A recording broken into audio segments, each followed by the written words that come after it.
Testing.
Okay.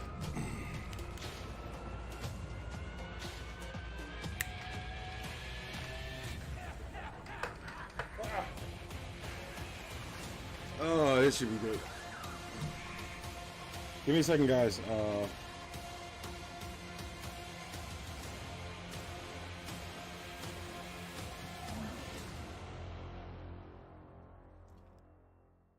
What up, everybody?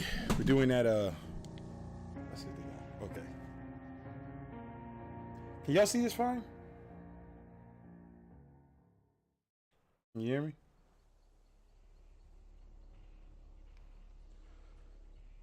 All right, what I was trying to say before I got rudely interrupted is that Funko Pops are coming. This is super exciting for us. We've been waiting on a long time to be able to announce this. So right now I'm going to give you a sneak peek of the 4 characters coming to Funko Pops. The Wraith, the Doctor, the Huntress, and Claudette Morel. What? Claudette? Like what? You're thrilled and you can't wait to get your hands on those. I can tell you you'll be able to get those before the end of the year. Claudette? But no Adam. Okay. Now that I've shared that and that I've had a moment to calm down, let me officially welcome you to the Dead by Daylight 6th anniversary celebration. We've got an amazing show for you today. We have a whole team ready to share some of the exciting stuff coming. We've got a few surprises in store. We hope you're going to have a good time. Now, last year, our 5th anniversary was all about looking back at the 5 years before. It was a trip down memory lane, and I had a good time for one. Since then, we've hit 50 million players in Dead by Daylight. That's crazy. We announced a board game that was funded in under 1 day on Kickstarter. That was an amazing job by our friends at Level 99. We've also consistently stayed within the 20 top games streamed on Twitch. All of that, with our next chapter, we're going to now be at 59 characters in Dead by Daylight. But today, it's not about looking back. Today is about looking at the future. Woo! Let's get it. Couldn't be happier to have 50 million of you out there playing the game with us. And while there's still a ton of stuff to do, we want to focus on the things that are going to make their way into the game next year. In the past, we've used these anniversaries to share our dreams and to share our ambitions. Kick off my shoes. And we dreamed big. It's our job to do so. Once in a while, these dreams ended up being bigger than what we were able to deliver. And we don't want to do that. Here's my leaderboards. Today our goal is to talk about what is actually going to happen within the next year and to give you precise timelines of when you can expect those things. We're humbled by your passion and your support. Humbled by shit. Thank you so much for taking this trip with us through the last 6 years. And we have quite a lot more for you. Oh, and if you're watching this on Twitch or YouTube, you can actually play Director of Broadcast by voting in the chat and help us figure out which segments are going to come in what order. And speaking of which, here's a list of everything that we have in store for you today.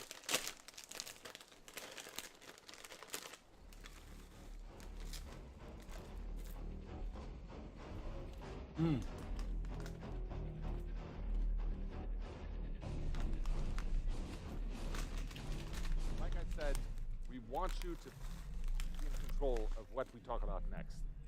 You know what? Let's try it right now. Which one of these would you prefer to have? A, some free stuff. B, something really nice.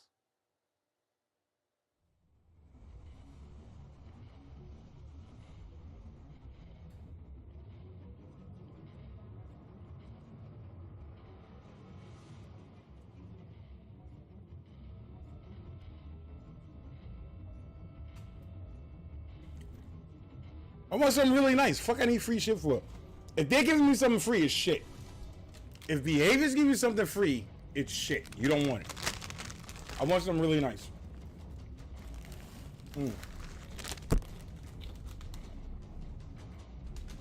What they got for us here?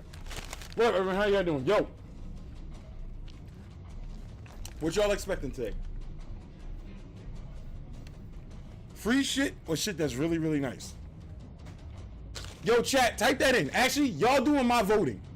Whatever y'all type in, I'm doing. I want to know, y'all want something free or you want something really, really nice? Type in chat, A or B. I want to see what y'all say. A or B in chat. Thank you so much for joining us today in the celebration of Dead by Daylight 6th anniversary. I'm Stéphane Beauchamp, Senior Producer on the project, and I'm joined by Justin Brown, Senior Product Manager on the project. In today's panel, we will have a look at the upcoming content for next year, so Dead by Daylight 7 year, the planned chapters, as well as our 4 main pillars for the game. Before we dive into that, however, this is a really good opportunity to look at our accomplishments from last year and talk a bit more about what we're particularly proud of or excited or happy that was released over the last year. For me, I'm always extremely impressed by the quality of our original content, and the Portrait of Murder chapter was another one that really left a mark on me. But that being said, Year 6 was an amazing year when it comes to licensed content, with the addition of Resident Evil, Hellraiser chapter, as well as Ringu, 3 classic cult horror icons into our game. And it really warms my heart to see all of those different characters come together in the one and the same game.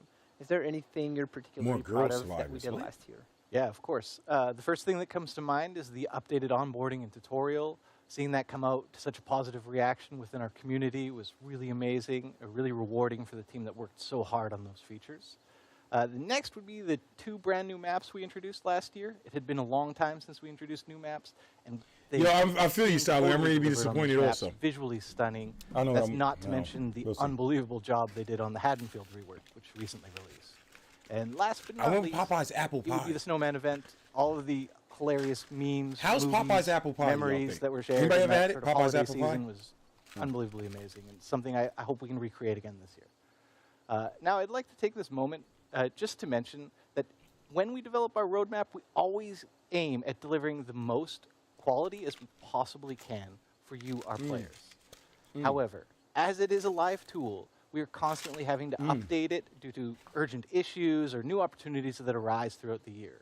As such, there were a few features we mentioned during last year's anniversary stream that still have not made their way into the game. Because y'all some lazy motherfuckers, Fear not, that's we will be talking about most of those features later. Y'all some lazy motherfuckers, that's why. Now, when we talk about what's coming up in the next year, first, I'll tell you some of the things we know we can expect throughout this next year. Evil Dead out now, y'all. 4 new chapters, which means 4 new killers and their survivor counterparts, of course. In addition to that, there will be 4 tomes in the archives, diving deeper into our characters' lore. And with the narrative direction around the Observer's Tower going in a new direction, we're all super excited to watch that unfold. What is this all about? We'll learn more over the coming year. It's really exciting. 4 killers in respect to for some of you who have been with us over the past year, the 4 pillars will probably be known to you all. They're really things we have continuously worked upon over the last 6 years of the game. So our 4 pillars composing the roadmap for this year are game health, quality of life updates, live design, as well as our events. You want to give us a bit more info about the game health? Yeah, sure, I will. I would love to, Stéphane.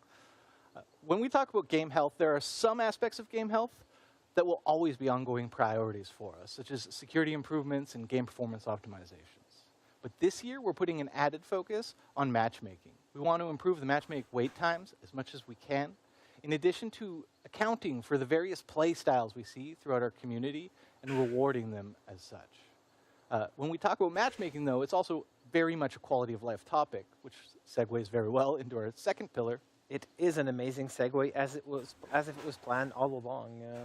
You're a natural at that. Talking more about quality of life improvements and updates, you did talk about the roadmap and how we continuously shift things around and such. We use a lot of the feedback from the community to feed into that.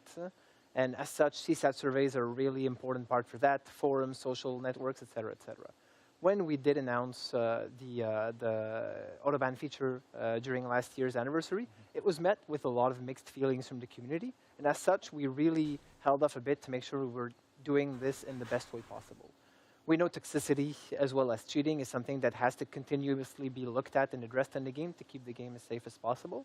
And as such, autoban and improvements to those systems is an important part for us that we're going to keep looking at this year. But we want to make sure we do it in the best way possible. Where's Red Wolf at? Where's that To dive a bit more into quality of life updates, we'll have Justin Banks and Aurélie Géraud talk a bit more about that in a future panel today, which I'm really looking forward to. But for now, is there anything you want to share with us about life design? Ha! Toxicity. Hold up. Where's my headphones? Live I'm game saying constant toxicity. iterations in our design and live balance updates are Auto critical ban. to keeping the game feeling fun, What? fresh, and exciting for our players. You see about auto ban? In addition to that, players' behaviors are constantly evolving, and we need to adapt to accommodate those new behaviors all the time. Matt Spriggins will be up shortly to talk more about the huge updates that we have coming and planned for this year in regarding live balance. And huge is not an understatement. Not an understatement at all. Oh, really? But one piece of news we're happy to break right now is that we're actively working on a major rework of the Raccoon City Police Department map that we released last year during the Resident Evil chapter. We can expect to see that sometime this fall, but we will keep you updated as we near closer to the final release date. I'm very much looking forward to playing it. It's often been a difficult It's map shit. to navigate and to play for players, It's and we're a really looking shit forward map. to see how Say it it. can We fucked up. actually We be fucked brought up. to the standards that we have today, and I'm looking forward. With that said, I'll jump into the events, something that really is an important aspect of the game. It allows us to move the game in a direction that's a little bit farther off the beaten path, something that's not necessarily what you'd expect from Dead by Daylight, they but fucked do that up. as a time-based thing allows us to really do something completely crazy sometimes and such. This is really an opportunity for us to get Hi, the community Nankly. together What's up, and to Nankly? generate Get moments it, you you're remove never it. going to Hi, forget. I always Nankly. think back of Yo, Trey, that what's game we good? played of Dead by Daylight during that specific moment. I'm just in the catching up to chat right now, guys. As we've Heckle what up, always player? done over the last 2 years, we'll have 4 main moments in the year that we're going to celebrate through events. Which Thank are you guys going for to be being here with me our today. It anniversary means a lot period to me. coming up in You a could have been few weeks anywhere in the from world, now, but you're here with me. the Thank you. Halloween period, the winter Hope everyone's having period, a great as day. well as the Lunar New Year period. These 4 events are really going to be the main ones for the year, but our cornerstone events are going to be Halloween and anniversary, since they're such big, important moments for the game. On Today's top a big of day. those, we're It's our also going to try anniversary, and do you more know? live activations. Happy such anniversary, as guys. a login bonuses, Blood Rush that you're all familiar with, and boosted Rift Fragments collection, so that there's a reason for everyone to come back to the game and be more excited about playing Dead by Daylight more often, and be happy about the rewards they're getting through doing that. So, really looking forward to this year. It's really been an amazing one for us, and thank you so much, especially for the continued Jay Wick, support what up? throughout those 6 years. So, thank you, everyone. All right, I got chat open on my phone because I'm using this monitor to watch the stream. By Daylight fans, I hope you're enjoying the 6th anniversary celebration of Dead by Daylight. I'm Matthias Clayton, I'm the director of the Recreational Fear Lab, and I'm here to talk to you about why people enjoy horror. Now, it might seem weird that folks like us voluntarily seek out frightening entertainment, but it's actually very common and for good scientific reason. It is part of human nature to find pleasure in playing with fear. It's what kids do when they play hide and seek, and it's what we do when we play DBD. When you're playing as a survivor, you're reenacting an ancient evolutionary drama. You're trying to stay alive in a dangerous world by outrunning and outsmarting a bloodthirsty predator. Outsmarting. Your whole body is in survival mode, heart racing to prepare you for fight or flight. You get that invigorating adrenaline kick, and if you escape the killer, you're rewarded with a flood of feel-good neurotransmitters such as dopamine. Playing as a killer is different. You're immersing yourself in that same ancient scenario of predation. But now it's about catching your prey and the ecstasy of the hunt. It's that same adrenaline kick, but the reward is not the nerve-tingling relief of survival. It's the exhilarating delight of victory, the thrill of the kill. Yeah. So when you play DBD, you're satisfying a primal desire for threat simulation, for playing with fear. But you're also satisfying another primal desire, namely the desire for story. Because DBD isn't just about the hunt. It's also about exploring the rich and constantly evolving narrative world of the game. Bitch, I don't even know their backstories. Whether you're out for survival or blood, I wish you good luck on your next journey into the fog. People really care about story. That's why they made David gay. Crazy. David hated that section. He's like, yeah, y'all made me gay off that. Story these nuts. I was about to fuck Kate, and then y'all made me gay. Now I'm fucking Jake in the woods. Imagine going from fucking Kate to fucking Jake.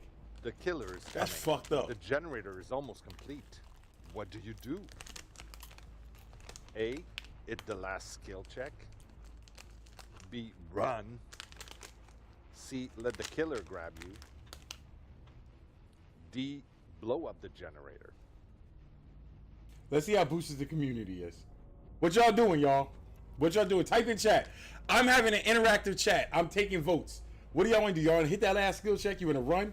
Let the killer grab you. I don't know who the fuck says C. Or blow up the generator. I'm teabagging his ass. I'm finishing my gen. I'm finishing my gen. Fuck that.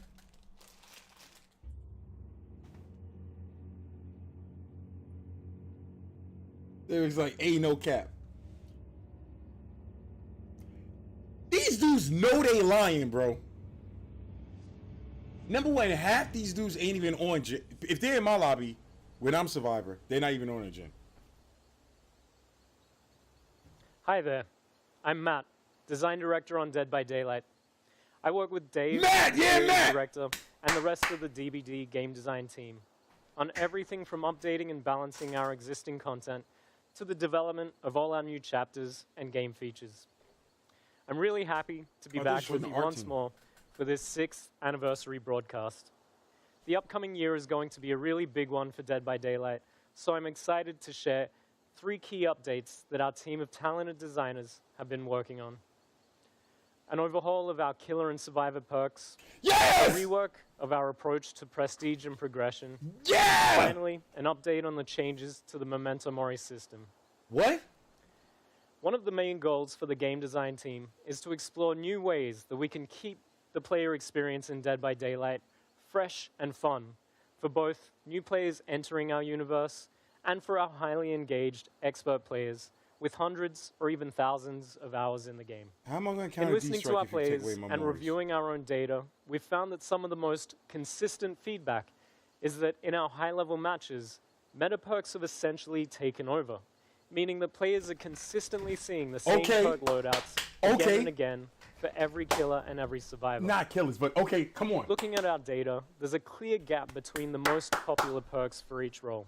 Let's go. On the killer side, these are Corrupt Intervention, Leave that alone. Scourge Hook Pain Resonance, Leave it alone. Barbecue and Chili, Hex Ruin, and Pop Goes the Weasel. Yeah, hell yeah.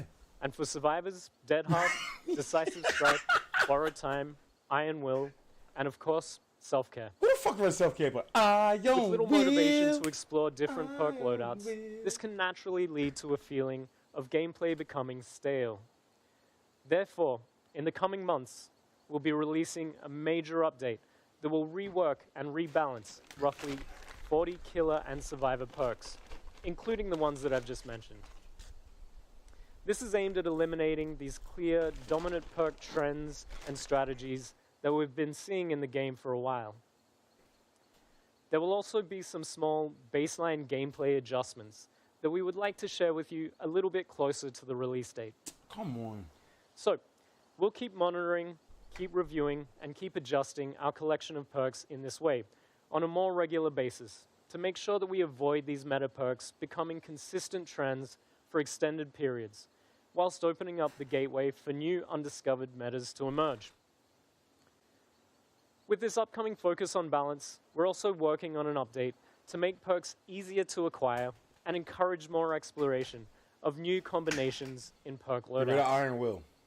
In an upcoming patch, Ruin. we'll be releasing a rework of Dead by Daylight's prestige system, aimed at reducing the grind in the game by giving players more direct, quick, and easy access to perks, something that will improve the quality of life, not only for our long-term dedicated players, but especially new players looking to get into the game. Explain what it is, though. What Our is current it? prestige system is optional, and it awards a bloodied version of the base cosmetic outfit, whilst resetting the perks, add-ons, and items in the character's inventory.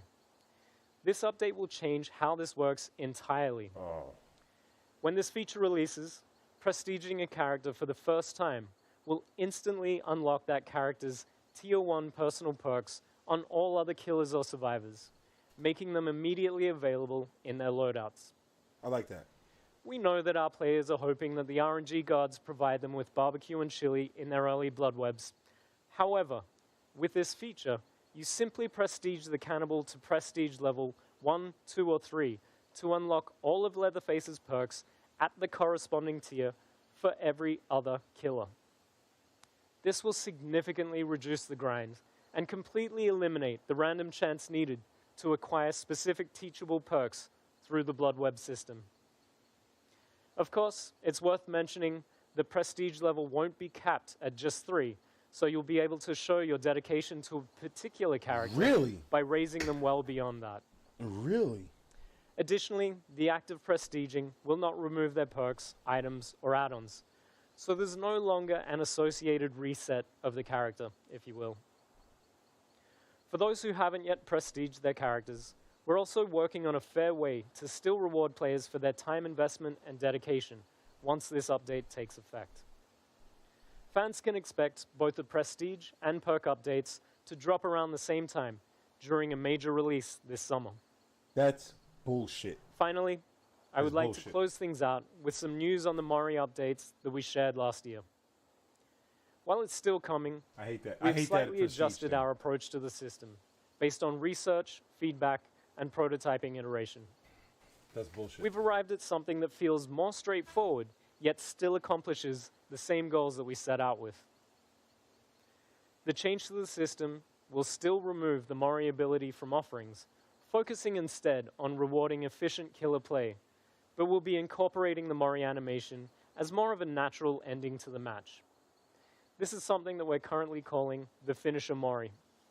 When a killer downs the last survivor standing, rather than drawing things out and having them pick up and hook the survivor, we'll instead transition immediately and automatically to the killer's Mori animation, allowing them to close things out in style, and in a way that you would expect from an unstoppable killing machine.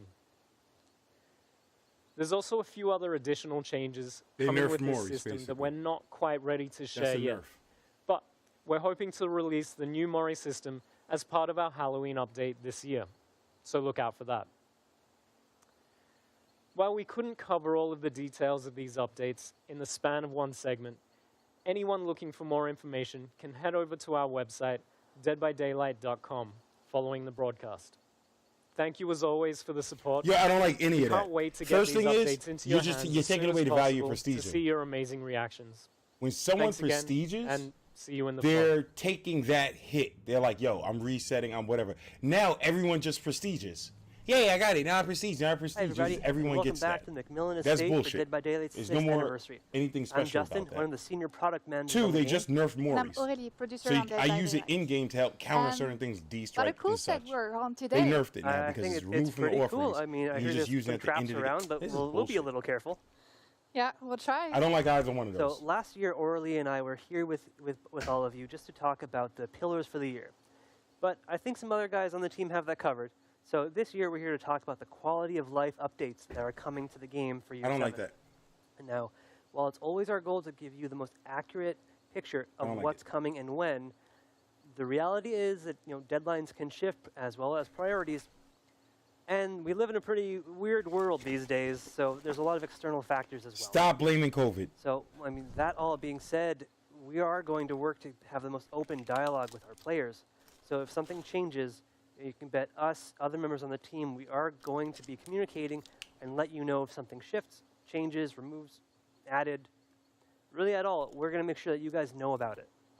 That being said, let's get to it.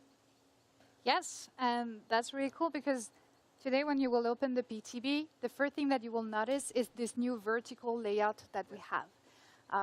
The idea behind this is we were running out of space with the current one, and we wanted to add more clarity and also make some information way more visible to players. Like, for example, some text in some languages, they will have more space, but also when we have an event or something happening in the game, now you will be able to see right away when you enter in the game what is happening and how long it will take. You won't have to go through different screens, navigate through the game to get access to this information. And so I think if I can kind of nail down something cool for everybody is that I don't have to go into the archives to see how long is left in the Rift. Correct. I'll see it right on the main menu. Correct. You will have the exact timer, how long it will take until the end of the Rift. And that's part of what will make just the navigation easier and the information easier to find in Dead by Daylight. Another feature that will be also available today for the PTB, and I think that one will be really appreciated. I think so. I think this one is one of those that players have been asking for quite some time. That's true. So that's the preset loadout. In the loadout screen now, you will be able to have different saves, up to 3 for the moment, for your offering, perks, add-on, items. So you will be able to adapt your playstyle according to what you want to play. Exactly. So I mean, if you guys want to create one loadout for goofy perks, one for playing by yourself, one for playing as a team, you just change those to the press of a button. No longer are you looking through, this whole inventory of perks that we have. Correct. It will be your choice to decide between hardcore and casual games. Something else, you'll be also able to save loadouts for your cosmetics. So if you have different style and you're always like wondering which one to use, well, now it will be extremely useful, easy for you to switch between them. Verno, it's not an absolute waste of time. And the preset loadout, It's showing something. It's doing something. It's a prestige for the player. They went through that grind. We are really looking into feedback, so please, when you now everyone just gets it. Yay! Share your feedback Inclusionism, about yay! Improvement. This will Participation trophy, the best yay! Quality of life improvement in the future. Communism, yay! But that's for today. If you like that idea about the prestige release? system, Right. So for you're that, we fucking got some commie. other Commie features bastards. to share with everybody out there. So one of the main ones that we actually announced last year, as you remember, I think we were both there, was matchmaking incentives. So what we mean when we're talking about this is when players are matchmaking, we try to establish a good ratio of 4 survivors to 1 killer. And whether or not this ratio is imbalanced one way or another depends on your server, depends on your time of day. So what we are doing is we are providing players uneasy in chat to play as the role that is most needed on their server at that time of day when they're online. Watch killer always be positive. Pretty useful for our players. Correct. Watch it always be for killer. Like we just mentioned, like it will be really easy for the player to see in front, like on which queue they should go if they want to have the less waiting time. Exactly. As soon as you log in, you're going to know which role needs you the most. So if you're there for BP or if you're there just to have fun with your friends, I mean, really, we're giving you so many more options. I think it's going to be a great not more options. experience. You're giving more information. It's not more options. Not even that, but while you're in this matchmaking, trying to get that incentive, we are doing what we're calling a game flow refactor. Very techie name, I know, but if we break it down, it's really giving you guys the opportunity to navigate around the game while you're waiting in the queue. So when you're waiting in matchmaking, with your friends alone, what have you, you'll now be able to browse the store, check out some really cool outfits, some other areas of the game, spend some money, and even check out the archives. So if you want to change your challenges or that should have been there from the beginning, but that's a good change. That's all up to you. Yeah, and I really love this feature because it feels like not a big change, but actually it will just bring so much comfort and remove so much frustration that I really like the fact that the navigation will be easy and you won't have any, it will be more comfortable for you to navigate. And so now we're already making it more accessible to get to the archives for players by doing this, by putting the timer for the Rift on the main menu. But we're also doing some more updates to the archives coming later this year. So 2 of the main changes that I think players will appreciate right off the bat is now you can have 1 survivor active challenge and a killer active challenge. So no switching back and forth or anything crazy like this. No starting a killer match while having a survivor challenge equipped and feeling like you've wasted your time. Actually, That's it cool. would be super cool because with the matchmaking convenient. incentive you just mentioned before, well, if you see that the survivor queue is better for the moment, and you have a killer challenge on, you won't have to go back to the archive, switch the challenge just because you want to go to the survivor queue. And I do that and all the lose time. But I you make that could mistake all the queue, time. and then you could change it. Good quality of life. Now we let you. And so what would happen is, as you find a match, we'll give you a notification full screen that you finish whatever you're doing, and then bring you into the match. So I think that's going to be a very fun experience for players. That's cool. But getting ahead of ourselves. One of our other big features that we're updating in the archives is your ability to view a full outfit within the Rift. So, I think we've both visited the Rift page quite a bit now that it's been out for a while.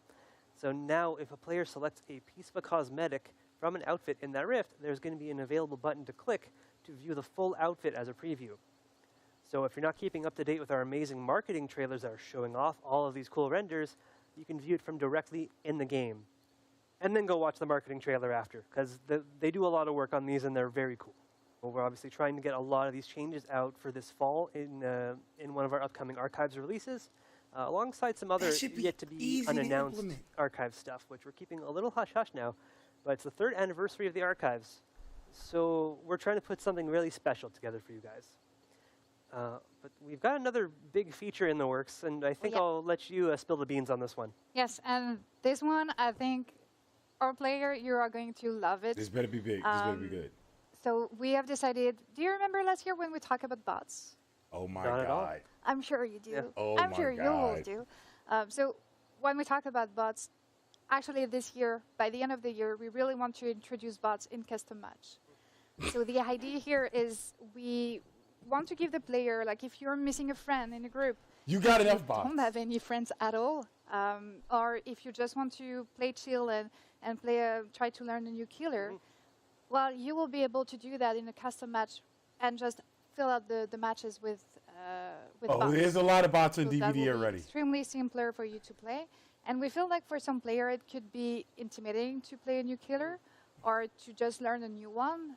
And this will actually be a safe environment for them Safe environment. try and remove the pressure that you can have sometimes. A when you safe environment. Sure. And I think Because it's not loading just up in queues not learning a new safe. killer that can be stressful sometimes, but new maps as well, because the layouts can be entirely different. There's some new loops. My that you man need to said a learn. safe So environment. it's a great way for players to be able to practice those as well. Use an old killer, use old survivors as bots, and just try out whatever map you want. Yeah, We you're already got absolutely Red Wolf, I correct. agree. And this feature is probably the longest one for timeline, and we're targeting this winter for this one to be out. And we can't wait. I'm super excited for this one. I am too. I'm a bad killer, so I'm looking forward to it. I know And you I all think you shit still killers. have 2 features that you would like to talk about this today? I do. So these ones are a bit smaller, but I think our players and streamers will also be interested on both of these. Streamers? So the first one I'll discuss is what we're calling streamer mode or anonymous mode. Still undecided, still in development, so the name may change. But the basic premise of this is to make sure that all of our players feel safe as they're playing the game. Feel safe. So that we're obscuring your name or the name of your friends as they're playing, so that no toxic players or ne'er-do-wells inside or outside the game can find it and target you in some way. What is that? Near to And wells. for the security, that's a huge plus as well. I want them to know it's me that put my Players feel foot up safe their as ass. they're And I playing want to our see they game, and boosted ass I hope names. that this is a great tool to actually let them do it. Nah, I want them to know. Now, It's the other showstopper feature that just murked your is- ass. I guess all Fuck about that. the survivors not feeling so safe, which is our updated wiggle system. So if you've been paying attention to Dead by Daylight, I know we have, talking to you, for the past few months, we've been testing out our updated system under our beta tab, so players were able to opt in and try it out. So whereas previously the wiggle system was mashing 2 buttons back and forth, keyboard controller, whatever you chose, now it's instead a skill check. So during the beta, we were all listening to a lot of our player feedback, so our design team has really taken that into account, and with those changes, we're going to make it a permanent feature in the future. And That's on behalf bad. of the team, really thank you for using Leave it the way it is as an It option. was really, really useful for us to collect. That's all this actually a information negative. And to see how you feel about new changes that we just want to. Right now, that we got all the changes option. that Now we you're include just in going to the make game it are permanent? the Just correct ones. leave us with the I mean, option. I know we all love the PTB being able to try out new content, but this let us really bring in all of our console players who I've been asking for when, you know, all of their input, especially given that it was very controller heavy, is really appreciated. And sometimes we just need more time also to get the feedback. It certainly helps. So with all of these, we also have some other smaller features that we weren't really able to fit in here. So head on over to our website at deadbydaylight.com to read a bit more after the segment. And we really hope you're excited about all the features that we announced today. I know we are, and we expect that you will enjoy this anniversary with us. And we hope you a very good Dead by Daylight experience here. Yeah, enjoy the rest of the broadcast, everybody. Thank you. My name's Jason. I'm a fog whisperer, and to me, Dead by Daylight is more than just a game. It's a lifestyle. I'm heading to a parkour gym to work with professional tag athletes. I want to learn how I can apply my DVD skills in real life. Do you ever just like crouch at the chaser to get them angry? World Chase Tag is a team-on-team competition where one team throws in a chaser, one team throws in an invader, and the one rule is don't get caught. Yo, this shit look fun as hell. Yo, this shit look fun as hell. So, in Chase Tag, are you using vaulting? Because in DVD, when I'm being chased, vaulting is a pretty powerful evasion tool. Yeah, vaulting gives you a very easy way of getting an obstacle in between you or whoever's chasing you. So, Yo! slow vaults. I need to do this. What?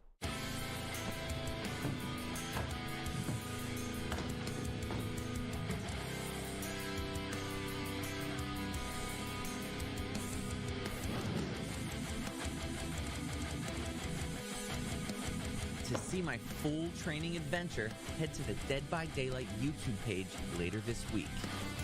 Yo, this shit look fun as hell.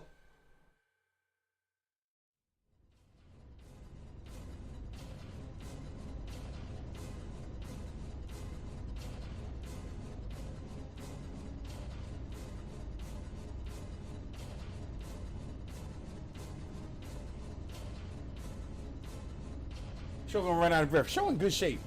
Well, actually, the past couple days, I've been suffering from bloating from sitting here all day. But I'll be alright. I ain't hit the gym in like a week. Ain't nothing laxative won't fix. Oh shit, the Huntress. Ah, they got a VHS thing up there. Yo, I'm getting that, by the way. The That killer Huntress is shit. in pursuit. What do you do? A. Drop the pallet. B. Use dead hard. C. Loop forever. Chat, tell me A, B, C, or D. Or D. Crouch furiously. I'm crouching. Fucking teabagging the shit out of him and then fucking dropping that pal in his head, loop his ass for a mad long, then when he gets close, I'm dead hearted. What?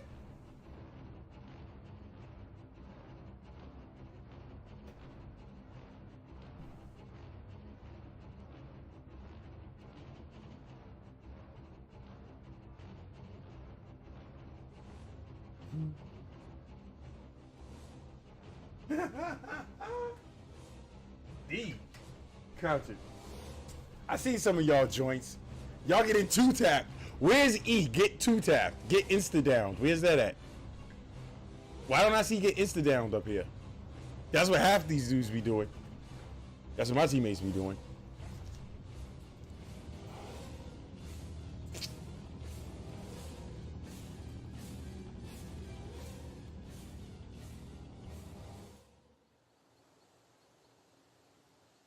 Hello everyone, I'm Joe Ashley, the associate producer on Dead by Daylight. I'm joined by Xavier, our director, and also Rose, our project manager. A big part of what makes Dead by Daylight so great are the characters. And telling the stories is one of the best parts of our job. While a lot of storytelling is happened through lore, there's also a way for us to tell the story through the art and the visual. Today, we want to share with you a bit about the process of the collection that inspires us. We want to break some news about new announcement of our brand new collection we've been anxious to share with you guys for a while. Yes, thank you, Josh. Well, let's take a moment to talk about like what's behind the several outfits and collection we provide to players during the year. So, artistically, the approach is different when we work on our own contents and when we work with licenses. When we do our own, we often look this as a way to put our own spin to icons and events everybody's familiar with. A great example is the Halo Blight collection. It's really our take on Halloween. You know, rather than creating cosmetics around traditional vampires, witches, werewolves, we decided to They got a brother up here. We got diversity. Yes. Story. And we have like our killers. We made them more horrific due to a substance linked to the entity. The result, I think, is unexpected, more original. The lore and art direction have been reinforced at the same time, and we get to celebrate Halloween in a way that's very true to Dead by Daylight.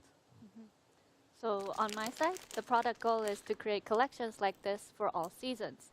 These collections would be something that we could return to and add to every year, but on our own terms, in a way that's creative for Xavier, but also not feeling like too generic or too easy.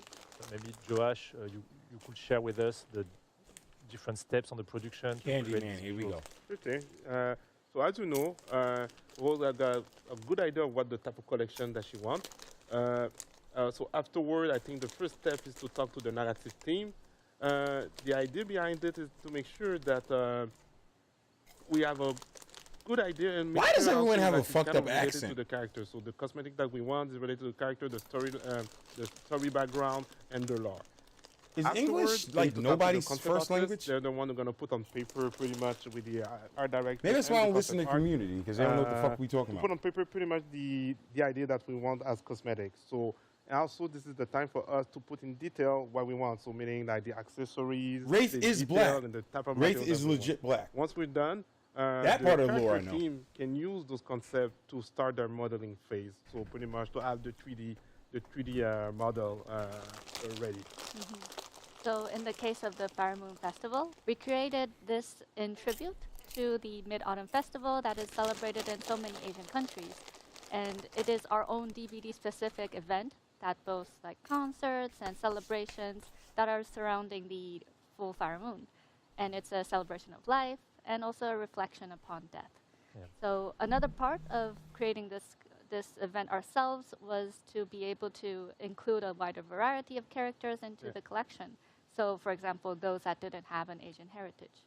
We should talk also about licenses, because today, right now, we have something really important to share with the fans. Who the fuck is Joey? Yeah, indeed. So another Who the fuck interesting is part Joey? of working on these collections This is is a being survivor I able don't know to about. work with existing licenses as well. Joey. So we're able to introduce new stories and other brands that we love also into the world of Dead by Daylight. Speaking of which, anime and mangas are widely requested from our fans around the world. And we're really excited to be able to announce today a new collection that's right around the corner, one that marks DBD's first major crossover with an anime title. So without further ado... Anime title. Dragon Ball Z! What? Attack on Titan. So many of us on Dead by Daylight team are big fan of anime, especially Attack on Titan. The process of creating new outfit based on the new collection based on Dead by Daylight has been really, really exciting. We're thrilled to be including 10 different outfits for both survivor and killers, and also we need to say some surprise for later on. I think we can still give some glimpse of the concept art for Attack on Titan. Oh yeah. Because working on Attack on Titan was a great challenge, but really exciting one. First, we had to assimilate like the iconic aspect of the 2D art direction from the show and adapt it on 3D, making sure like the characters remain themselves even if applied on DBD characters. And because they are not legendary outfits, the goal was not to reskin them and transform them into something way too different from our more realistic art direction, so we then came with bigger eyes, etc. We felt it more like, okay, we could create like great cosplay of this character. Our mindset was more, what if our DBD characters were part of the Attack on Titan universe, and from who are they closer in their personalities and appearances? So I don't get it. It was really important for us to select some of our favorite characters. They're dressing like they're homeless Attack on now? Titan, and so we could focus on some aspect of each to match our DBD personalities. We have Eren, one of the heroes. So they're wearing brown and yellow rags? We have Dwight. Dwight, in a sense, is one of our heroes also on DBD. He's here since years, and we kept the details of Dwight, like having the iconic glasses, the messy hair, and even with the equipment of Attack on Titan, we made sure like the equipment isn't straight, and we have like nothing's perfect because it's Dwight. We have Angie. For her, it was easier because we have Zarina also, and it was a perfect match. She's a scientist that investigates on Titan, and with Zarina, like they are both very inquisitive and investigators that work well. To keep the details of Zarina herself, we gave her eye patch, but not the glasses because she doesn't wear glasses. The armor Titan is there, you know, we have it as an ultra rare cosmetic for the Oni. And not only was a good match because we apply this skin in one of our largest killer of the game, but also we were able to use his crystal form for the rage mode. And while the base of the crystals are blue in the show, we tinge them with a red VFX to represent the traditional Oni blood rage for the game. That's it for us. We hope you enjoyed the behind the look scene and also our new collection that we just showed you. Of course, we're going to keep an eye for more Attack on Titan news. Thank you. Yo. 心臓を捧げよう。 Oh shit! Oh, Shaggy-Yo! Shaggy-Yo! Oh shit, let's get it! That's the coolest thing I've seen all day. And that ain't much saying much. Uh-oh.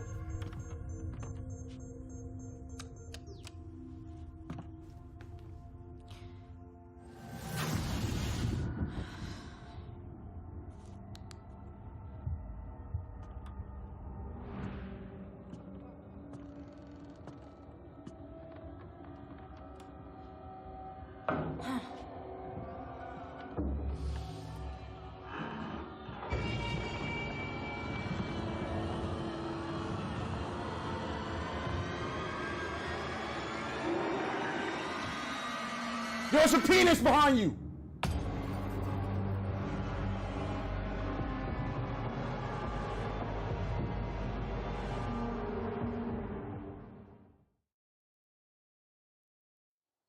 Hi everyone, I'm Dave Richard, Creative Director on Dead by Daylight, and I'm super glad to be here today to share the newest content for our latest chapter, and of course to celebrate the 6th anniversary of Dead by Daylight.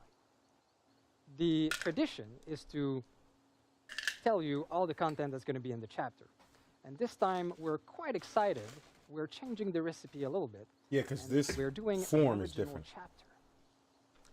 So this new chapter is called Roots of Dread, and it's a full chapter. It contains a new survivor, a new killer, and a new map within a new realm of the entity. That's quite exciting.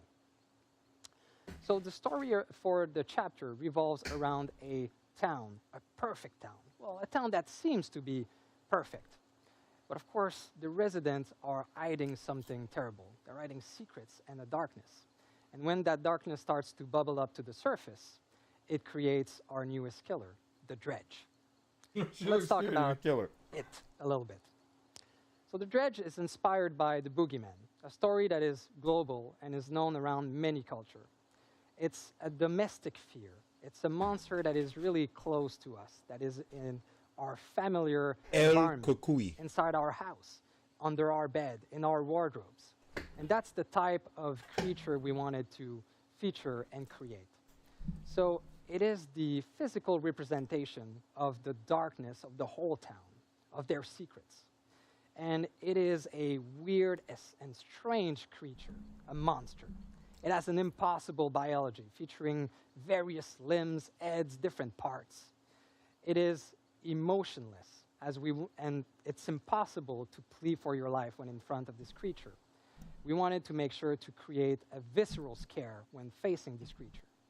It's a bit like when you're having a nightmare, and you know it was super scary when you wake up, but you can't exactly put your finger on what it was that you've seen.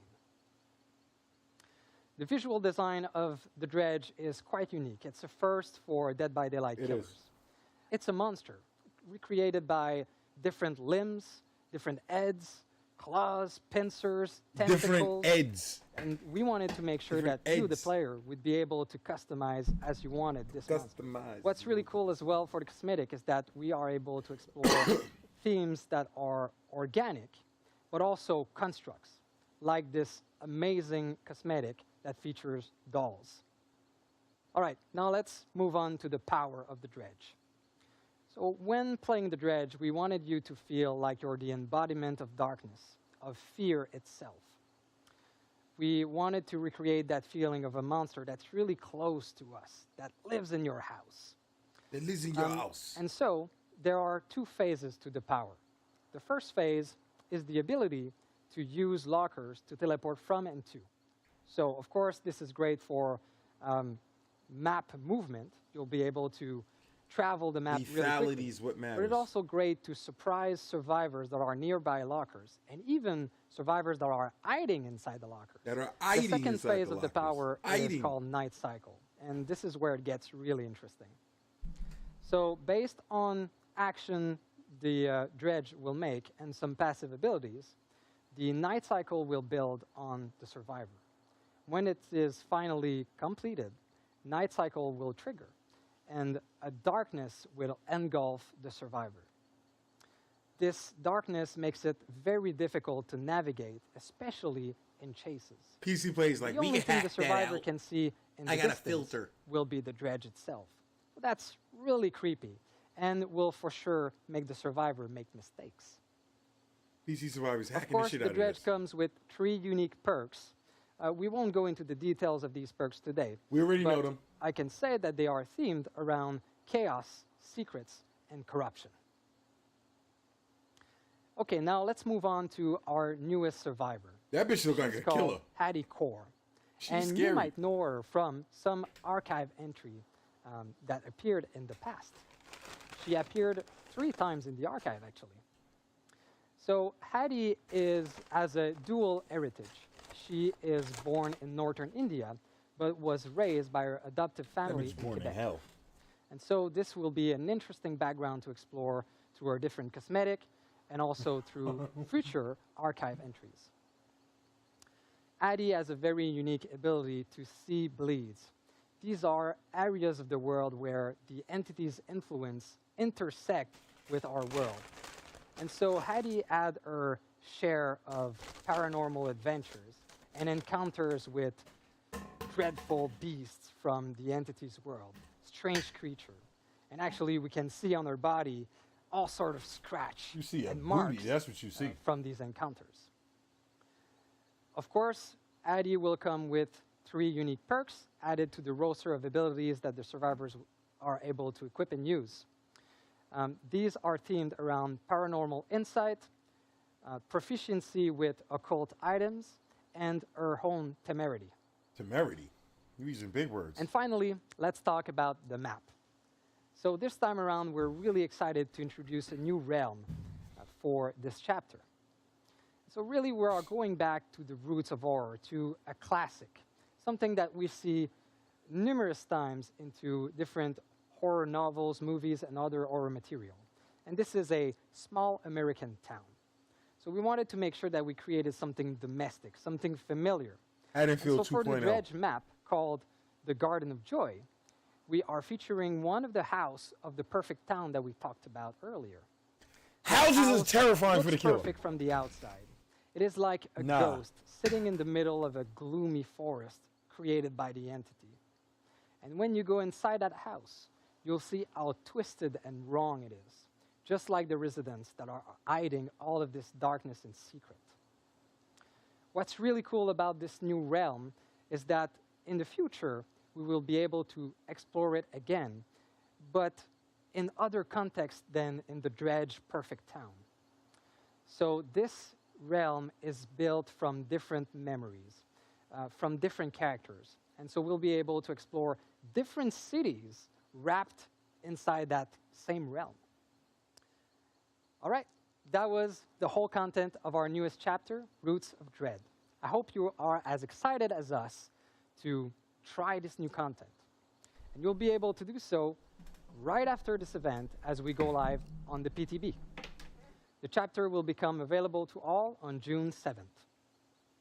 So thank you again for listening today, and thank you for an incredible year of Dead by Daylight.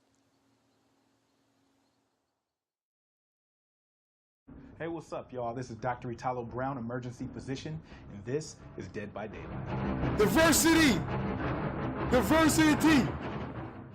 What up, bro? All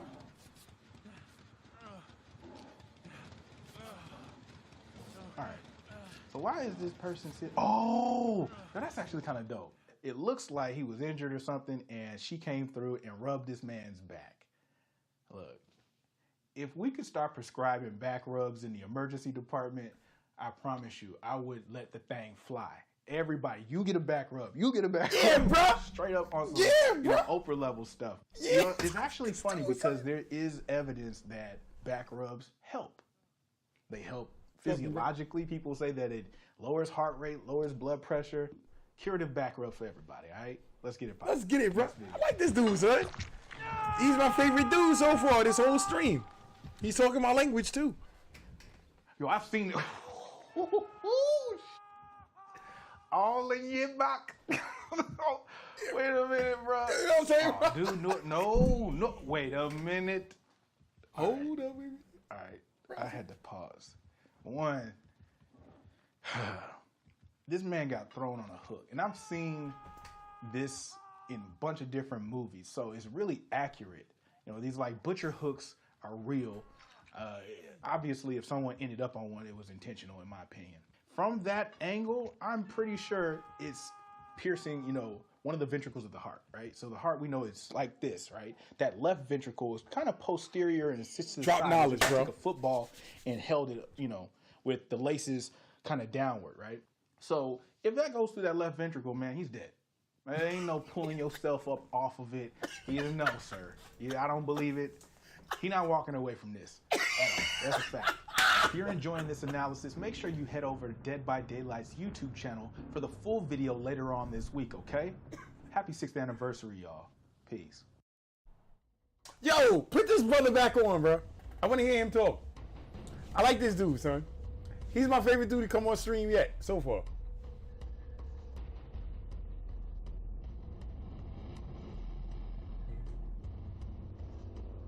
He don't know the game. He just displayed more knowledge of the game than I've seen a dev display in like years. How did he don't know the game? They don't know the game. Gotta attack the black man. He don't know the game. We don't want him. Fuck y'all.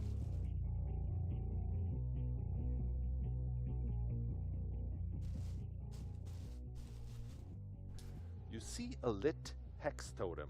What do? A, disassemble it. Watch these motherfuckers watch C Leave it win. be. C winning. Probably haunted ground. C, turn it into a boon totem. D, point at it, but let your teammates deal with it.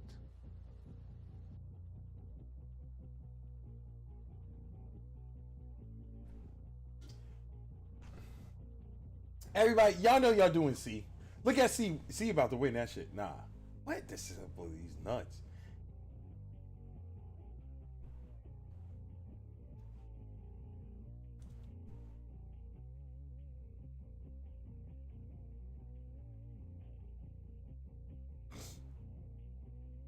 Chat, I need to know. And it's kind of fucking fucked up that I'm asking here because it's a DVD stream, so I kind of get the idea of what's going to win. But today, do I go back to Evil Dead or do I stream the PTB? Evil Dead Or PTB. It's kind of fucked up mastering this during the DVD stream. What the fuck do I expect?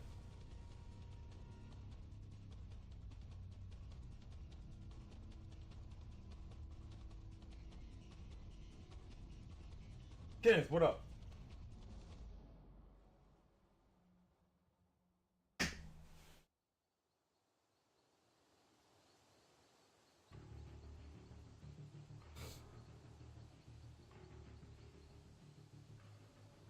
Hey there, everybody. I'm Justin, one of the product managers on Dead by Daylight. Still stuck in this fog from earlier, but this time joined by a new partner.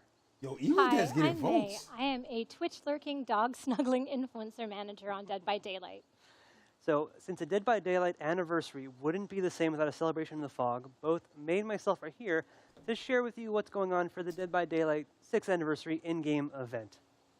So, last year we had a really fun one, but the team has taken a hard look at what worked and what didn't, and we're trying to find ways to take it even further for the 6th anniversary, which is actually starting on this. I like what Lower the real Enzo anniversary said. this year. So I like what Lower the Enzo said. Yeah. On June 16th. I think it's really cool.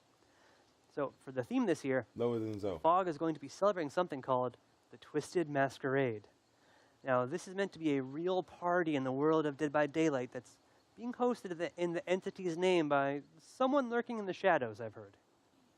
Everyone loves a masquerade, so we've really tried to run with the theme and taken our decorations to the next level.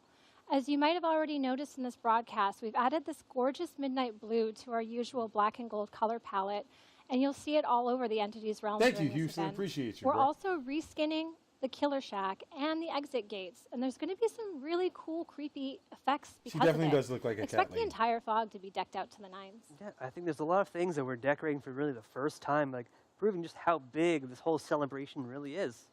We really want this to feel like a party and a celebration. So everything is really going to play on this masquerade theme in some interesting ways, beginning with our anniversary cosmetics.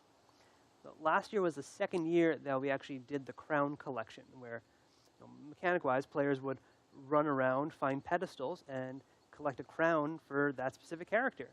But this year, with this masquerade theme, we wanted to find ways that we could really push it further and deliver an even bigger payoff when it came to the cosmetics that you'd be able to collect. So while you'll still be hunting down pedestals in your trial, this time you're going to be grabbing invitations to the Twisted Masquerade. Collecting those invitations will earn you one of 12 possible cosmetics as killer or survivor. And since we're going to a masquerade, it's going to be beautiful hand-designed masks. Last Huntress. year, while you could earn cosmetics Liz for Plague. every single original character, it was the same crown for each and every one of them. We feel get like the that's Huntress run one. its course, and we wanted to do something a little more special this year. This year, we're focusing on one original survivor and one killer for every year of Dead by Daylight. The mask you earn will only be wearable for that specific character because it's tailor-made to suit their personality and style. The masks are also going to be earned randomly, so even if you're playing as Dwight, you might earn one for Elodie or the Spirit. And I mean, if you guys have actually seen it on the table, that's Dwight. The Joker. So while we are focusing on a smaller subset of characters, they're going to make much more meaningful additions to your collection and look pretty sweet if I do say so myself. Absolutely. I mean, I've had to resist just putting this one on and trying to run away with it. Been told many times I can't take it home with me, so I'll have to settle for just earning Wolf it is smoking in-game. crack.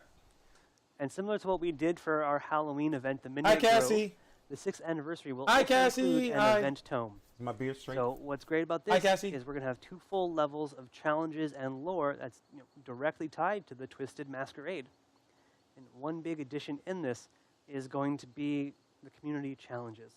So last year, if you were around doing our community challenges, we were communicating on this via our social media channels. And we feel like the players really enjoyed this, but we want to bring it a little closer to you directly in-game. There'll be an entire top track dedicated to these community challenges. On that, you can track both the global progression of everyone making effort towards these community challenges and your own direct contributions. Your own direct contributions are important because you're going to have to work and you can't just take advantage of everyone else's hard work. Exactly, but while the players are waiting for the community to catch up so that they can go on to the next challenge, there will be a set of personal challenges below on each level that you can work towards. And I mean, these are going to also give you a little bit more background on what's happening for the story behind the scenes of the archives and of the Twisted Masquerade. I mean, you're going to be earning event cosmetics either way, so This is cool. definitely take the time, try to finish all of them. So what about Dredge and Hattie?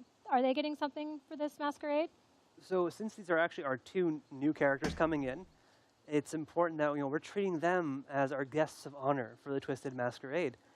So if you're seeing from any of the content that we're sharing, both Dredge and Hattie are getting full outfits themed for the event that you can unlock, split between the community goals. She looked better in-game than she did during that concept art. You have to do both. And they're She looked a really lot better worth getting, in-game than so the I concept suggest art. you do. And we also have some very cool, very gross charms, like this 6th anniversary Rancid Cupcake, a pop-up card, and my personal favorite, a skull with a little party hat. And that's definitely a reminder of the last person who tried to bring a party hat into the fog. You try and stop Anthony doesn't me. like fun. So for a few final touches on the event, we're bringing back some things from last year that worked really well, like our loading screens with developer comments and selected art. So as you're loading up into your game, you're going to see quotes from wacky folks like myself, May, and others, and really bring you a bit closer to the really cool people who work on Dead by Daylight. On top of this, we're going to be bringing back our daily discounted Shrine of Secrets. So instead of it cycling on a weekly basis, we're going to be changing all of the perks every single day and be providing you a discount, so it costs less iridescent shards for every More single blood perk points. available during the event. So we can rank him up On faster. top of that, because we know you guys love blood points, we're going to be doing a weekend blood hunt event. And then, again, still not done, we're going to be giving a lot of login currencies. So, if that's not enough blood points for you, not enough rift fragments, not enough iridescent shards, players will be able to earn more of these just by logging in. It's definitely not the time to save your pennies for a rainy day. There's so much fun stuff to get. Take advantage. But for now, on behalf of everyone, I just want to say thanks again for another amazing year of Dead by Daylight. And we'll see you in the fog on June 16th for the Twisted Masquerade. We'll see you there.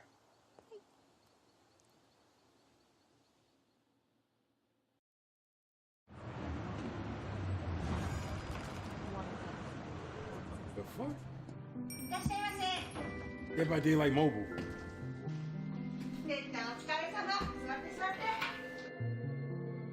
今日は暑かったでしょ。いつものビールでいい？はい。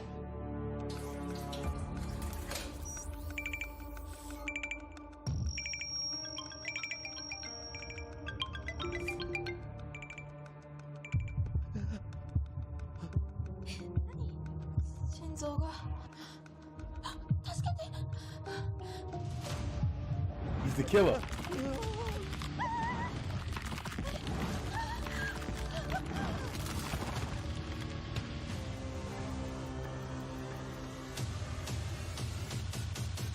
Yeah, boy! Yeah, boy! That's it. I told you he's the killer. That was a cool commercial. We're very excited to share some great news about the DBD mobile game. Man, nobody gives a fuck about we that had a DBD big mobile. update in Japan at the end of April, and the results are amazing. We Nobody want to gives a fuck about progressively release this to the rest of the world too. In the United States, there will be a closed beta test in the next few weeks, so stay tuned for that. You should know there's going to be quite a lot of new Weirdo features in this version of the game. Leaderboards, quick matches, team system. We're also improving many aspects of the game. There's going to be visual improvements on the performance, fluidity of gameplay, and the control layout, and the new player tutorial. Also, there's going to be some brand new rewards added and some unique customization. More news are going to be coming very soon.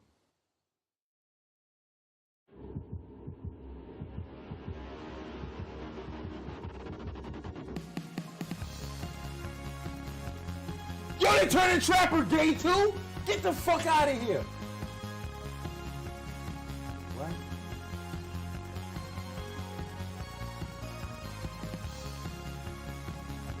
I'm just kind of thick. Raven's gay too? Oh, look at my girl, Spirit. You got to be fucking kidding me. You got to be fucking kidding me right now.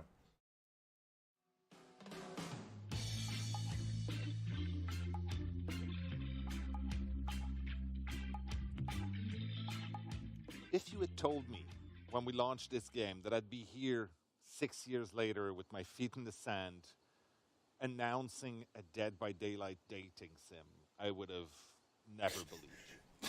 And that is what makes today such an amazing day. I'm excited to be able to announce that Hooked on You, a Dead by Daylight dating sim, is quickly coming. What the fuck so is this? it is a crazy idea. It's an absurd concept. Yes, it is. But we are always looking for new ways to tell our Dead by Daylight stories. And our fans have shown us over the years just how thirsty they are for more background and more stories about our characters. So last year we did an official community survey exploring new ways potentially of expanding the universe of Dead by And they Daylight. said we wouldn't be able to I think date. The third one was Dating Simulator.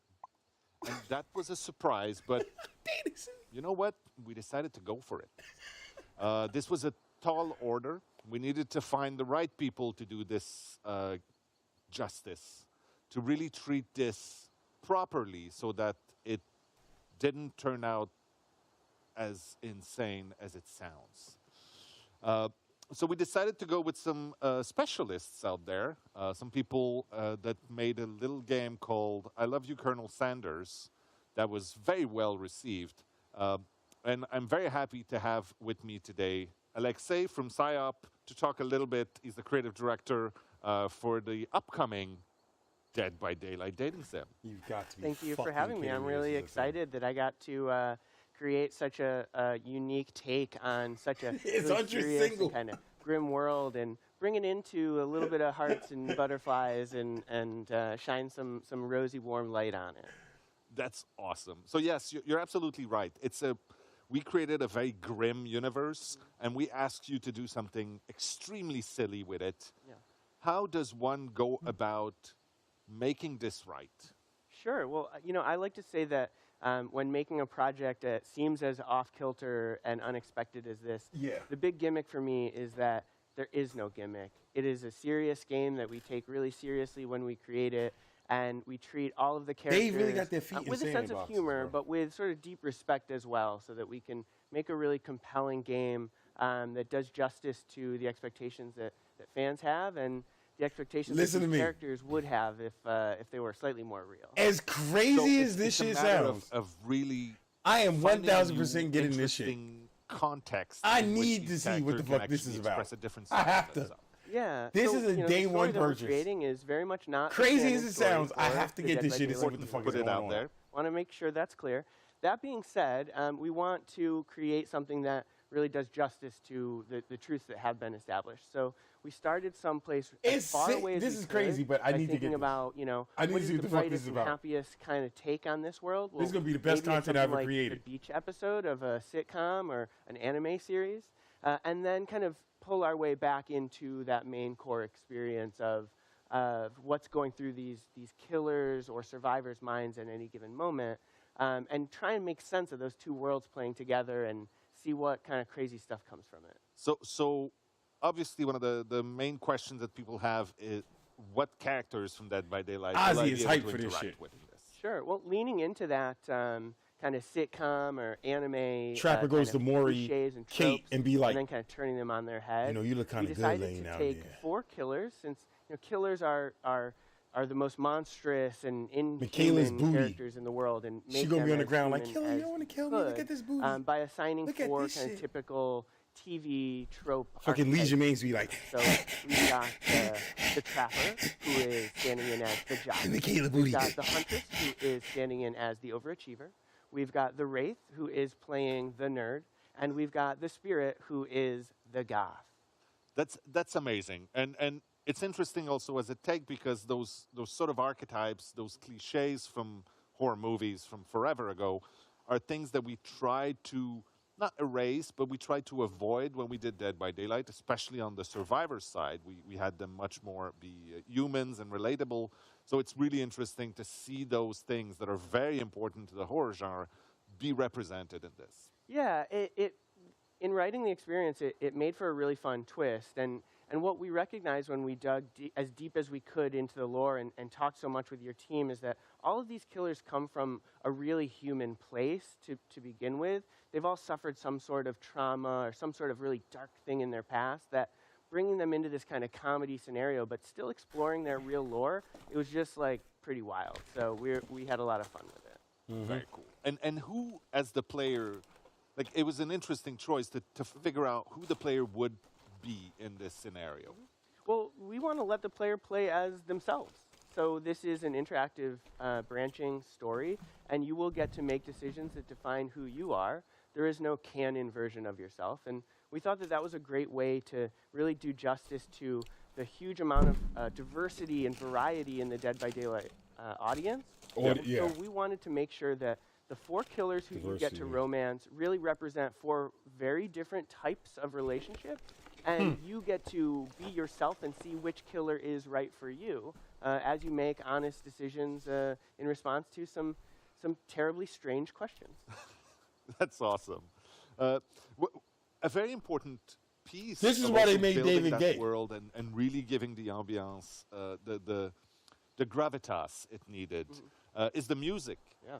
And you got a really cool opportunity in there. Yeah, we worked directly with Michel, the composer for Dead by Daylight, to make sure that even though we took this to a very different sonic place of marimba and steel drums and some jazz flute solos or Spanish guitar, we still got to express that kind of core DNA of Dead by Daylight and give people something that's new and unique, but also kind of true to the original game that they love so deeply. Yeah, Michel was kind of happy to be able to try his hand at a few different styles that he hadn't, and I think he surprised both of us with the jazz flute. It may seem like an odd thing to say about something that sounds and looks so different, but we wanted to make sure that it really feels fresh but authentic. That's awesome. Well, thank you so much for taking the time to join us here in sunny Montreal for this little beach moment. I can say that this is one of the most out there things that we've ever done, and I'm very, very excited about this. You obviously want more details. There will be more information coming, but for now you should know you'll be able to get your little hands on Hooked on You, a Dead by Daylight dating sim this summer on Steam. And if you do that, you'll also get a unique charm in Dead by Daylight after that. Now, thank you again to all of our fans. Thank you for making this possible for us. And for once, I will say, I'll see you on the beach. You guys done a really good job. You guys done a really good job so far. I want to see his nasty ass feet. Fuck out of here. I'm looking at my toes. We're almost done here, but we have one more question for you. What would you like us to wrap the show with? A, some more new content, or B, a special surprise? New content. Tell me, chat, A or B. All this shit is pre-canned. They lying. They're not taking real votes. They lying.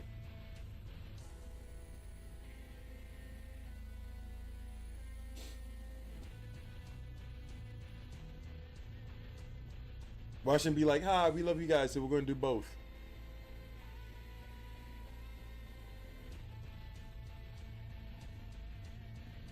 Special surprise, actually, maybe. I don't know. What y'all want? What y'all want? Y'all want new content or a special surprise?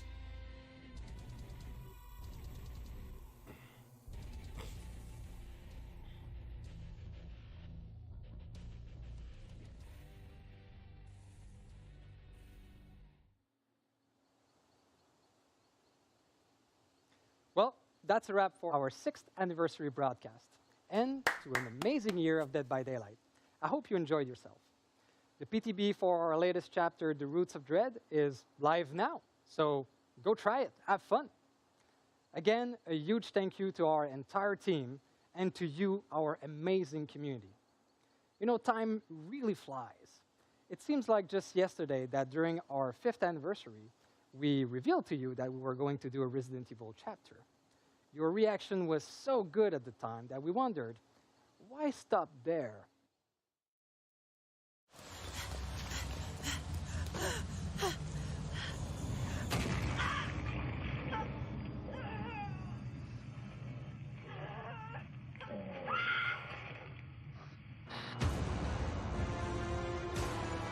What?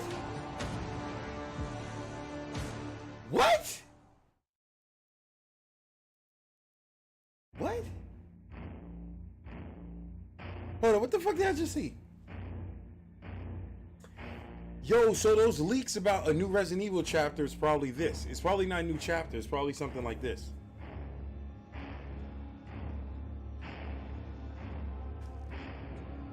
And they thought it was a new chapter.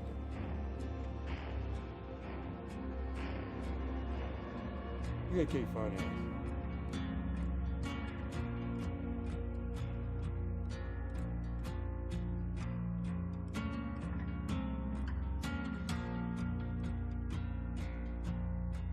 Alright, so check it. What I gotta do, I gotta download the PTB right now, right?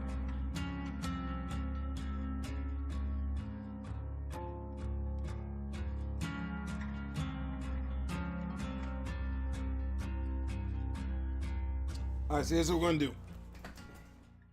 Here's what we're gonna do.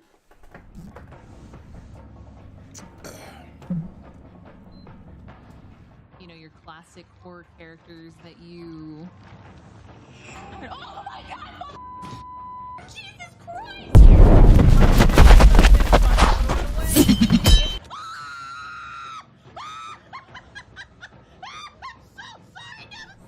It's your family photo, okay?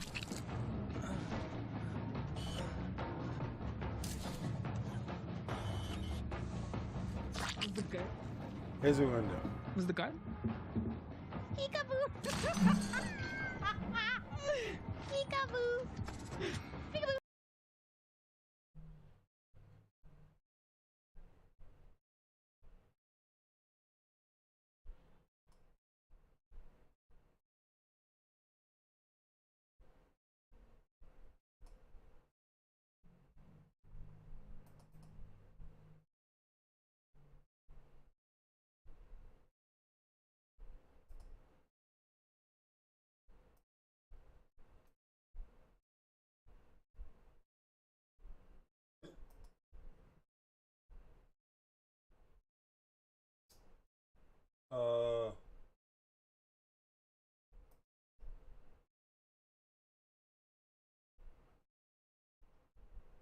Hold on.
Alright, we back, right?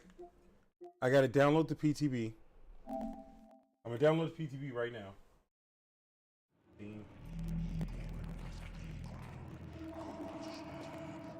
And I'm gonna play a game or two of this in the meantime. Dead by Daylight.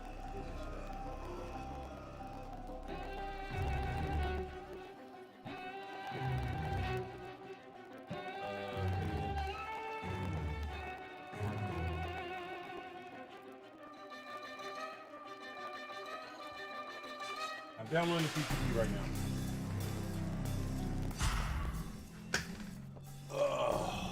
Oh, this is a quick download. It's only 1.5 gigs? What?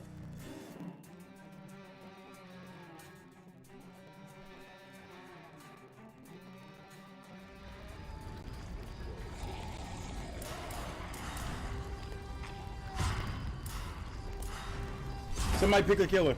What killer am I playing? Pick a killer, pick a killer, pick a killer. Chat, pick a killer. Chat, pick a killer, pick a demon, pick a whatever the fuck you want to call him. It's so crazy.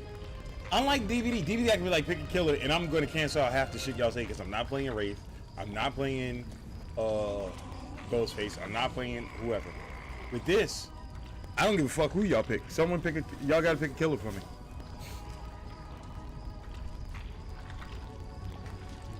Dredge.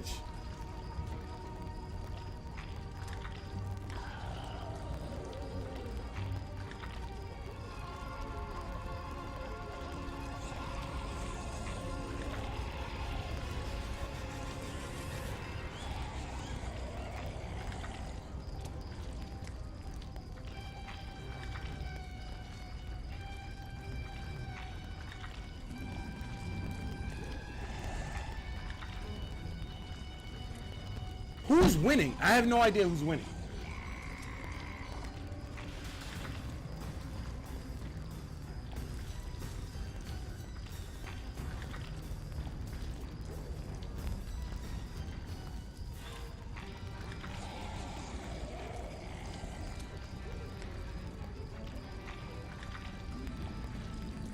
Puppeteer wins. I'll win with any of them. Don't worry about who's gonna win. I'm gonna win with either one, with any of them. Don't pick who you want to see me win with. I'll win with any of them. You see, just because you said Puppeteer wins, it's like other killers can't win. I'm not picking Puppeteer. Pick between the other two. Just because you said that, like, yo, Puppeteer wins, I don't give a fuck who I got. I'll win with any of them. Fuck out of here. Unless you did some big brain shit and was like, if I say pick Puppeteer because you win with him, that's gonna make sure not pick him. So I don't want to see him. Either way, that shit is. Fuck it. Why do people think only Puppeteer wins? I'm smashing with any of these dudes. Puppeteer wins. Every killer wins. What the fuck are you talking about?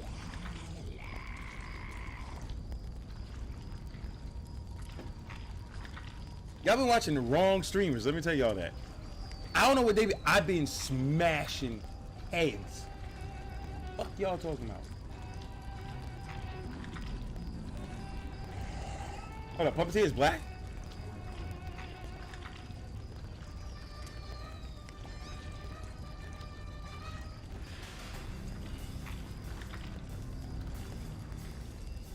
Okay, so check it out. Check it out. Because of Quatch's comment, I'm telling you right now, so far, Henriette is winning.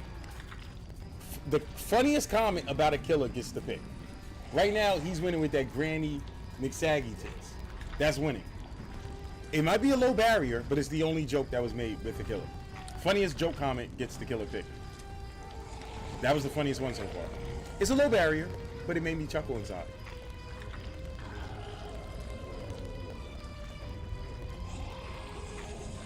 Oh, you're saying Puppeteer wins the votes. I thought you meant Puppeteer wins games.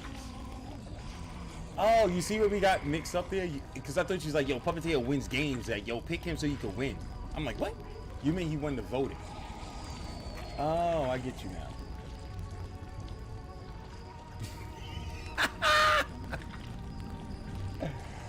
Oh, I see what you mean now. Oh, pick Necro or I'll have a bone to pick with you. Necro is now winning. You see? Lamp just raised the bar. Lamp just raised the bar. That's the best comment so far related to a killer. Necro's ahead right now. That's going to be tough to pick. That's going to be tough to beat. Pick Puppeteer because he's demo. Nah, that's not beating it. That's not beating Lamp's comment. So far, Lamp's winning.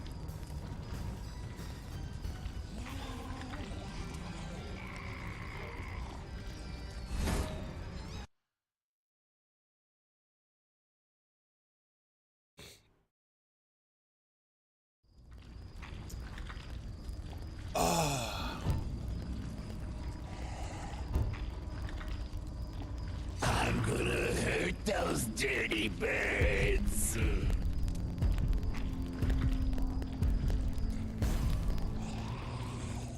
I don't. They're like, hold up. I thought you said Necro was winning. Just so y'all know, this shit was rigged from the beginning. Henrietta was always getting picked. This voting was rigged. I was looking for every reason to make her win. I'm like, well, Puppeteer's out because he said Puppeteer wins. So it's between Necro and her.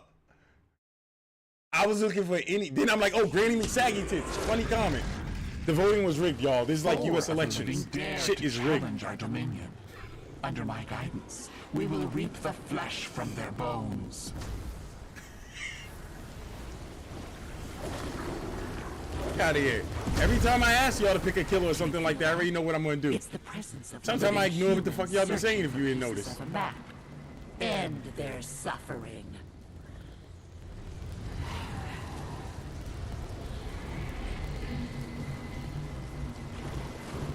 What the fuck? Yo, I am wowing right now. I need a warm-up game. I should have picked Ash.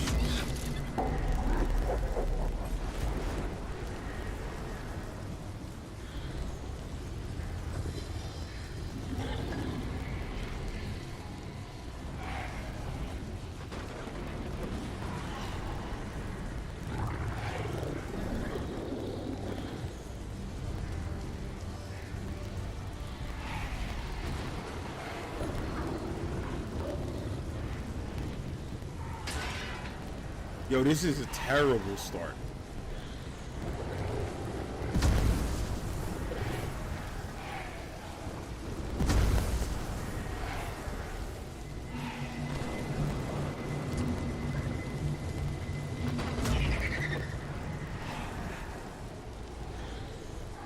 Who making noise?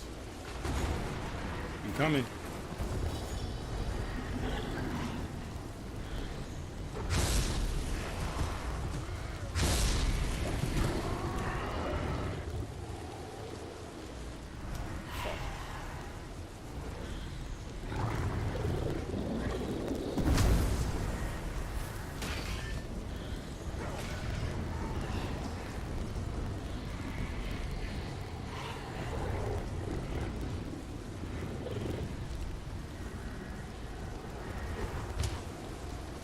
Hold on, where were they at?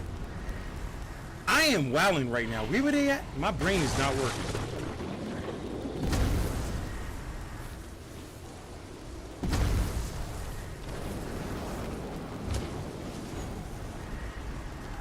I don't remember where they just were at on the map. The living have claimed a piece of the map. Are you toying with them, or merely incompetent? Incompetent right now. I should do a warm-up game.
I'm wilding right now.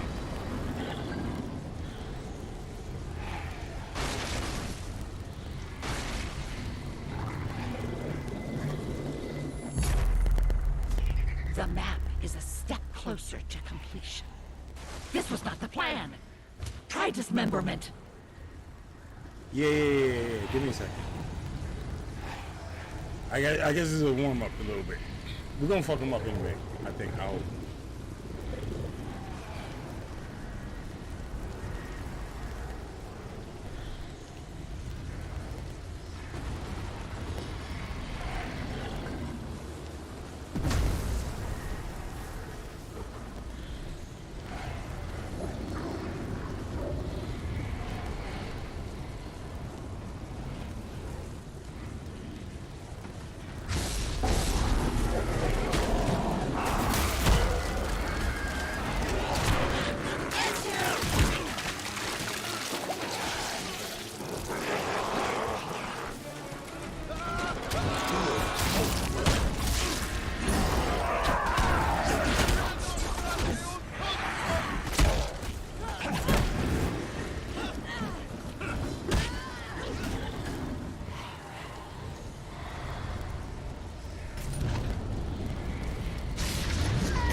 just her, really?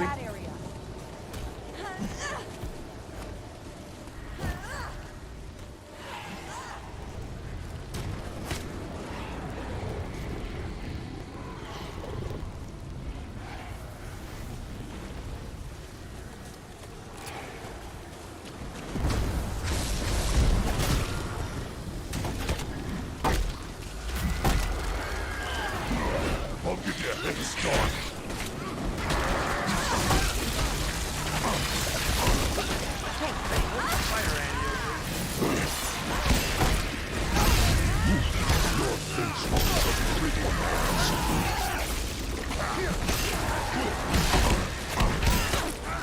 That bitch should have been down. Somebody shot me.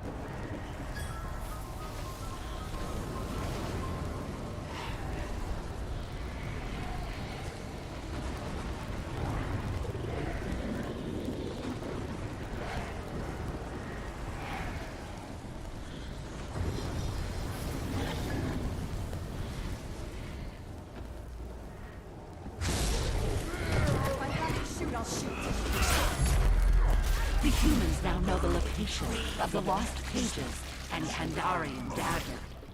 You did it. Don't do it again.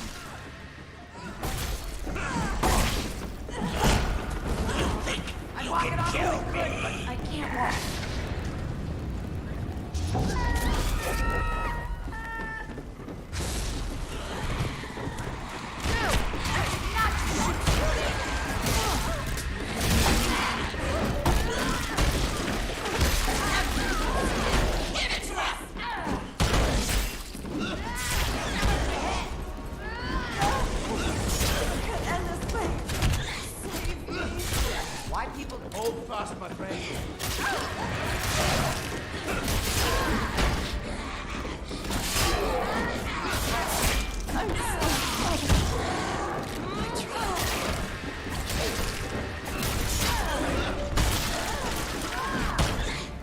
Oh, this bitch is dead. He's one shot. He's fucking one fucking shot.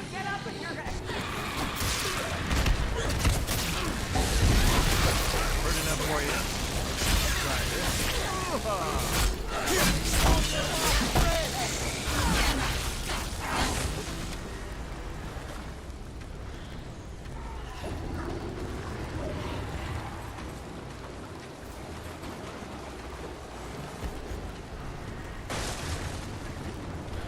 They know shit is real right now, right? They know shit is real right now. That bitch done got dropped twice.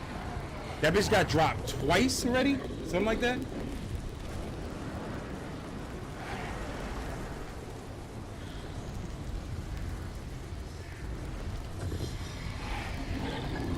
People like Henry is the weakest one. Fuck out of here. Henry is the weakest killer. Okay. You see what trouble they in right now? And this was off a bad start. You understand that this was a bad start?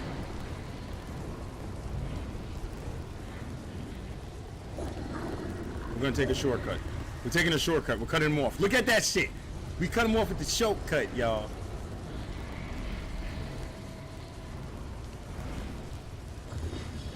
Look at their health and shields. They're hurting. Look at their health and shields. We're gonna cut them off again. I know a shortcut around these woods. Oh shit, they took it.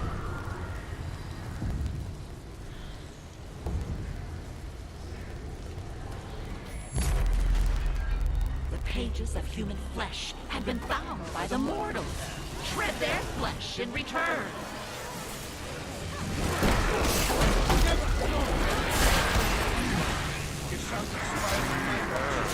I'm here to save this world.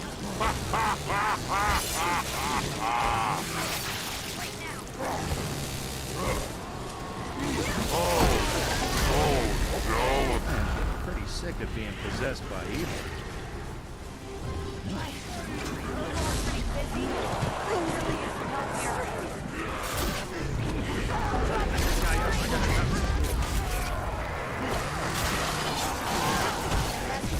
On your feet.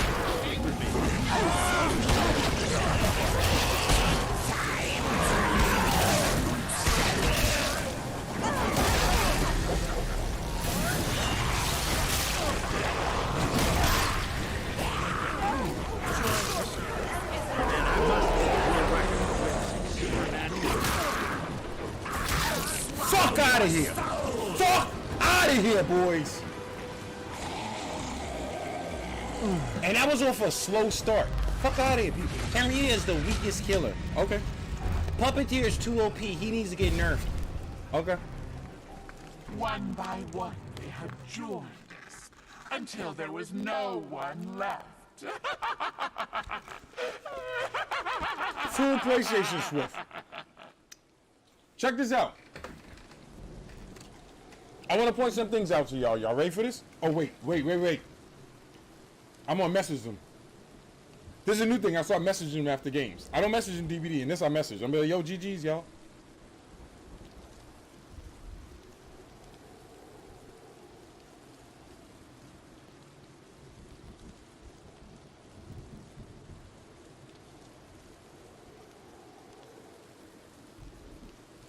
Because check this out. Here's the thing.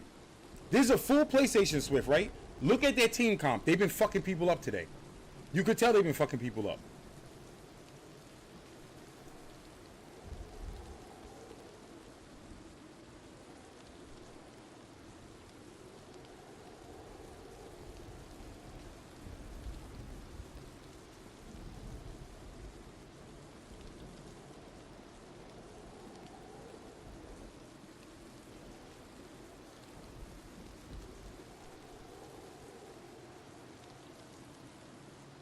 I'm messaging people in this game. I'm like, yo, GG's, y'all. Yo, GG's, Swift. GG's, bruh.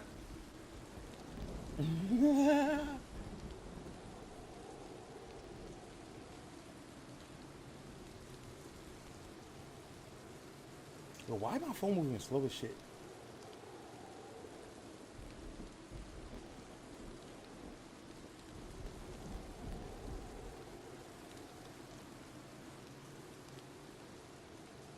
Can I not message him? Is his shit private? I think his shit's private. Let's message the next one. Let's message the Ash.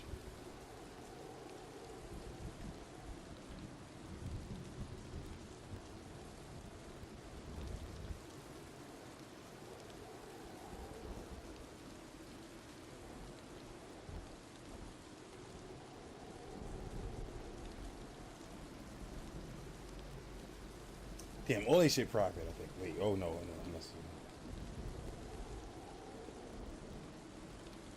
Hold up. This is important, bro. GG, bro.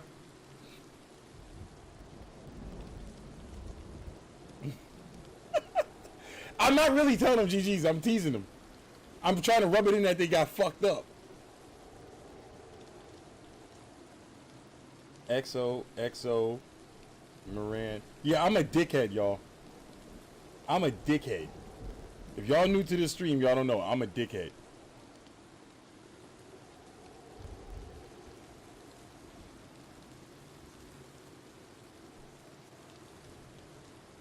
And they all DVDs players. The guy messaged back my teammates were noobs.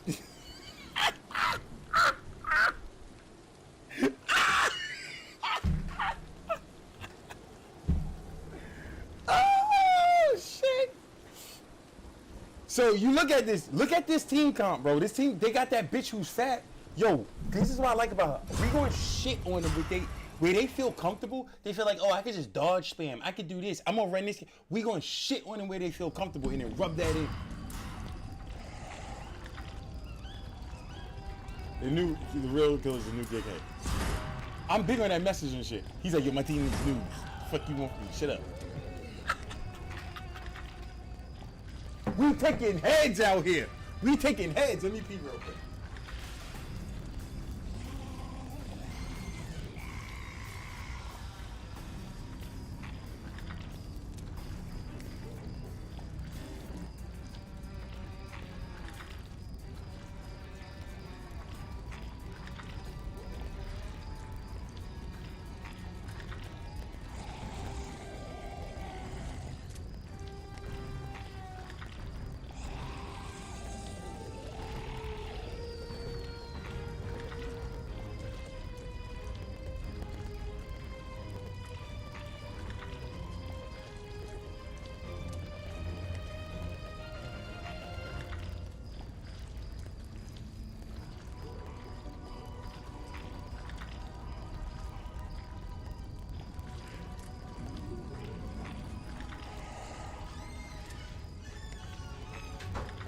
Here's what I like about Henrietta.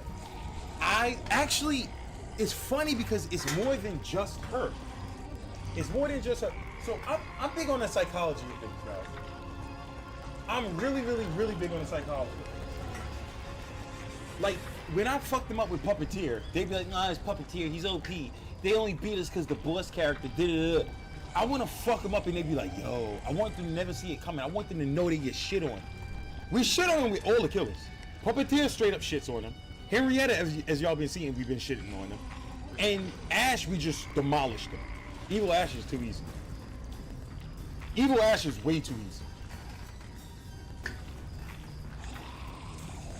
Bro, I've been playing Max Survivors. Are you crazy? I've been playing Max Survivors. Number one, the game has an MMR system. I've been playing Max Survivors. What are you talking about? Survivors are maxed right now. Check this out. I'm gonna have to cancel Matchmaking for a second. Survivors are maxed out. Just so y'all know. Let me show you something. If you guys aren't following the way this game is played, okay? I'm a killer main, as y'all know. Look at my killer. Level 45, right? Level 45 killers go up to. Survivors max out at 25. Look at where I'm at on Evil Ash. Look at where I'm not Evil Ash, on Army of Darkness Ash. I'm on level 17, bro. Level 17. How much have I played him? He maxes out at 25. They are maxed out. Hello. They are maxed out. When you're playing these Survivors, they're maxed out. Survivors max out quick, guys. Lady, you get people always look for something to say on things like, oh well, they aren't that max. Everybody's maxed out right now. You're crazy. Killers take longer to max out, and people are jumping around with killers. These motherfuckers picking one survivor and riding out and maxing them out. They're running the same survivor. They're running Evil Dead, Army of Darkness Ash. They run Circle of Healing Michaela, bitch.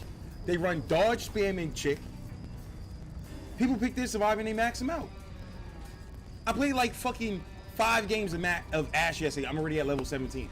The game's been out for, it's gonna be a week soon. You don't, like, come on, wake up. Wake up! Stop making excuses and wake up! Wake up, open your eyes! Free your mind and your behind will follow. What you say, show? Free your mind and your ass will follow. Free your asses, people, and free your mind. That shit, I don't know what that really means, but it sounds like some deep prophetic something. Free your mind and your ass will follow.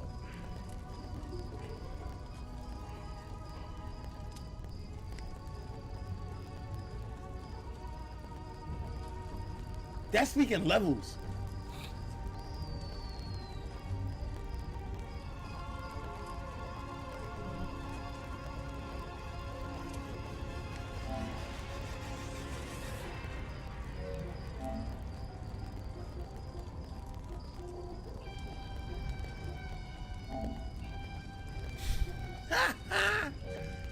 Yo, we messaging people, bro. Cause I want to rub into them how much. Oh man. I'm like, yo, GG y'all. Yo, GG y'all. GG y'all. Nah, be all good. And then, yo, guys, I'm just, when I'm screaming and stuff, I'm not screaming at y'all. I'm trying to, I gotta get hype. I gotta get in the zone. I gotta get, glorious. And I won't give in. I won't give in till I'm victorious. And I would have been oh so glorious.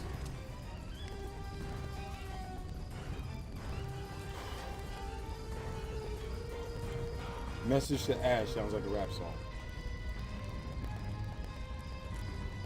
They added a new universal perk to DVD. What do you mean? Thank you for the sub, KC Minutes TV. Welcome to the stream. Welcome to the show.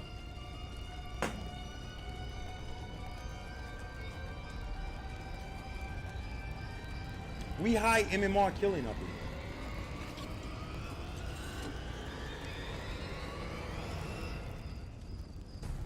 I love how they blame their teammates. Like, what did you do that was so crazy?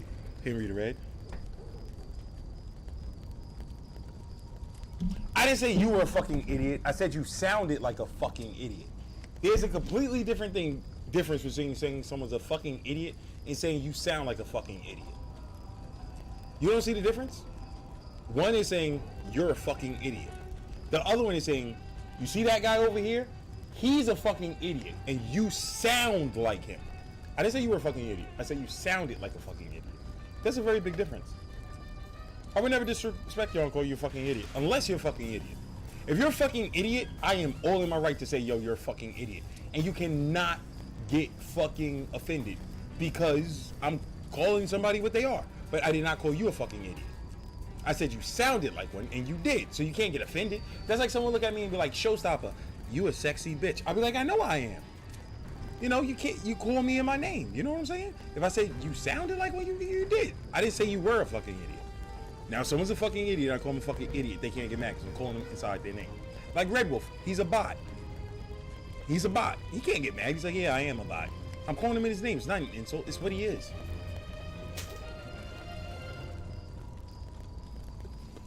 Nah, VHS World, we cool, bro. We cool. We cool. I'm cool with every... Guys, sometimes we get into spats. It happens. It happened. I timed out Yak Casino last night. I like Yak Casino. I timed him out. We can... You have friends in real... People have friends in real life, right? You never get in a little spat with your friends? What do you... I'm not talking no more. Fucking he dies. No. You got family members. You get in an argument with them sometimes. You have a disagreement. You call names. But guess what? You still love each other. I love y'all. We a community up in here. We peoples. And I don't throw that word community around very lightly. I really don't. Y'all know that. But we be chilling and stuff. We see each other like every day. We be talking. We joke. We laugh. Ha ha ha. We cry.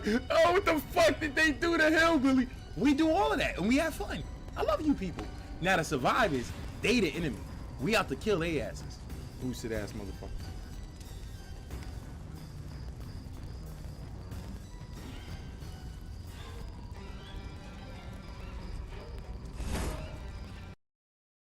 That's what I'm saying. It's like you got to understand things. Like if you guys are on the stream, you understand how show talks. You should understand a show joke. You know, certain things. We about to fuck these bitches up bad. Will not find me beautiful.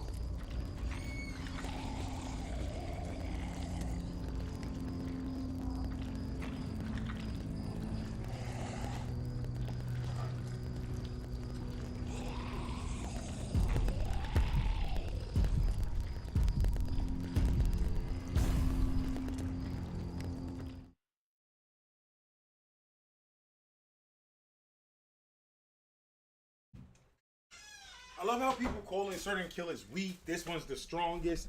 This one's OP. And shit like that. Bro, they're all... It's a very balanced game. That's what's crazy. People aren't used to that. People playing Dead by Daylight for years, where some killers just are unviolent. So people are used to saying, yo, this one's whatever. Yo, they're all pretty even in this game. They really are. I come to you in the form of Linda, the Savior's lost love. Yo, look how far Join my us, points are. and we will crush the mortal's last stand. The RNG is a factor in this bitch. The mortals see pieces of a map that holds the key to our banishment from this realm. Stop them.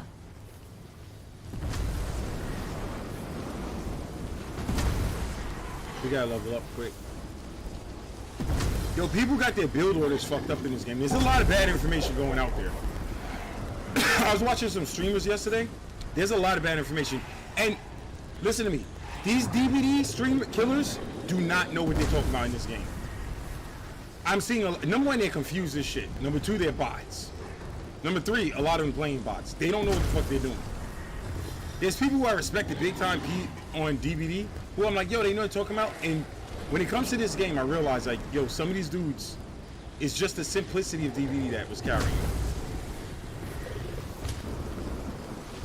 And some of them, I'm surprised, haven't embraced the complexity of this game.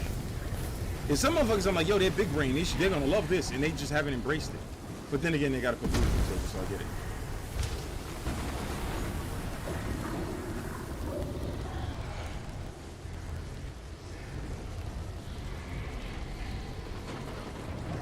I gotta level up a little.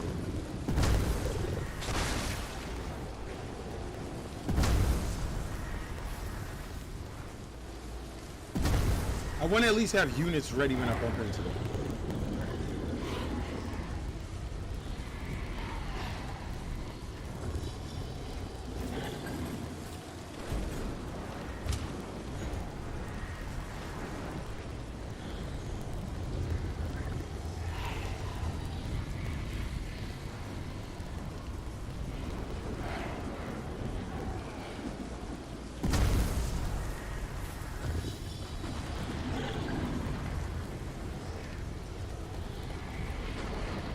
And a lot of people are fucking up on their build order, going heavy on traps in the beginning.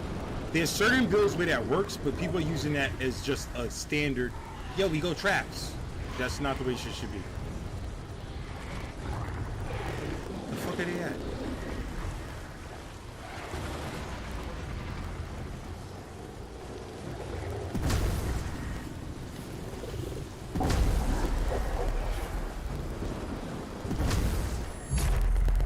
Human hands now hold a fragment of the map. Why do these humans still have hands? Bitch, because I can't find them.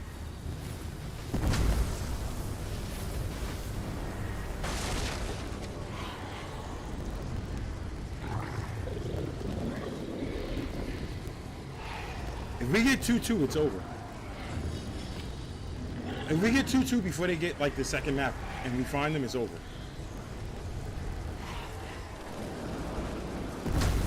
Let me look at their team. Oh, they have an Arthur. That might not actually be the case. Because that motherfucker's wild as shit. Yo, where were they at?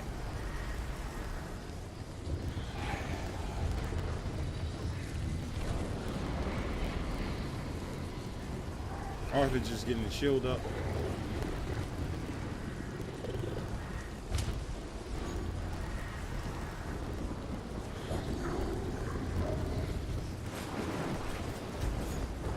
We got 2-2. Which means we could do that. But I just did. I have no idea where the fuck they are.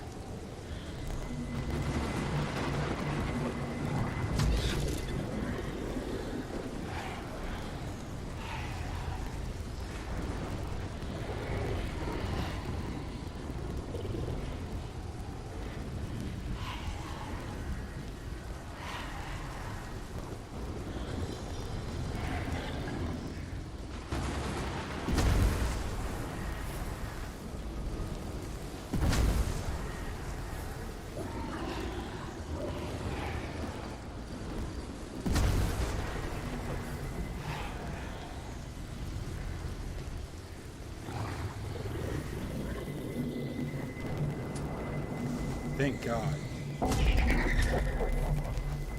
Royal Oak Cemetery. We on it. We on it. We on it. We on it. We on it. We on it. We on it, y'all.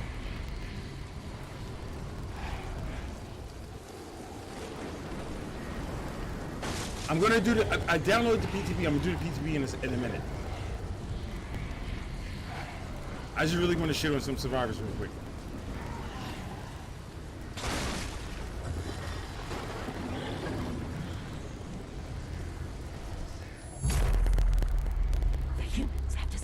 These dudes is on the move, bro. Have you lost your appetite for slaughter?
Come on.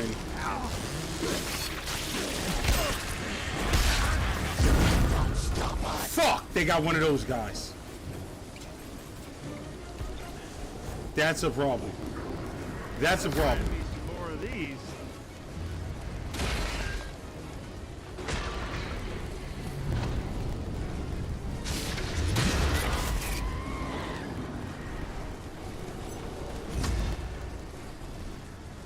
That's a problem. FYI. Alright, so we're gonna have to slow them down by taking them out separate. If they separate, we gotta get away from that ash.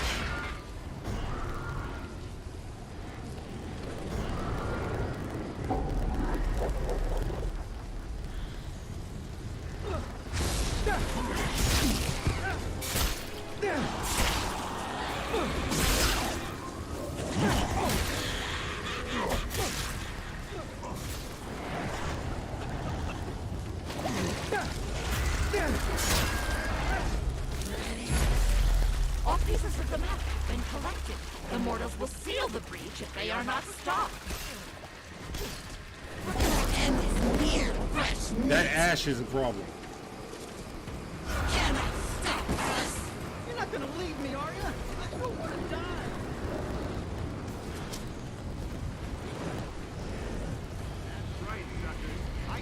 Suck it up, buddy. You know.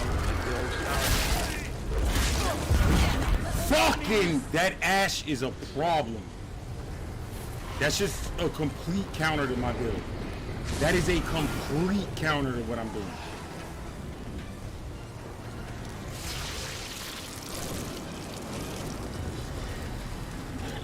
Fuck. Alright, how are we gonna do this? How are we gonna do this? How are we gonna do this?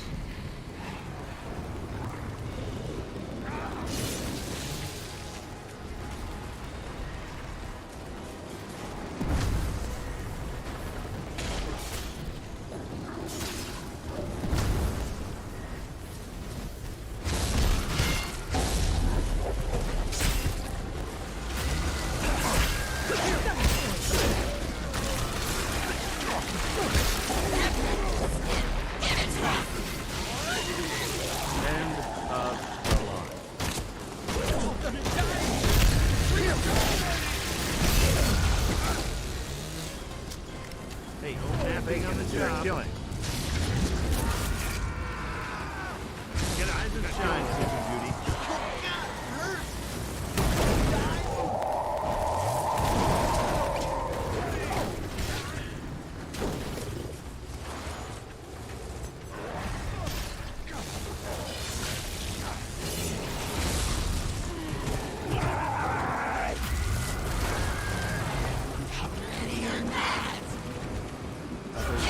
That ash is a problem, bro. Look at them hurting. Look at them hurting. That ash is a serious problem. This game would have been over if it wasn't for him.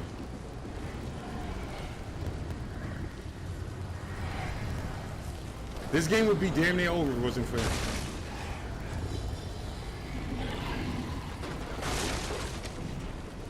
People underestimate the strength in that. If it's done right. Meanwhile, like Red Wolf was using him yesterday, but wasn't doing it right. If you use him right, he's a fucking really, really, really serious big problem.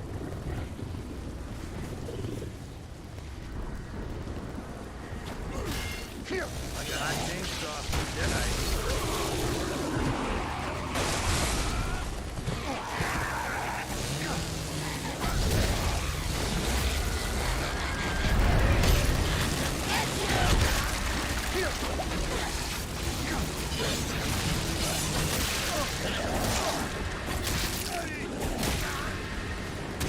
Hold on, gotta reload.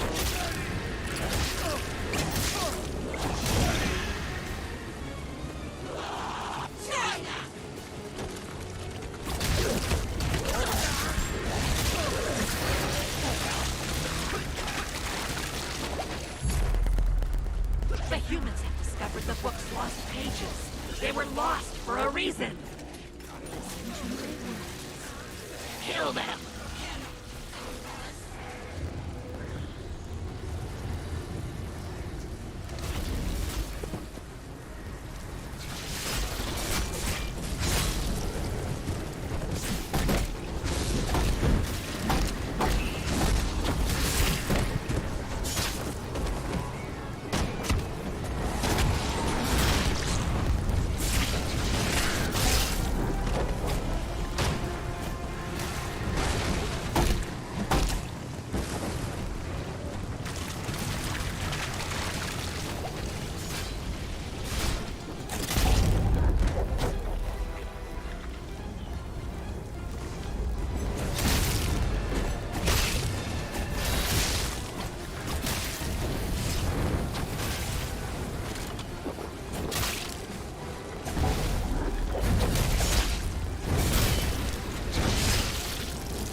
Suck on my titty, bitch. Suck on my titty, bitch. And that's a wrap. They dead. Woo! Bro. She's the weakest killer, right, guys? That's what were they saying yesterday? And I said before I started streaming yesterday, when I had a like level 20 something, I was like, everyone record, she's the weakest one, right? Everyone's like, yeah, she's bad, she's da-da-da. I'm like, all right, I'm gonna make her look ridiculous. Watch when I get a max. Fuck the dodge spam, fuck all that. Watch what happens. And what happened? Y'all yesterday like, yo, just pick Puppeteer. He'll cancel the dodge spam, do that. And that's what I said, no, we're gonna find ways to do it. We're not just gonna rely on one killer to do it. We can counter that shit with everybody through gameplay. So I'm talking about next level shit right now.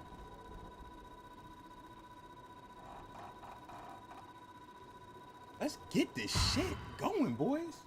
They not ready for this jelly.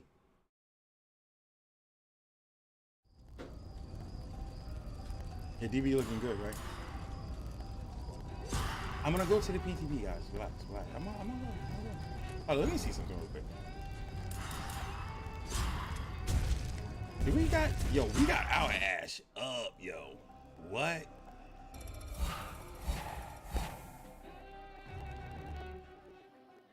We got 7 skill points in him too. Our Ash is about to be a beast. It's so easy to level up survivors in this game. Killers are hard as shit. It's so easy to level up survivors.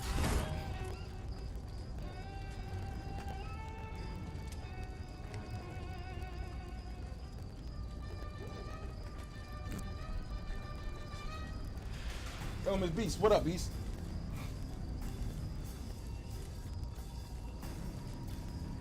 I don't care about these bitches, bro. These survivors ain't got shit for me. Motherfucking showstopper in here. Take off this shirt. It's getting kind of hot in here. It's getting hot in here. So take off all your clothes. So hot in here. Baby say, I'm gonna take my clothes off.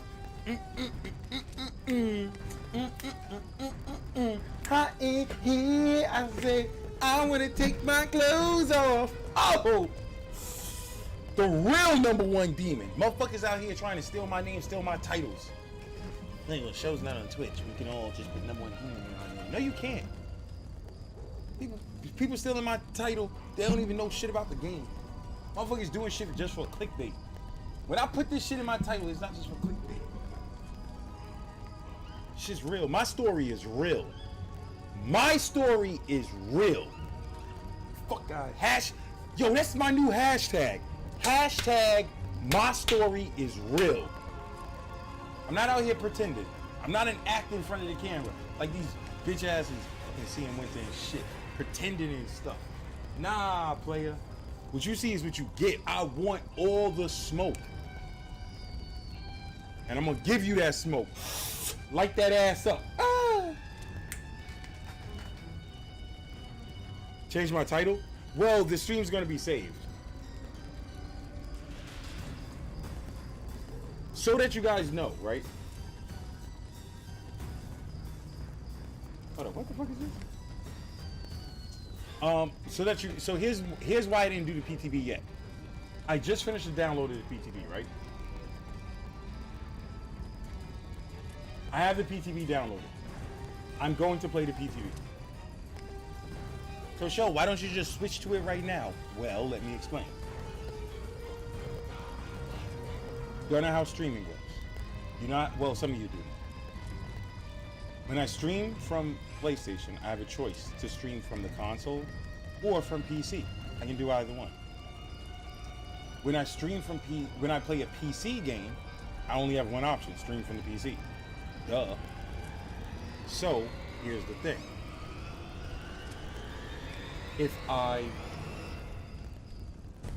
So like right now, I'm gonna explain this. Everyone understands, and you learn a little about my tech, my setup. Right now, as I'm playing this game, to my right is a 21-inch LCD flat panel that my PC is connected to, and I have the output on that display. So I have chat, OBS, Streamlabs, all of that set up.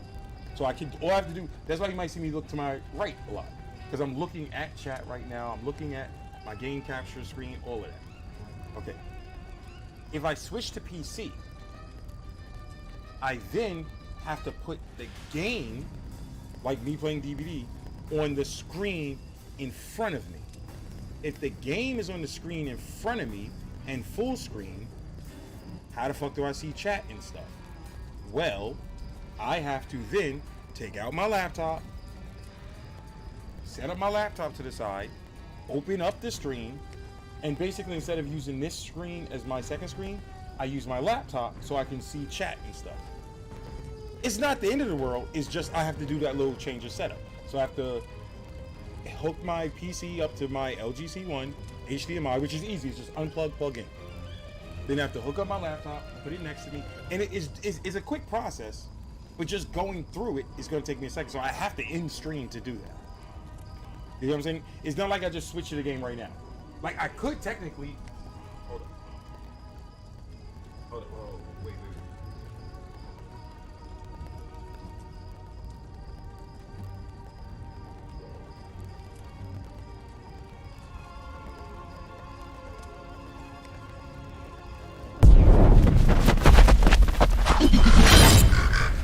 See, I could technically just play right now. It's ready.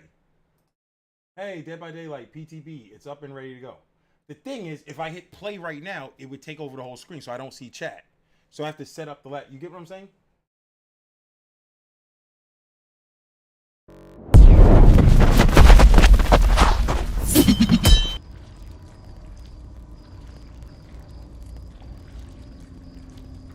Like, so you have an overview.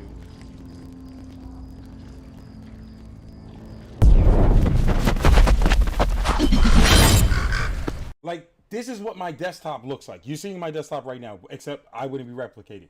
I have my stream chat on the left. So when people say things that's blocked, like Lord Vaughn right here said, fuck chat, I hit show. Now it's up here. I manage that. Then to my right, I have my Streamlabs that I manage things like transitions, what I'm doing, things like that. So I need to set up the second screen for that.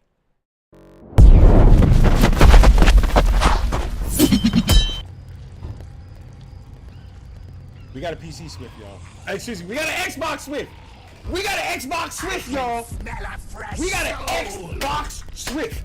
These shits are rare. They're rare. We are in for a treat right now. No, I want to play the PTB. I do. It's just I have to do that setup. And since I already had this up, I said, okay, let me play a little bit of it. I'm going to go to PTB. Don't worry about it. I'm going to go to the PTB. I want to play it also. I want to see what the killer's like.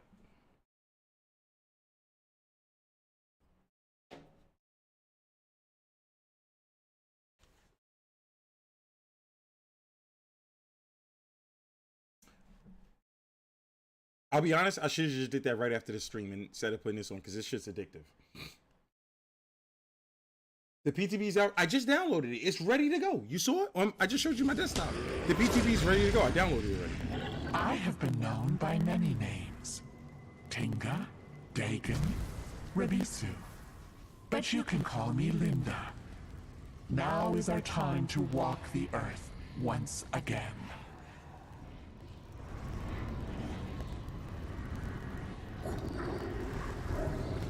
A group of the living seek pieces of a map to the lost pages of the Necronomicon and the Kandarian. This is so sorry. Wasn't that many orbs here? Kill these fools.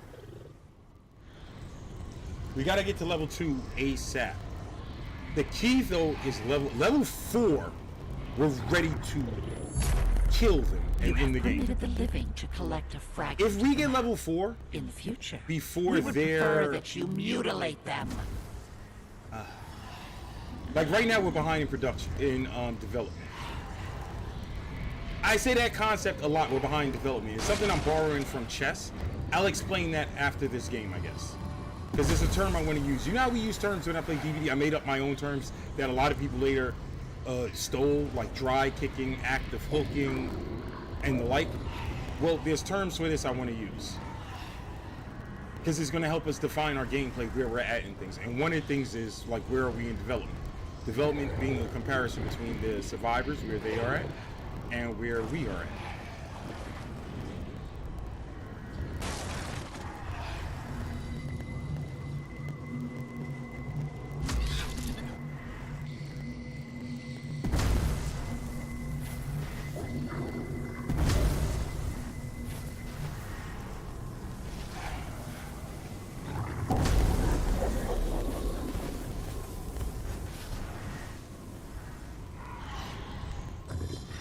I'll explain that concept after the game.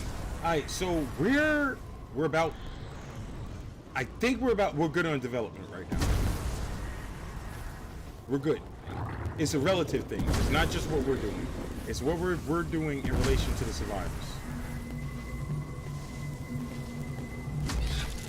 Like, we could be off to a slow start, but be ahead of them in development.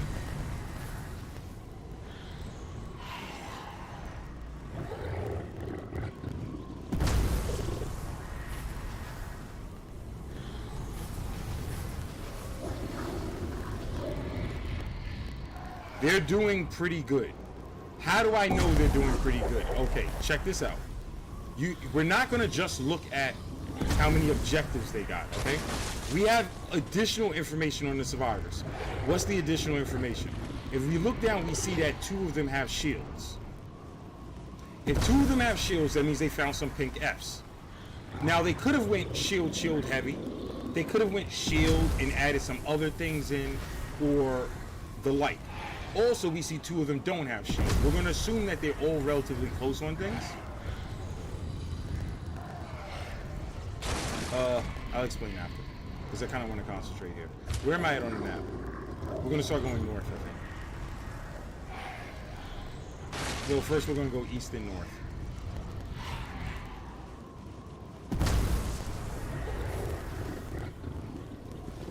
What I'm doing is, I know I have a point in me right now. I'm going to wait till I get it to 2. That way I can do it more efficiently rather than going in the menu constantly.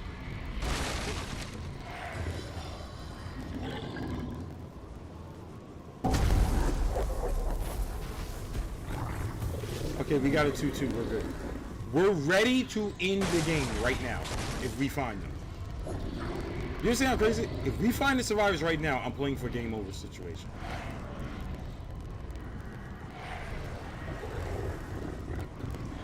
Because we have 2-2.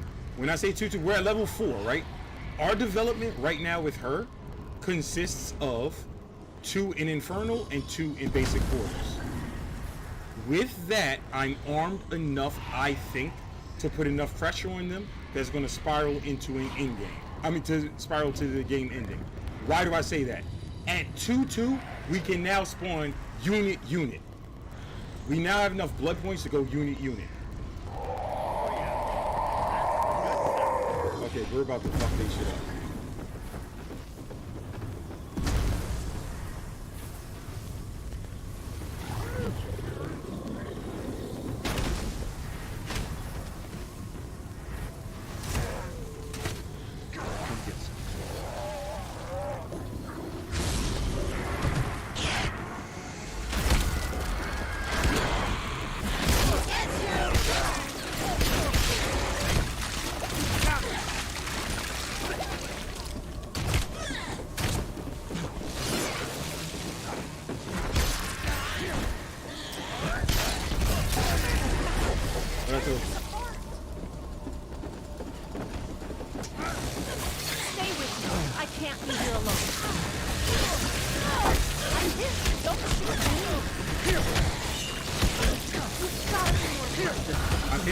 So let me do this. I'm putting one in portal.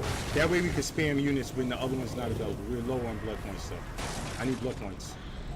I'm telling you right now. So we're going to start it going. You see, one down. Because once you get that first knock, a couple things happen on that first knock. They have to recover the person. The person is relatively weak, unless they have circle healing chick. We could just do that, whatever. But we also get a surge of these points. We're going to now put this here. We're going to get ready for when they come down.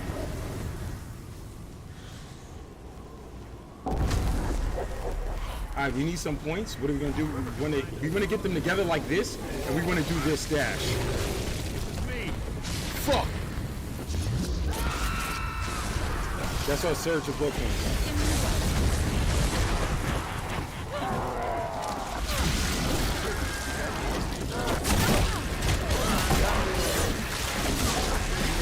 Let's be a healer.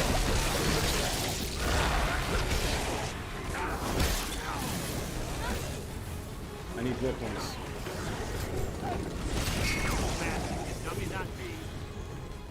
Look at how we're leveling up right now.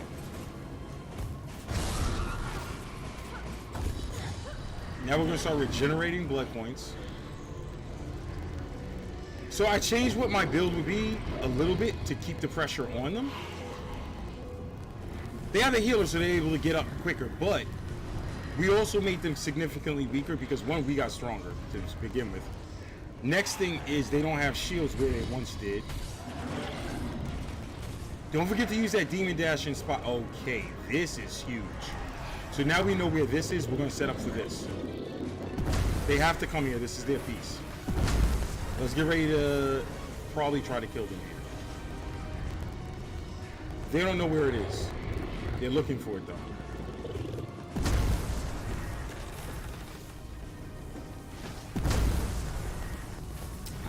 That was a hope that someone would go there. He did. Bag. Oh.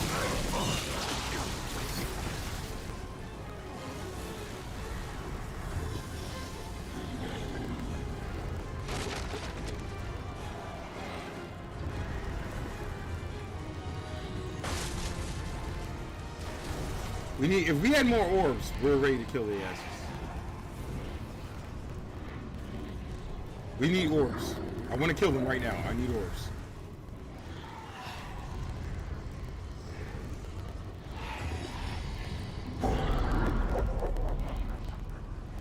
Got the trap, right?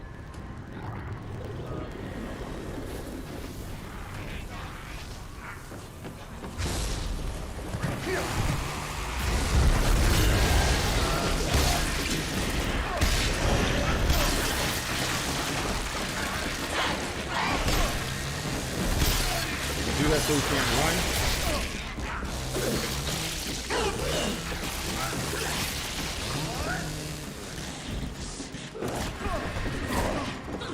If we get him into a trap, wasn't there another one in here?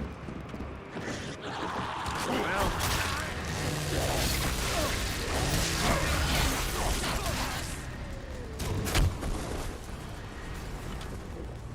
Oh, all right.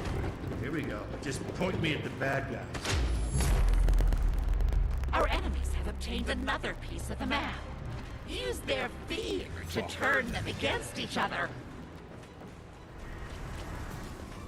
Ah, this Ash is this Ash is a problem.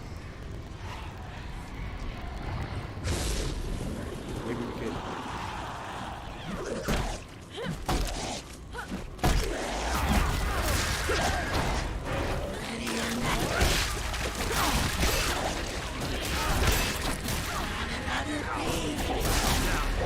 Not dead yet.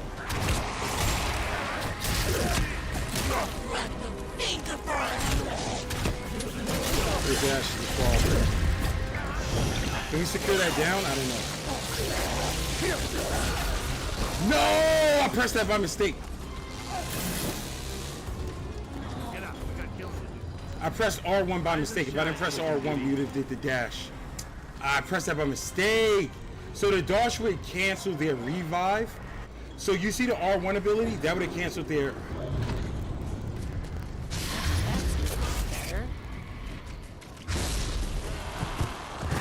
I want to keep the pressure going on.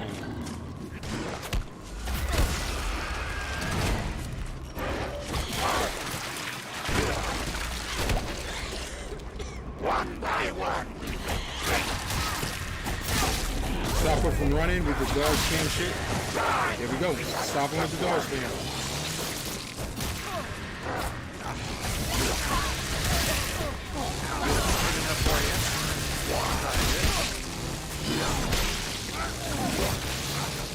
Okay, get ready for it.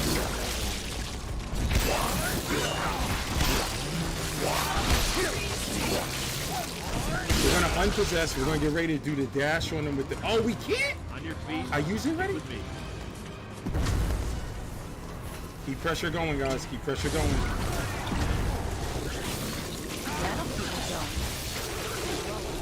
I call this one the dash. Yeah.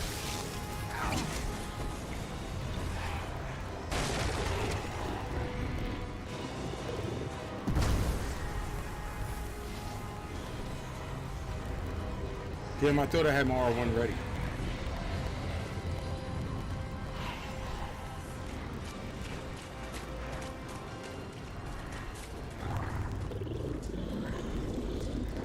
all three of them here? Where's the other one? This bitch disappeared or some shit?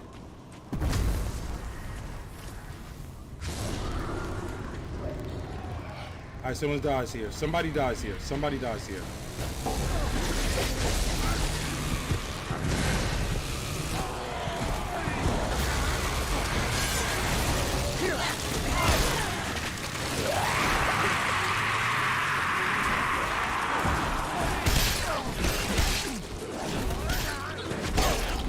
No dodge spam. No dodge spam, bitch.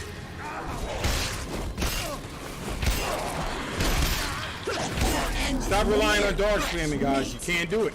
You gotta learn how to play the game better. It's not all about the dodge spam. It's about skills. Let's get some traps up for them. No one's getting this res.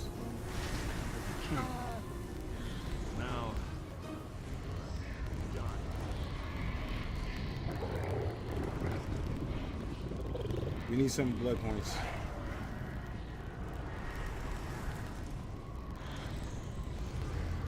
Stop breaking up and stop relying on dodge spam and stop relying on Ash's invincibility. Those days are over, guys. You hear me? Those days are over. And guess what else is over? This game.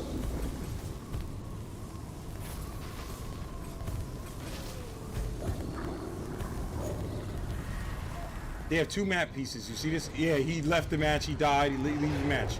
Get the fuck out my lobby. Get the fuck out my lobby. Get the fuck out my lobby, Ashes. The fuck y'all think this is? People think they're gonna... If you think picking Ash is carrying you, and you think a dodge spam is carrying you, sorry guys, it's not day 1 or day 2 anymore. Showstopper figures out your bullshit through gameplay. What I told y'all, we're not gonna sit here and just cry about shit. We're gonna come up with ways to counter it. Now, survivors, adapt. Show you're better than DVD survivors and adapt.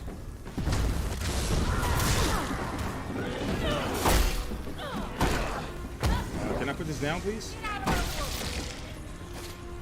Can I please put this down, please? No? Okay, I guess not.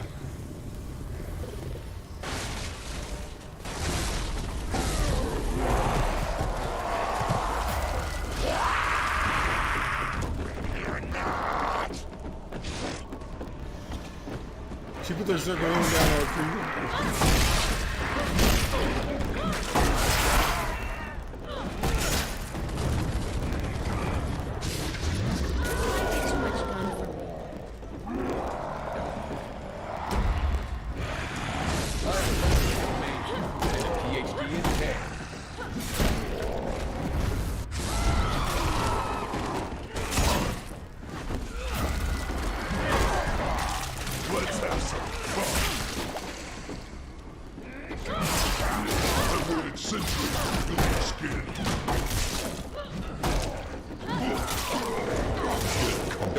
Not carrying you anymore. Dodge spam's not carrying you, and neither is picking Ash. Adapt. Adapt, survivors is the rule of the jungle. Cassie, what's up? Alright, so I need to explain the concept to you guys. So Humankind will drown in the blood of darkness. Because I want to really use this concept because it's going to be important for us to understand where we are. We're thinking strategically about things. We're not just spawning into the map and doing little things. So, first thing is this. I don't know how many of y'all play chess in here or are familiar with the game of chess. A lot of people watching the stream, y'all probably know I'm big into chess. I love chess. It's my favorite game. It's great. Chess is a very strategic game. You want to do things, you want to make a plan. It's not just, oh, I'm moving this here. So one of the important things about chess, it's a war. You have 2 armies. If you're going to war, you're not just moving pieces and you have a plan. One of the ways you set yourself up for a success is you move your army about. You take control of the board, you have your bishops on long diagonals, you have your rooks connected on open files, such and such. You develop your pieces. In chess, if you notice the opening game, which is basically the first 8 to 10 moves or so, you want to develop your pieces. That's why you don't typically move the same piece twice. Like, let's say my first move, I move my pawn 1 space. Opponent moves 2 spaces. Then I move that same pawn 1 space. Then they bring out a bishop. Then I move another pawn one space. Then they bring out a knight. Then I move that other pawn another space. Then they bring out the other knight. They have 2 bishops developed, 2 knights developed, and 2 pawns in the center. I have 2 pawns in the center. They're ahead in development. They develop faster than. When you develop and you have your pieces developed, you're more prepared to attack and control the board and have mobility. So after the first couple moves in chess, you can look at a board and say, hey, this side is ahead in development. More of their pieces are developed, their king is castle, things like that. Okay, now we're going to apply that similar concept to this game, which is the opening game. The opening game is important. In any game of strategy or whatever, the opening first couple moves are important, even in a real-time strategy game. Hey, they have more resources, they have more mines up, they have more units over here. The beginning is very important. That's why I be wilding out sometimes, like, yo, this is a slow start. The beginning, because it sets up the next thing. When, in most things of strategy, once conflict happens, it starts rolling. Similar in this game, once you start it starts rolling. And if it's rolling, the side that's better developed, that development is going to lead to an advantage. Okay, so what do we look at in this when I think about development? Where are we on levels? Like when we level up, do we have our enhanced orb things? Do we have unit capabilities? Like how far are we on levels? The next thing is setup. Setup is very important. Think about this. When it first starts, what information do we have? Where the dagger is, where the book is. These are 2 important points of interest. The survivors, they have to get 2 pages, 3 pages to a thing. All things being equal, it would be we set up our first base, they get the first page. That's equal. We set up the second base while they get the second page. That's equal. Then they're going towards the 3rd page and we're looking for them. Okay? So even battle or even setup would be all of us clash heads when they're at the 3rd page or right after they get to or something like that. Like if they get to the 3rd page when we're getting there, that's everything being equal. So if we're ahead of let's say they have the 2 pages, found first page, found second page, and we've only set up 1 base and we're only at level 2 or 3, they're ahead in development. You understand what I'm saying? Simple concept. So we want to set that as a baseline in order to determine where we're at in the beginning. The next thing is this: how are they leveling up? Now, they can tell how we're leveling up because they can see what the killer's threat level is, how much we're leveling up. We can't directly tell how they're leveling up, but there's certain things that we can use to tell. One is, do they have pages? If they have a page, chances are they've looted things up, whatever. If the game's been going on for a while and they don't, like let's say we're 2 minutes in and they don't have a page, you can make an assumption they've been looting and they probably have a couple pink Fs and they've been doing some things because they're not rushing the pages. Also, we can look down at the characters, we can see what do their shield levels look like. If you see people have like 2 or 3 shields, each of those shields takes a pink F for them to get it, right? So we can determine, hey, they have minimum this many pink Fs, probably more, and maybe someone who has, like, let's say Cheryl, they're not leveling up their shield, or they're not so we could assume Cheryl's whatever Cheryl's put their things into, their pink Fs, whatever they put them into. You understand? It's simple concepts that we apply to this.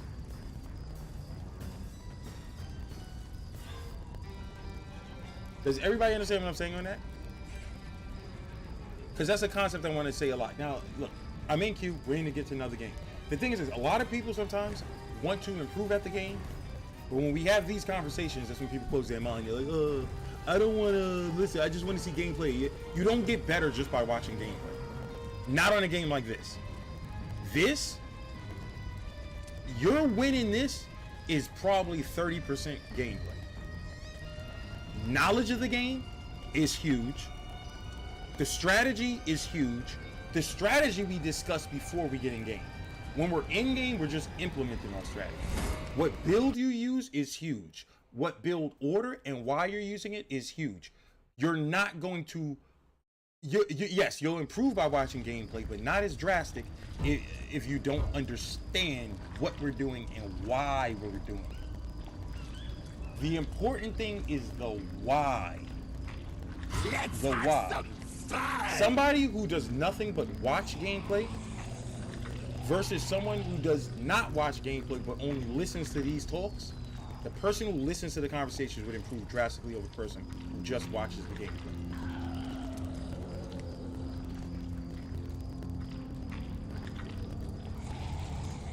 And I think you enjoy the gameplay a lot more if you understand what I'm doing or what I'm saying. Like right now, I just explained the thing of development. Somebody who spaced out not listening, now when we're in game, like, okay, we're behind development, so we have to do such. You'll be like, what does it mean develop? I'll just assume it means whatever. Or when I said 2-2, when I'm like, okay, we're at a 2-2 right now. Someone who wasn't listening earlier when I was explaining the importance of 2-2 with this killer. I went over the whole thing what 2-2 means with this killer and why you don't even know what we're talking about or why it's important to get there early. That's how you improve. Yes, you can see the survivor's shield is killer. You can see their shield, health, and everything. That's how we know where they're at, when they're in trouble, when to push, how to push, things like that. When they're making a mistake by rushing an objective. Cars override what? Shield? I don't know. It's a strategy game. It's an advanced strategy game. Like I said, there's levels to this shit. That's we want to be elite killers, or we just want to, hey, I'm just killing and I win more than 50% of my games. Bitch, I'm trying to win 99.9% of my games. Heed my words, for I am the one known as Linda. The thing is, it's a lot more in depth than DVD. DVD, we spoke some advanced stuff, but well, advanced for DVD. This is a lot more involved than DVD, which is one of the things I love about it. Okay, so we spawn. Pieces of a map lie hidden we spawn next to these two objectives, so that might give us a natural development advantage. But also remember that might hurt us in game. Why? If they do get one of these objectives, we spawn across the map, and all they got to do is run across the street to the other one. Like, this is something we got to pay attention to. If we, let's say they get the book first, we're going to spawn across the map, and then they get to just run over to the other point and start on the other one and get a head start when we have to fly across the map. Now, what does that tell us? How do we adapt to that? That means we might want to definitely set up both of these spots. That way, if we do spawn across the map, they have to deal with the traps, and it gives us time to get across the map before they just get the timer running without being unimpeded. Now, we're also working to efficiently use time here. So I see I have one level, but I'm not going to level that up yet. I'm going to wait till I get to 2 and then dump both of them in there.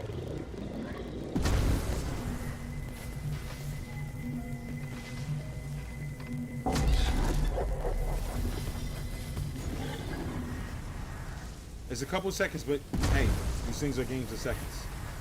All right, we have some good traps on this one. Let's start heading this. Let's look at where we're at on the map. Okay, we're at a good spot on the map. We're at the top. Why that's good is when it's time to move towards trying to find them, we have a direction, we have a plan of direction we can move towards. It's not just we're in the middle of the map, hey, where do we go? We can just start heading south.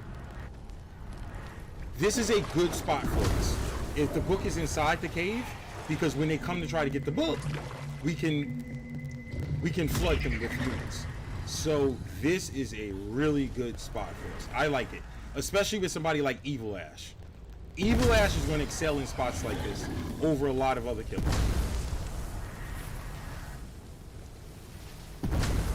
We have a pretty good setup going. I want to hurry up and get another thing going, so we're going to drop a unit there because that's going to give us a nice boost, similar to if we drop the chest. Let's grab this. Now let's look down on the map. We're going to start heading south. You have allowed them to locate a page. You have an army. Now, even if we don't find them right here, we do have a benefit of going through these villages where we might find where their next page is. And if we do, we can just get the setup going and wait for it. The living have discovered another fragment of their precious map. I'm going to make an assumption here that they're split up.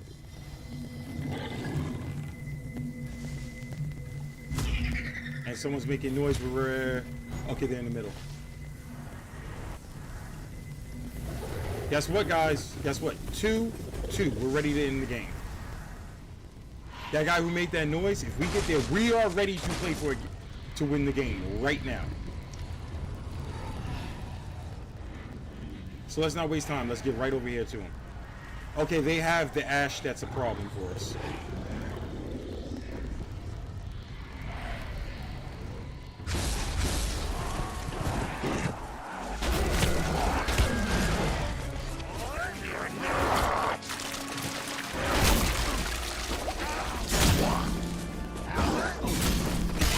Wow, heavy stun shit.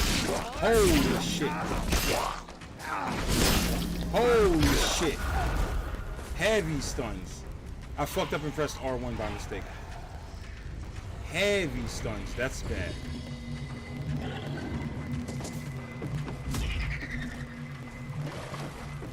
Let's get our R1 ready.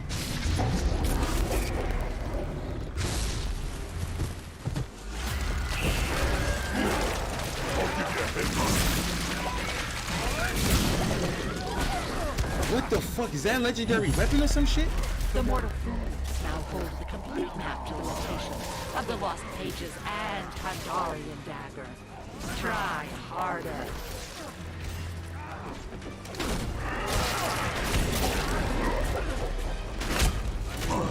Get comfortable. This is where you rot. Fuck.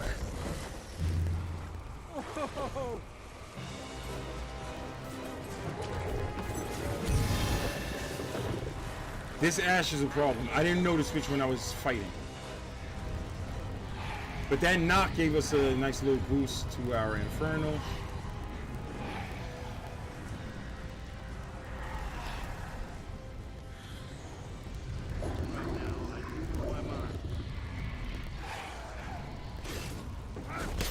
Let's set this.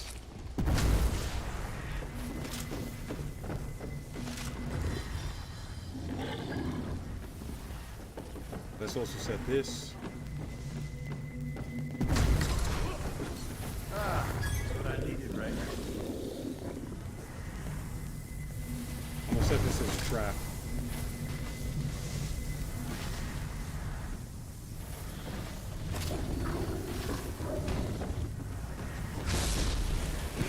What?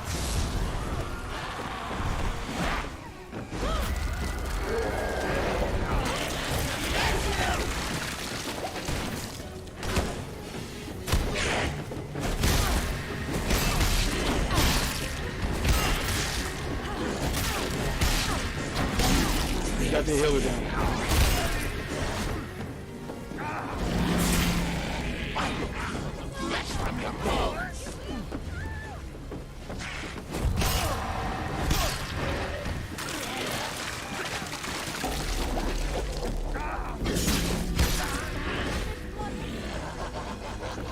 Just let us go. Zigzag. My mama told me if I'm getting shot at, run zigzag. Good dodge also. Breathing. Fuck that ash, bro. Look, we got R1 to break up the res.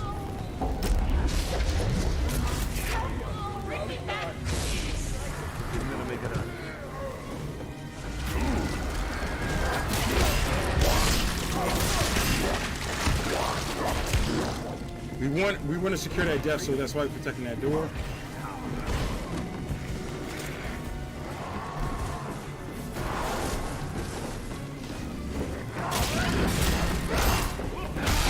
We were placing while we were stunned.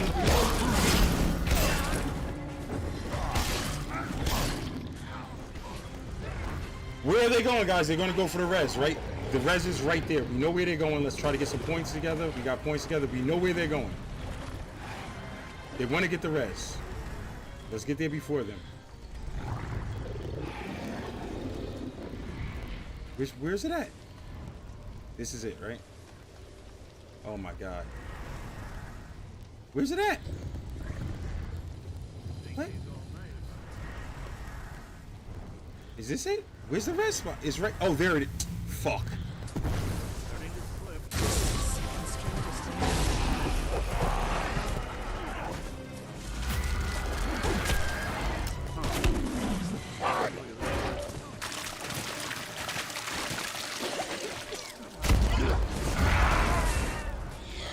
He's a problem.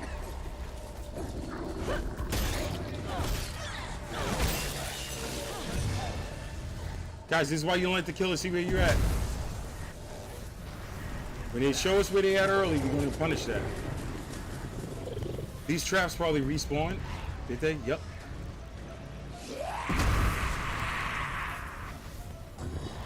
Remember, trap spots respawn. Take advantage of that if you can. No way out. What are we gonna do?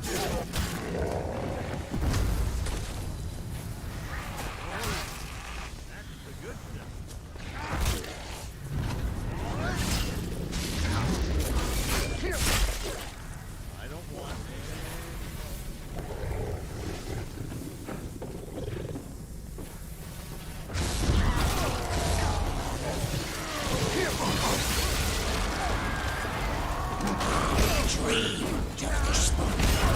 Fuck this Ash, bro.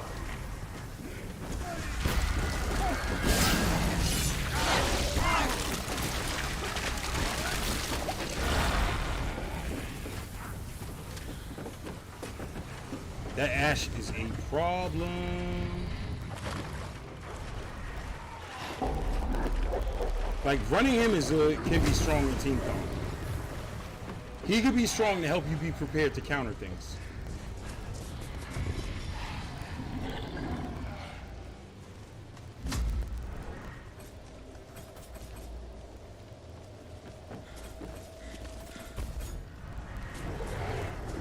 Starting to slip.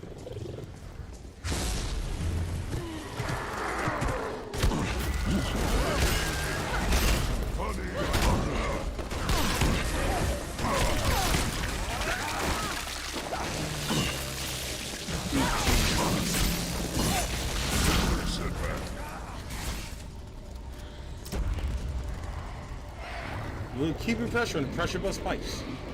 Wasn't the most efficient push, but whatever. Pressure bust pipes.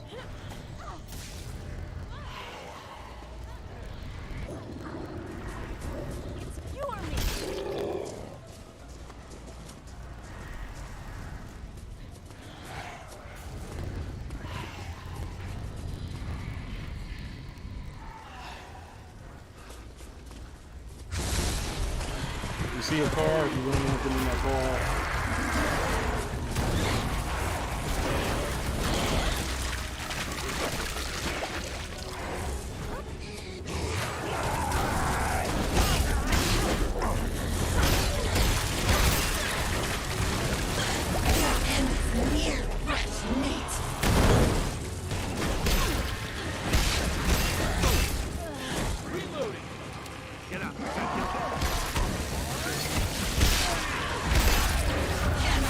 This guy! Cancel the res. Suck it up, buddy. You know, we got work to do. Yeah.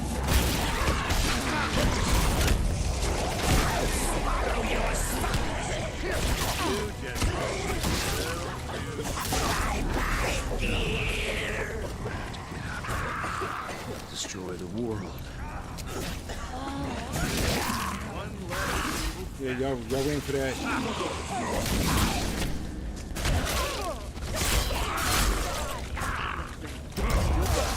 Nobody lights up the space like Ed Panther.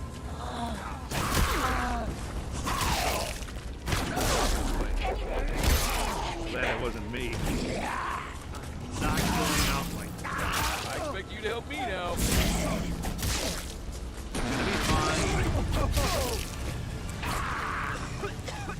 Now you won't need it. I'm gonna get better. That doesn't break the res out?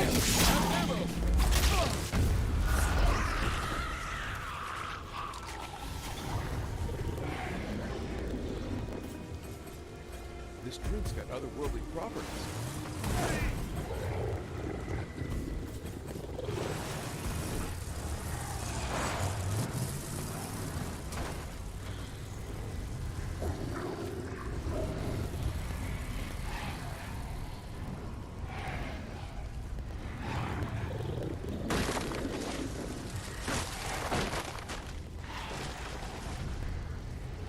That Ash is saving the game, that's why.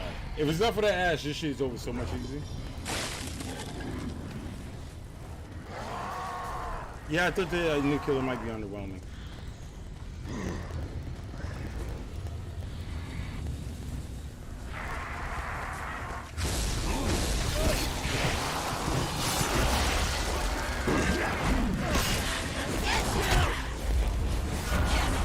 This bitch is pissing me off so much.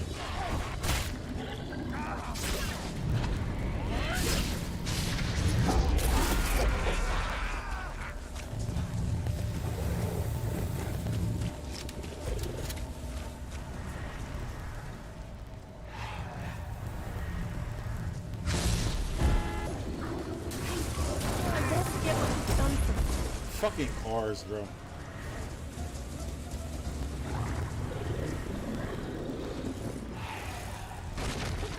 Remember, we maxed out our notice we gain blood orbs passively now.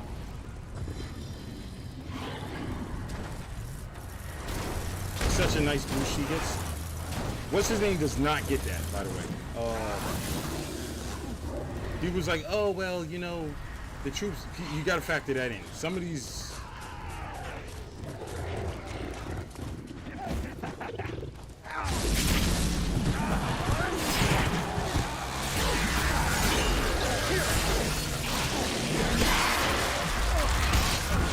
This motherfucker! We got him out, we got him out, we got him out. The humans have located the Sandarian dagger. Stop them before they take it! Look it up and start fighting like me.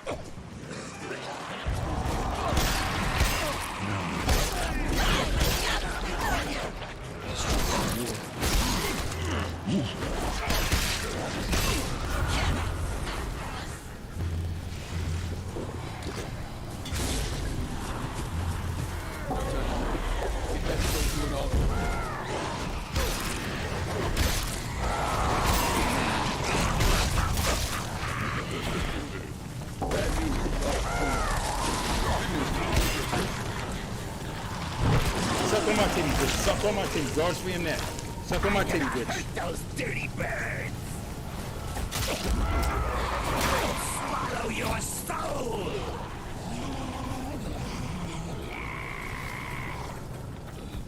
I can feel it slipping away.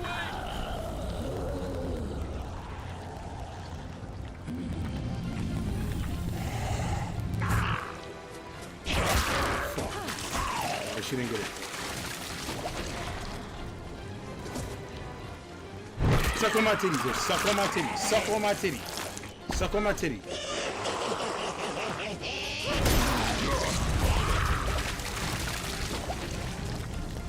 I can smell a fresh sky light. Suck on my titty and it's game. And that's game. Survivors, come in my live and doing that stupid shit. Jump in cars and show yourself early. Shoot guns. Yeah, you did.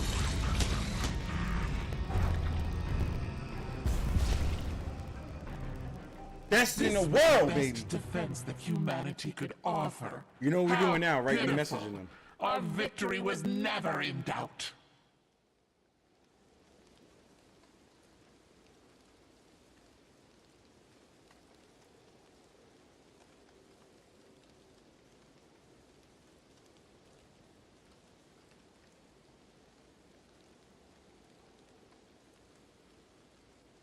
Yeah, we message them after games on this now.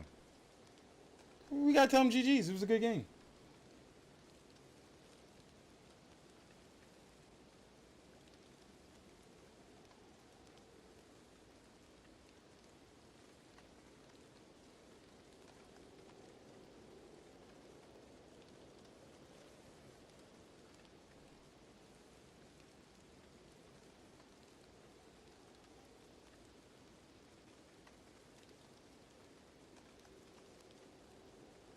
We gotta be respectful. We gotta tell our opponents GG, especially when it's PlayStation plays.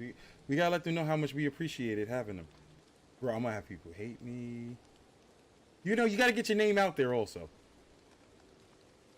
It's not DVD. DVD, people know, oh, showstopper. Yeah, nobody know me in this. You gotta introduce yourself to your prey. You gotta put your name in their heads. They're like, oh, this guy again. Fuck.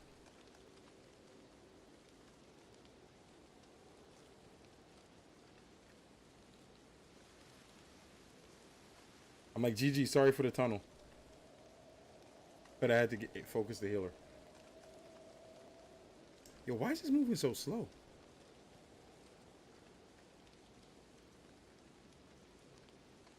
Oh, I don't think this person lets me message them. Maybe I gotta get that new iPhone. It feels like my phone's moving slow. Let me restart. I haven't restarted in like a month. Yes, it's crossplay. Everything's crossplay nowadays.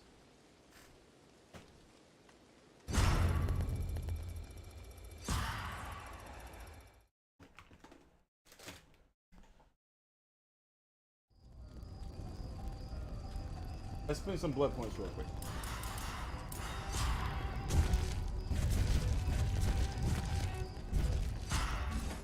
Yo, I'm not gonna lie. I enjoy playing this guy when I play Survivor. You really feel like a fucking action hero when you play him. So what would we spec him towards? This first one's like, incoming damage reduced when you have a shield active, whatever. Increased length shields, this could be good. Reduction in fear received. That's gonna be huge, so I don't have to. So I just don't have to worry about fear. Or I could level up the other stuff and be like, yo, fuck it, when the game. Because think, this is 20%.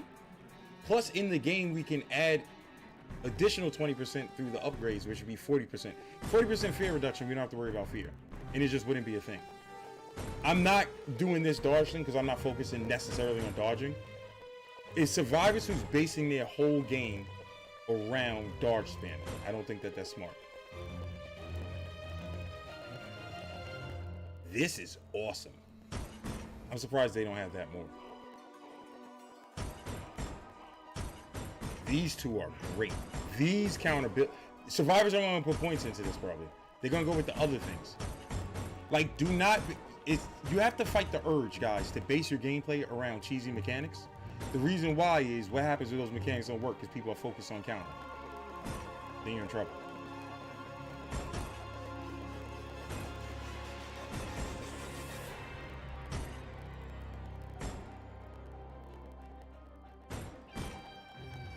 This isn't given because all boss units are possessed. Something I don't know happening later.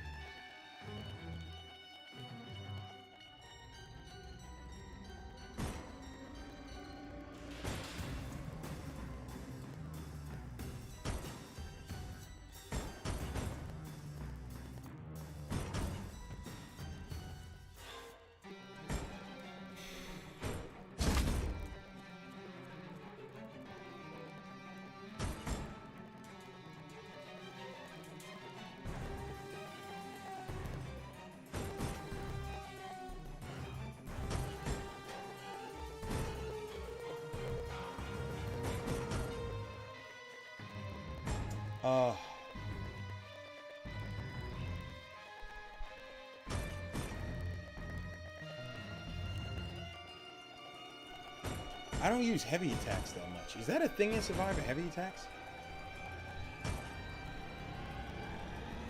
This, I might go for, yeah, you gotta go with damage.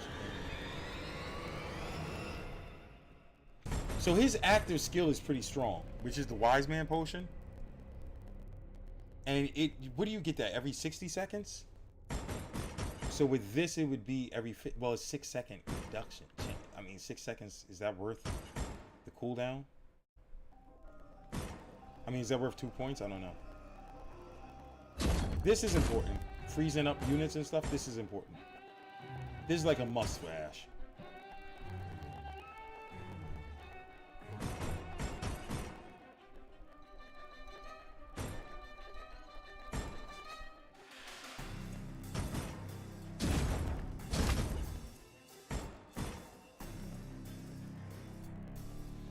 Yeah, the fear reduction would be cool. I think I might go with that. Yeah, because it's Ash, you don't want to get, whatchamacallit? I would go with this.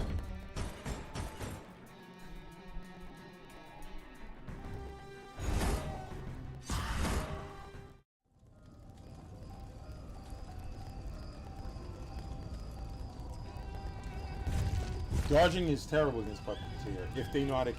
Well, excuse me, not say terrible. Puppeteer is probably the easiest killer to cancel the dodge. Well, if the person knows how to use okay, wow, how do I want to answer this?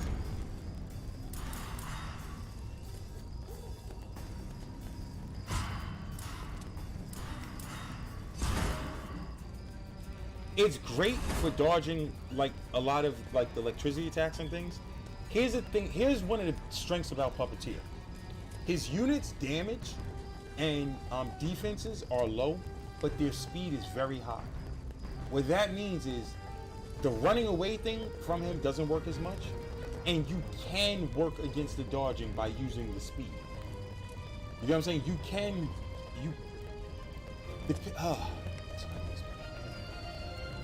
He can also stun you. You know what? That's not necessarily wrong, what you said. What you said is right. Dodging is good against Puppeteer. It is. Because you dodge a lot of the attacks. Just as a simple thing, survivors. Do not go into games with the plan of, yo, I got this dodge thing down, killers can't fuck with me. Start to work on other aspects of your game. Because they're going to find ways to... I'm countering it. I'm countering the dodge shit. And one, I got videos coming out that's going to put that information out there. And I'm assuming other people are realizing, look, if we're gamers, which a lot of killer players are gamers, we're going to see the dodge mechanic and we're going to think, yo, we got to counter it. And we're going to come up with ways to counter it. That's what makes killers killers. Whereas, and I hate to keep bringing up DVD, but I'm using an example. Meanwhile, when you look at survivors in DVD, oh, the killer does this is bullshit, and they bitch and complain about it instead of thinking of how to counter it. You have to find ways to counter it.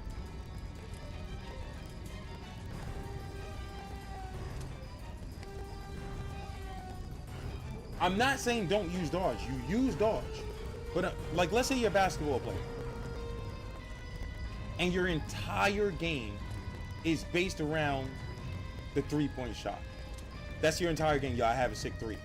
Well, teams are gonna realize this dude got a sick three.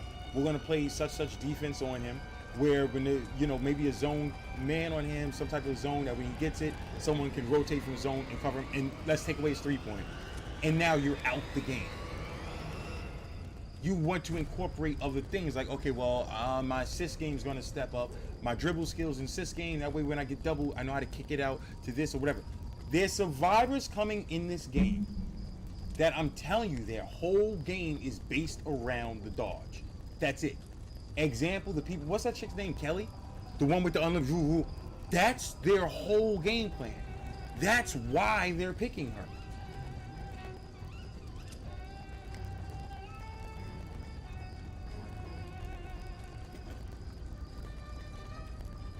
I'm not gonna be losing this game anymore. This game is addicting as shit. It's very, very, very addicting.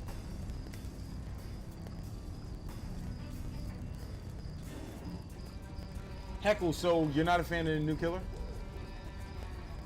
I know people are checking that out already.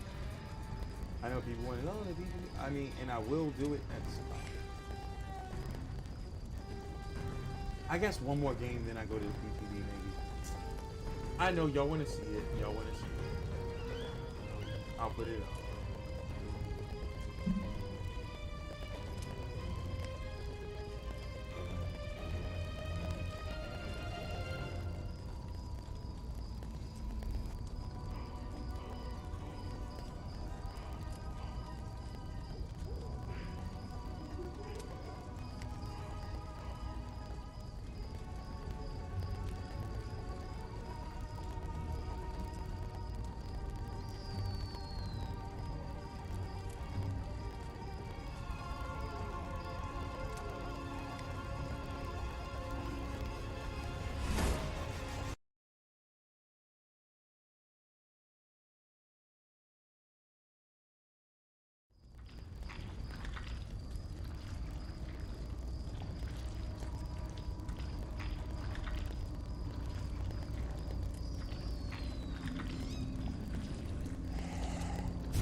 whispered voice of darkness.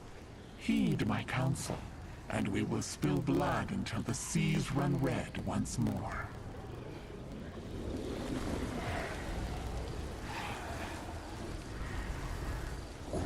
A group of fools wander in our midst, seeking pieces of the map that will spell our demise. They must not locate these pieces.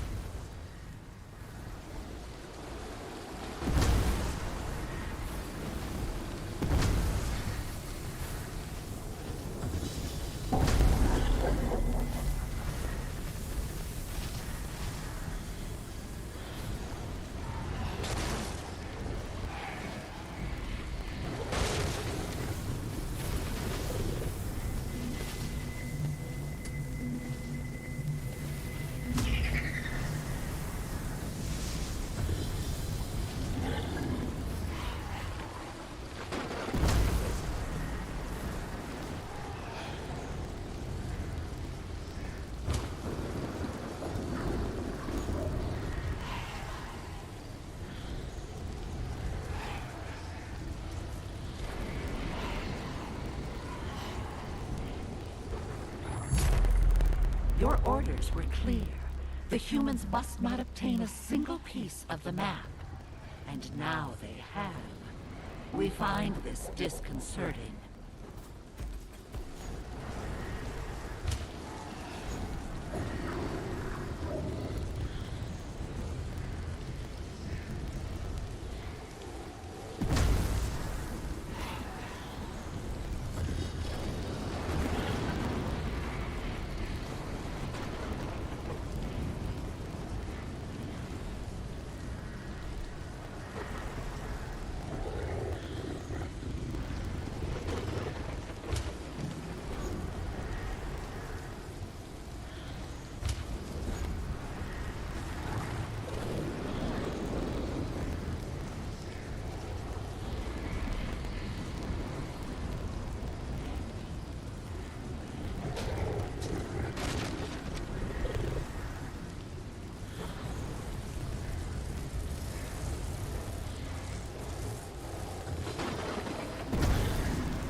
Humans have another piece of the map.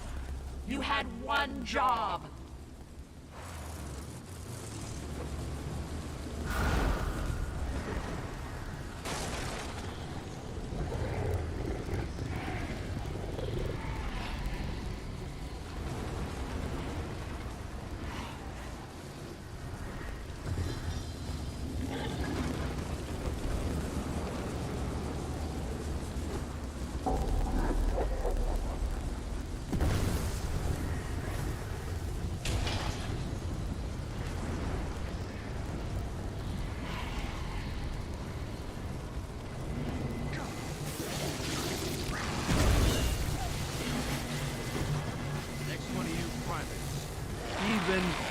Why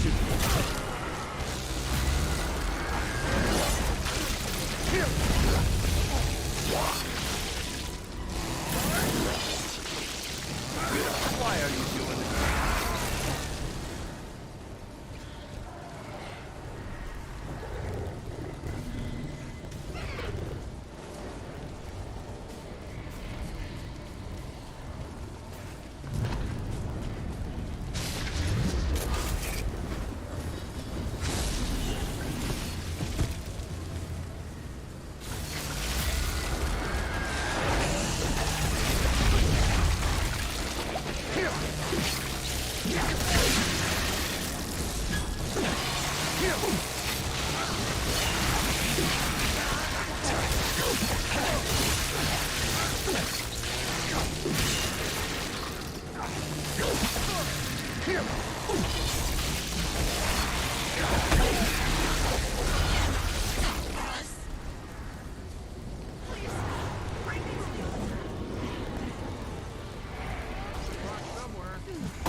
locate their souls and swallow at will.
Can't finish this without you. Fight smarter.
Of the Necronomicon have now been found. Consume the humans before they harness the book's power.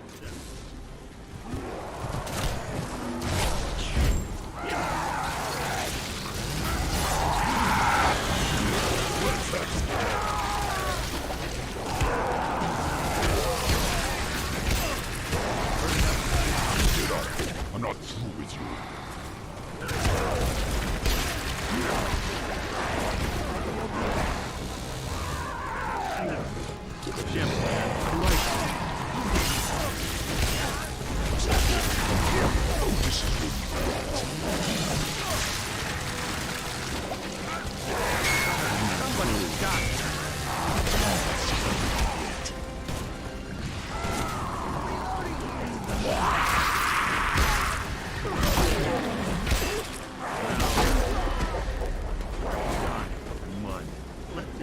wins. Oh shit! I was muted. Fuck.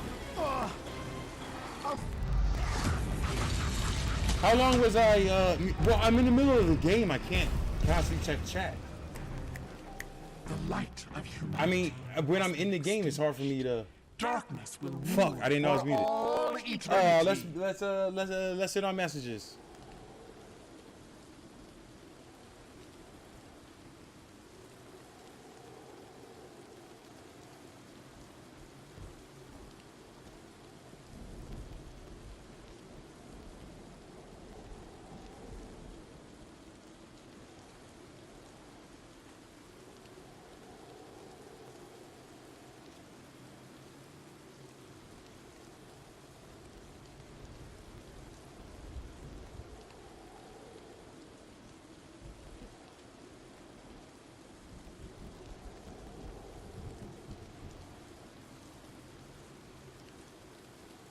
Damn, I wish they had an in-game where I could just click on their name like fucking whatchamacallit does.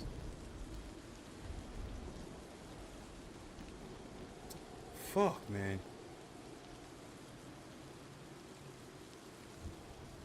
Am I connected to my fucking Wi-Fi?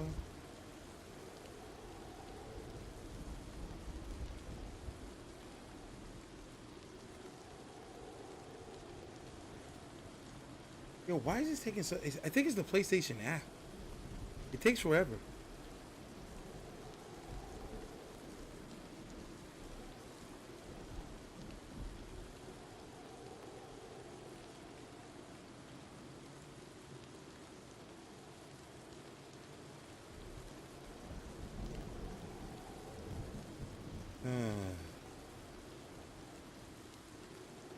Geo dude, let me send you a message. The other guy take forever. Yo, is there a way to do this on PC? Geo dude 302. He was a higher score, right?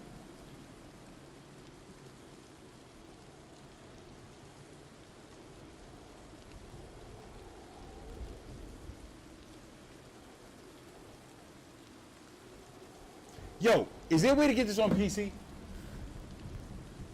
Who's not good yet? Yo, here we go. Y'all love making excuses for motherfuckers. A minute, yo, Survivors is winning. Survivors aren't good now, though. Yes, they are. Yes, they are. Yes, they are. Everyone recognizes it. It's only, everyone got to come up with an excuse for Survivors. Survivors aren't good, though. That's why. No, why is because they got fucking shit on. That's what the why is. Unfucking believable. PS app, PS, PlayStation desktop.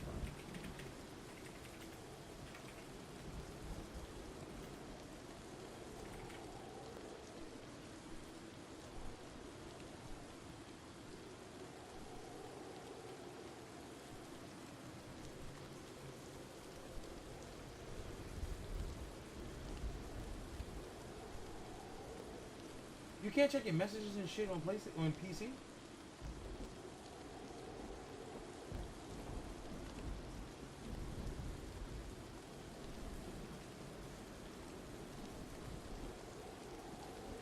What? You can't use it? You can't do that on PC no more? The fuck? Bro, I want to message these dudes, bro. Why is the app move so slow? The phone app moves so slow.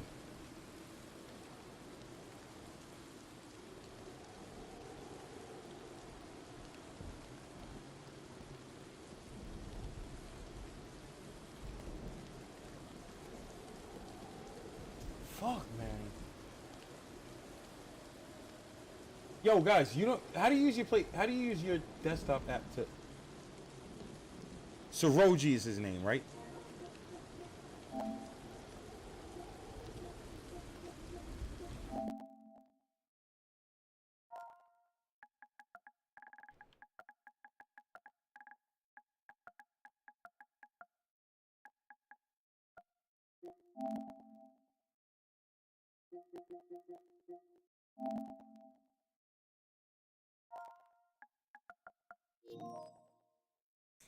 Oh, they're Dead by Daylight players. That's why.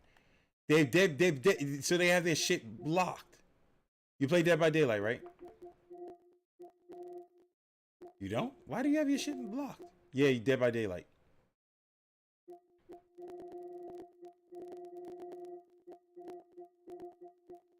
A lot of Dead by Daylight players have their shit blocked. That's what it is. What about this Geo dude? Geo_dude 302. Let's check that.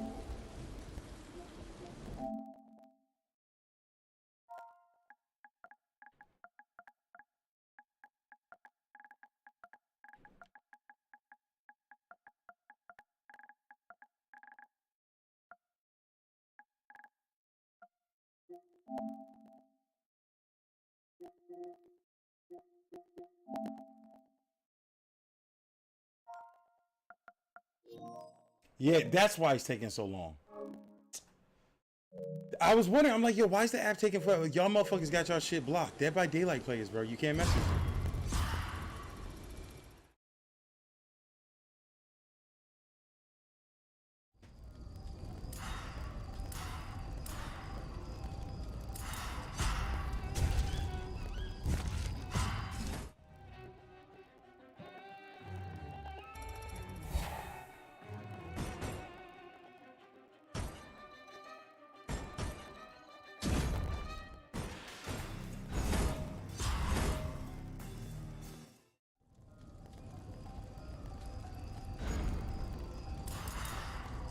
I'll play Evil Ash now. I'll play Evil Ash game. And then get ready for the PTB.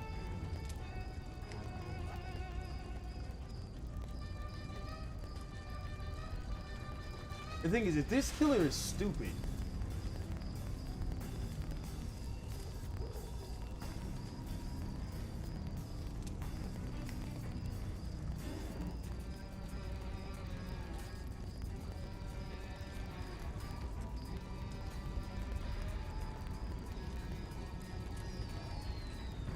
yo, it's really hard going into a stupid PTB if it's stupid.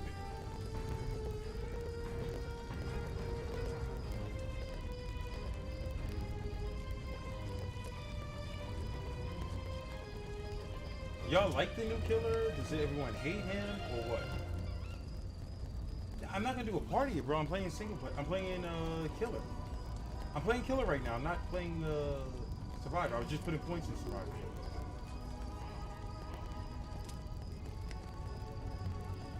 Which demon should you main? Evil Ash is fun. Puppeteer is not as easy as he looks.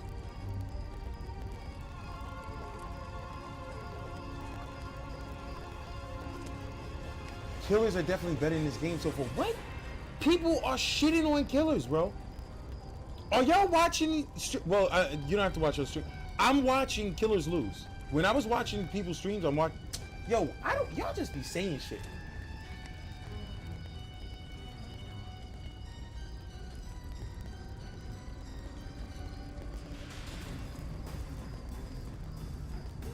Evil Ash, I can see why people think Evil Ash is the. He's a good Puppeteer is the first killer to start off with, but playing him higher is going to be hard. You haven't seen a lot of killers lose. Okay. Everyone talk, yo, Survivors is winning, yo, W Survivor. Everyone in chat, Survivors. Yesterday we're playing Survivor, we're crushing killers. They're like, what are you talking? Mega, what are you talking about?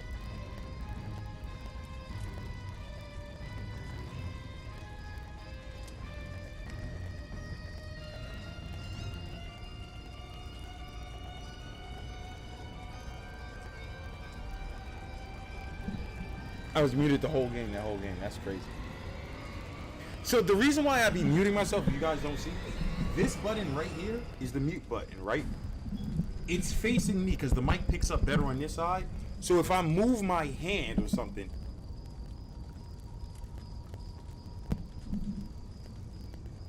it's very easy because my controller's in front of me, right? And I'm constantly moving my hand. So if I hit the button, I just hit mute and don't realize the flashing light.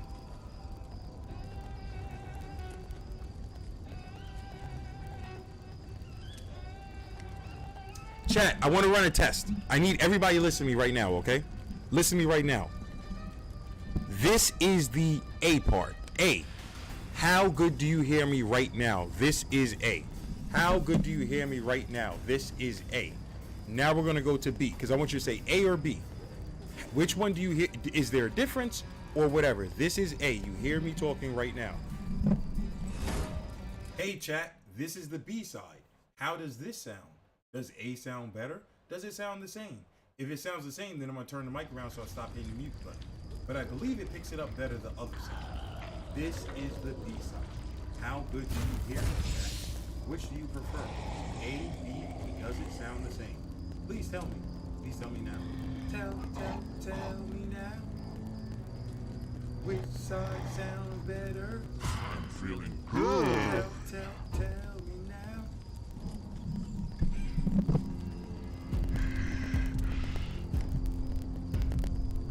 Yeah, that's the thing. So A is when the mute button is facing me. B is when it's that's why I be muting myself by mistake. What I can try to do is just move the mic further away. And then I'll maybe stop hitting the mute as much. I could do that, but I'm told to talk directly into the mic. Like have it in front of me. But then again, I talk loud and project myself, so it might be better having it. We are those that dwell in okay, the so we got dark Evil bowels Ash. of man's domain. Our time has So come to claim their world. Evil Ash is tough in a way, but he's good in a way. Portions of the map. Evil Ash, we're playing for the home run hit.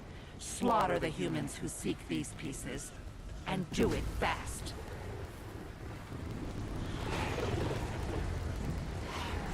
They're like, yo, B sounds like ass, bro. B sounds nasty. Don't do B.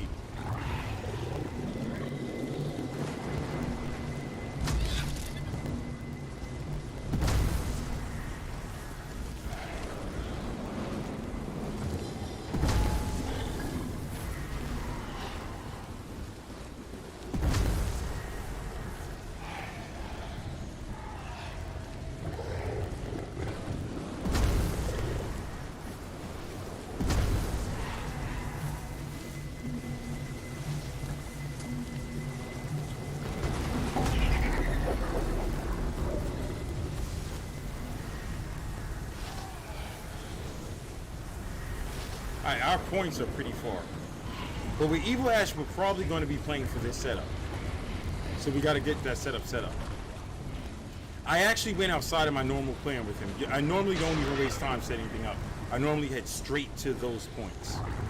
Whereas with the other two killers, I have the flexibility of... Because Evil Ash, we're probably playing for this area. A strong flutist setup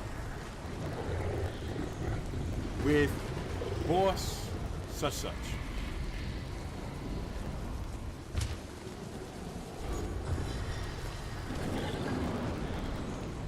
They're in the tunnel. I probably should break to that right now. I probably should.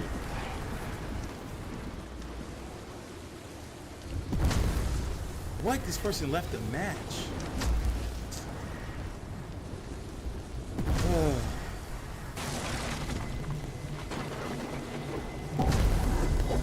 And it was the Army of Darkness Ash that left.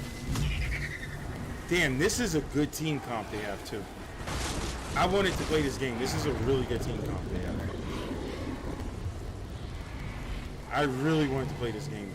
You see, they have Arthur, fucking Henry the Red, Pablo, and Army of Darkness Ash. That's such a strong team comp.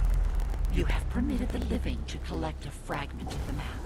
In the future, we would prefer that you mutilate them. Of course, it's a PC player with DC.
Guys, stop separating.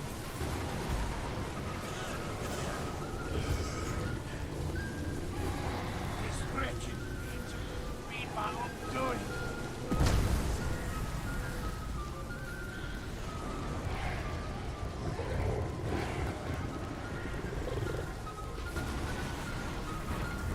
Things. Ah! You may have bested me this time.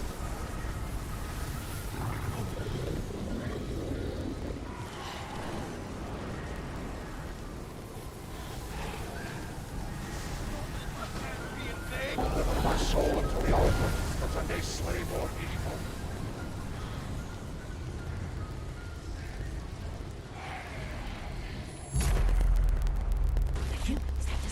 They have a piece. Damn, they have a piece of the map. We have a slaughter? We have a character down, but they got a piece of the map, so I guess that's good.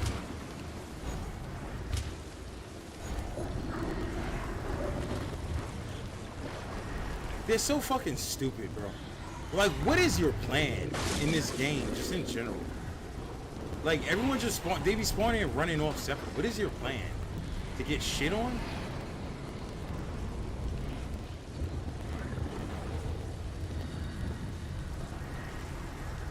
Pablo leveled up his shield, so I guess that's good for him. Fuck, I can never see Pablo on the map. You know how hard it is to find that motherfucker? You can't see him on the map.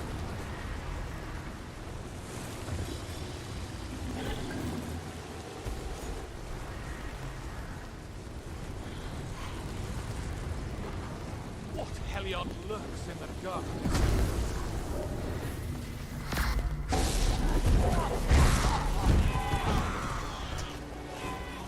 Here we go, this bitch ass run.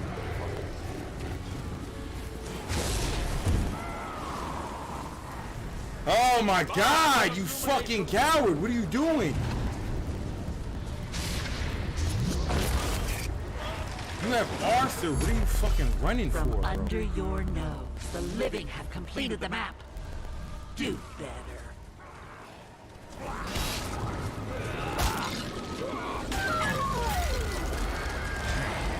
To the front line!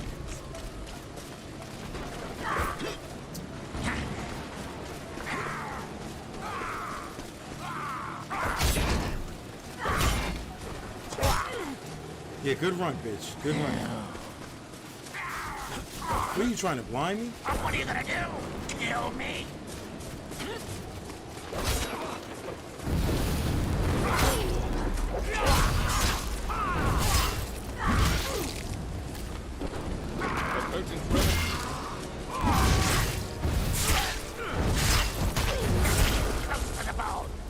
Fucking bitch ass motherfucker. Running from me. Fight, bitch. Fight.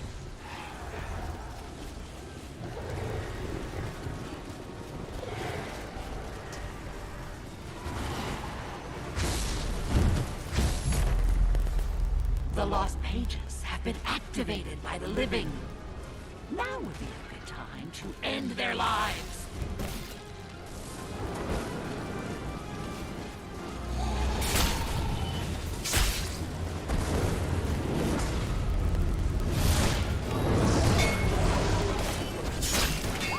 Two.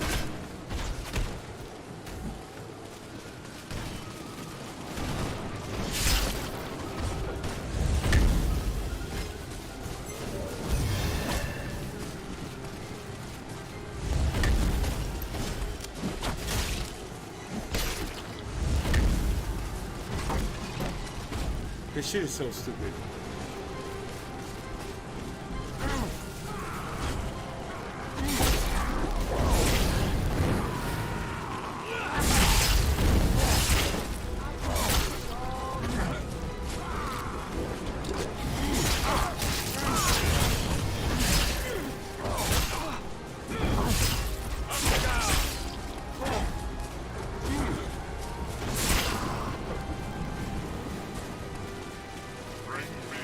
Dodge this shit. Dodge this shit. Dodge that. Dodge that. Dodge that.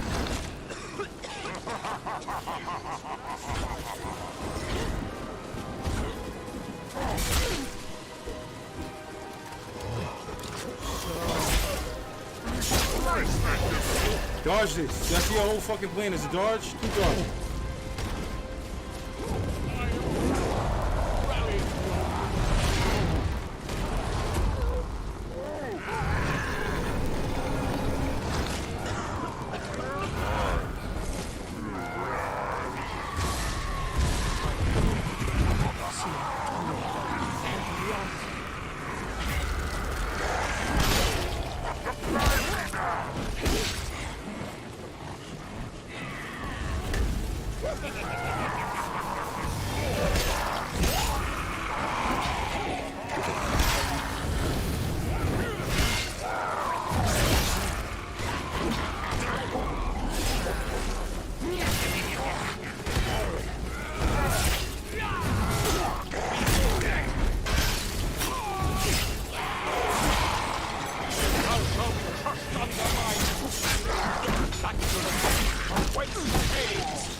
It's an Xbox Duo.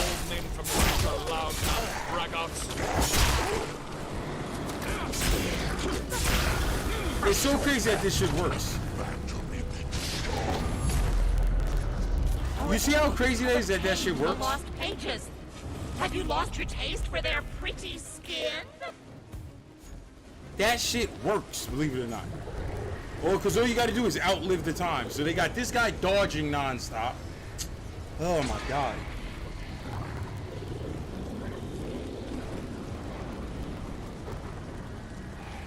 That's what the whole game. You see what this game is based off of, right? You think that's gonna keep working, buddy?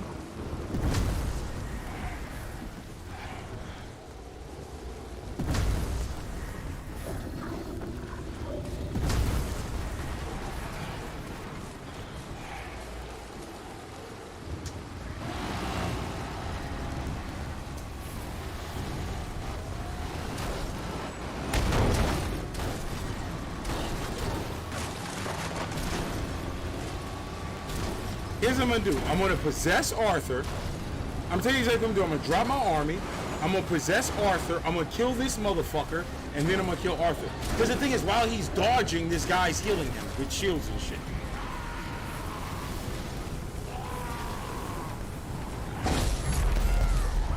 The half-witted humans have activated the dagger. If they get their fleshy hands on it, you will be held accountable. Shoelaces uncut.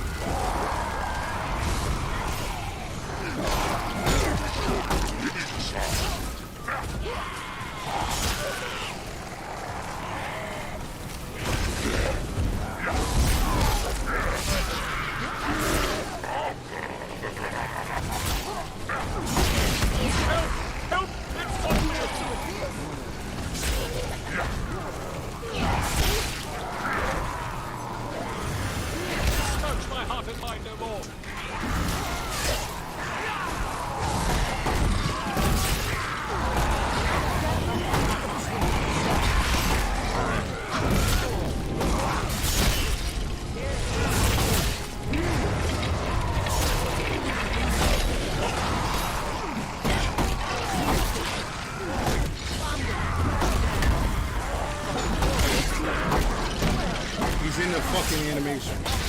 Done. Fucking clowns. Fucking clowns, bro. That dot is playing. What's playing smart is basically like this one.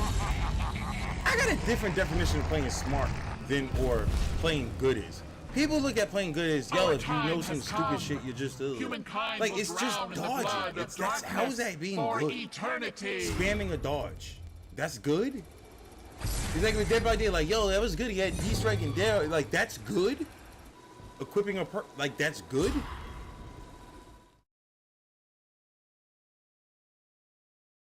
Pablo's awesome. I mean, they're doing what they can do as a duo, but it's just... and I'm not attacking you. It's just, it's more of just because that mechanic is so frustrating. It's just a stupid, frustrating, dumb shit.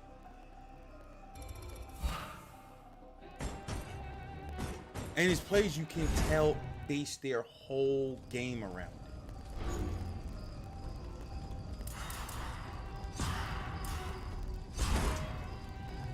Yeah, I'm gonna go to the PTB.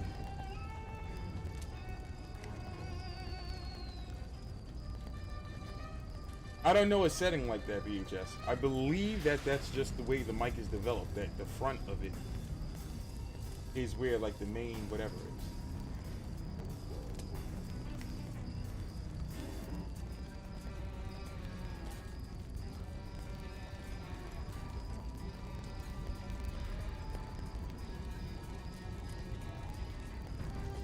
All right, let me get my setup set up while this is loading in, so I can switch to the PTB. Where's that laptop at? Where is that laptop? Oh, here it is.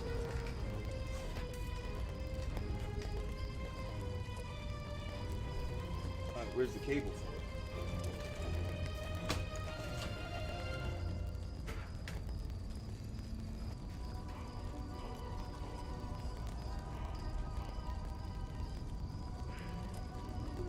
That's a switch cable. There's a power cable for this laptop. Here it is. No, that's the TV power cable. Where's the power cable for my laptop? Oh, there it is.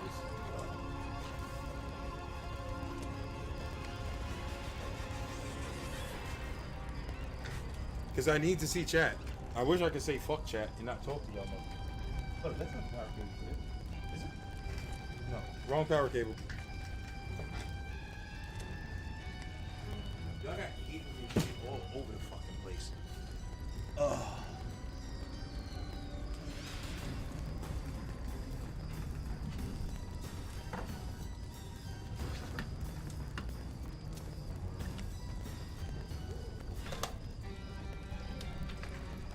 Where's the fucking power cable?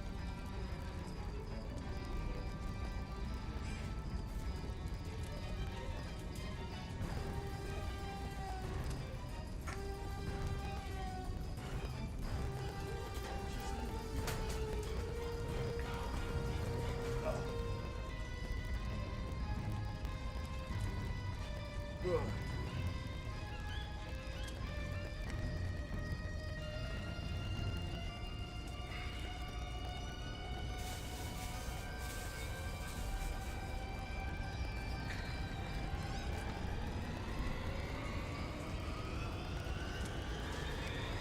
What the fuck is that?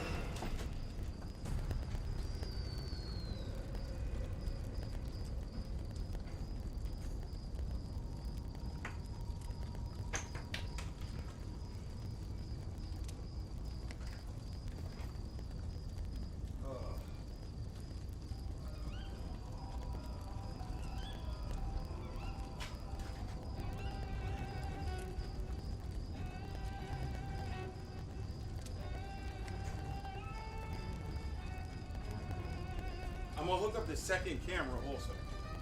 That's why I moved this. I have a second camera I'm gonna hook up. I have a different setup for the PC. Where the fuck is that power cable at? Don't look at my ass.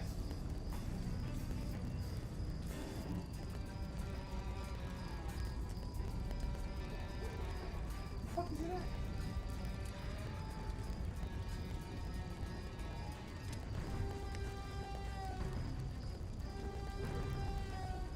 This isn't it.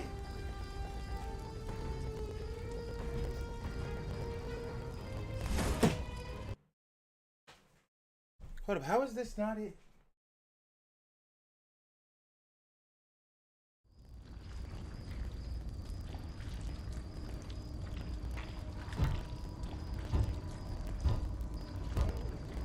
Time to leave the fruit cellar.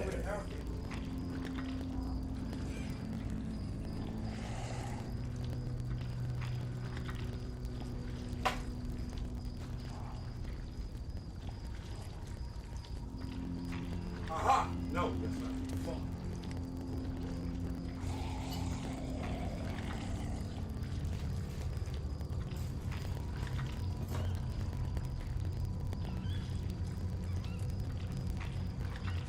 That's it.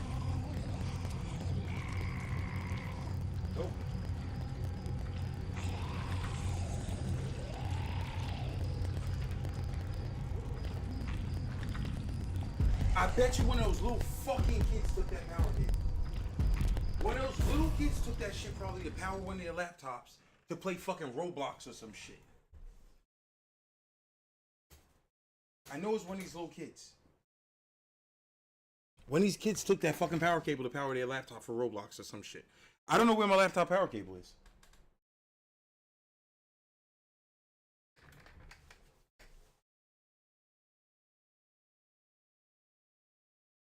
Fuck.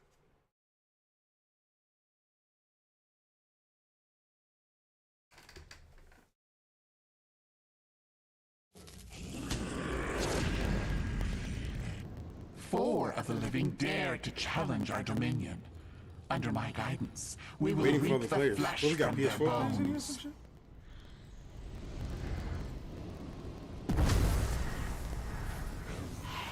Here is A group of beautiful. fools wander in our midst, What you talking about? seeking pieces of the map that will spell our demise. They must not locate these pieces.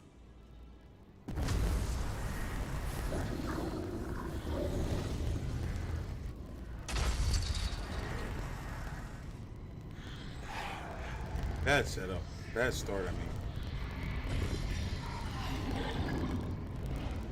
Notice they already got shields on. Two of them. They got an Arthur, Circle of Healing, that Sniper Lady, and okay, this is a tough team. That chick hits hard as fuck.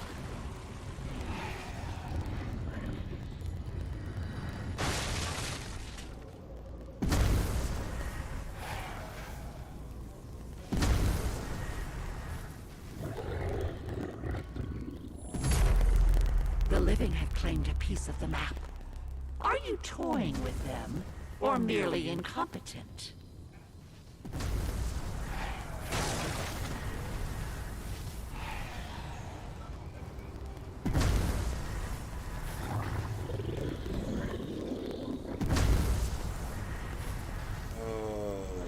Where's that laptop?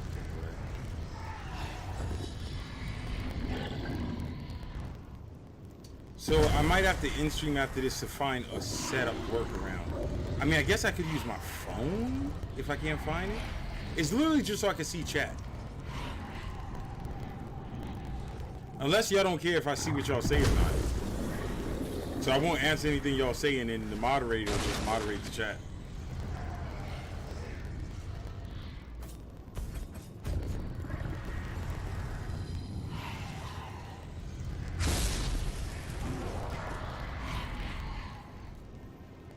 It's not like I look at chat anyway, right?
They only have one piece. Are they not expected? Well, everyone has one shield.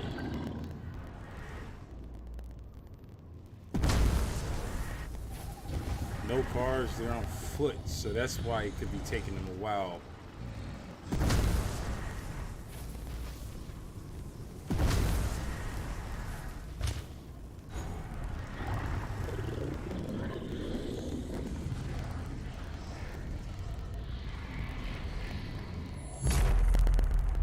The living have discovered another fragment of their precious map.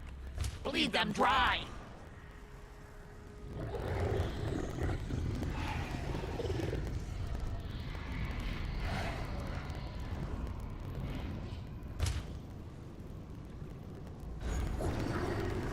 There we go. Wow, they're all the way up there. Okay. Let's go kill them.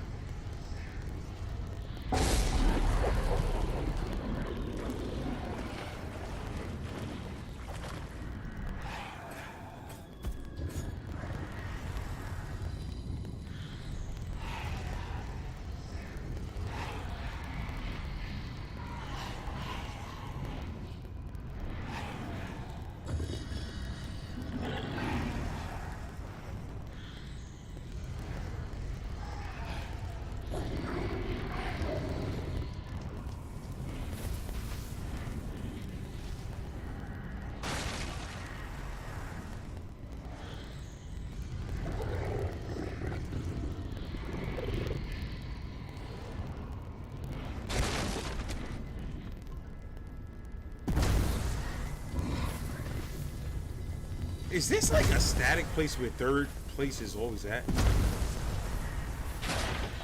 I feel like this is third spawn a lot. I gotta pay attention to that. That might be the case. It's not the case, probably.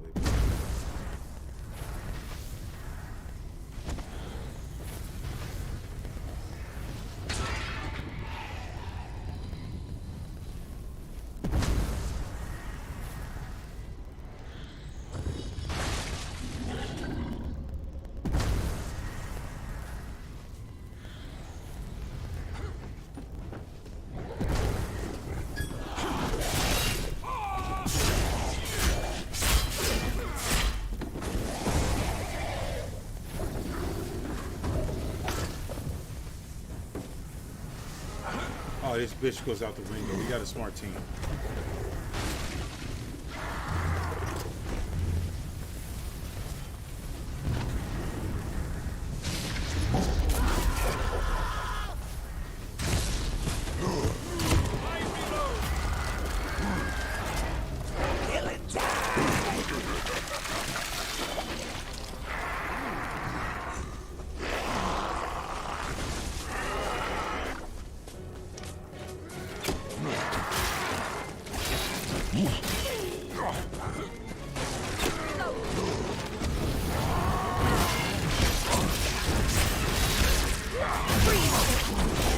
That's what you get for trying to use a fucking sword with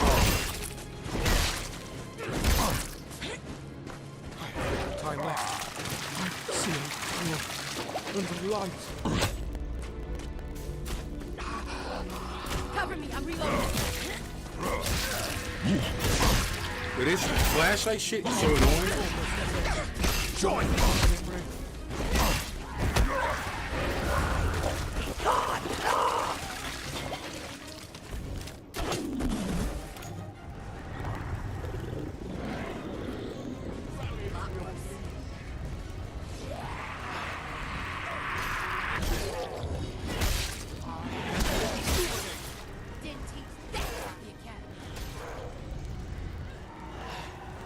Bitch is using fucking guns with Arthur. Fuck. Flaming sword cannon, some shit.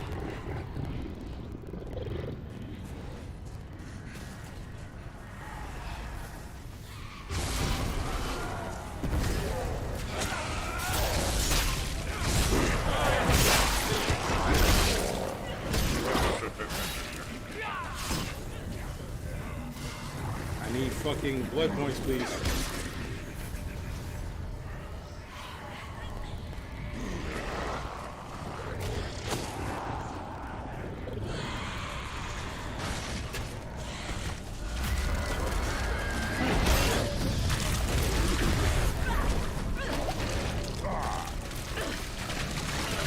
No, you're not running away.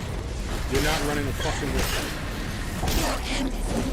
Is that what you thought? You thought you were going to be able to run away and do shit? Was that your plan, to just be running on the move and dodging and shit? No, you can't run. You can't run. You can't run. You can't just sit there and run around. Sorry. That's not what you're doing today. We're not just running around and shit. Sorry.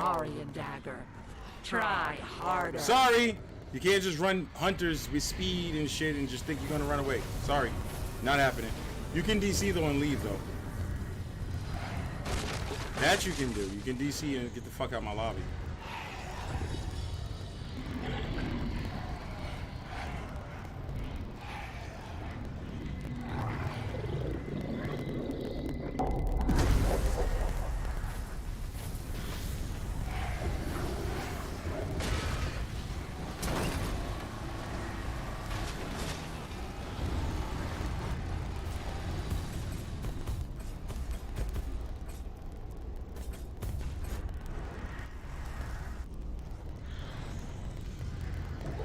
Good job being fucking... Good job running off on your own, though.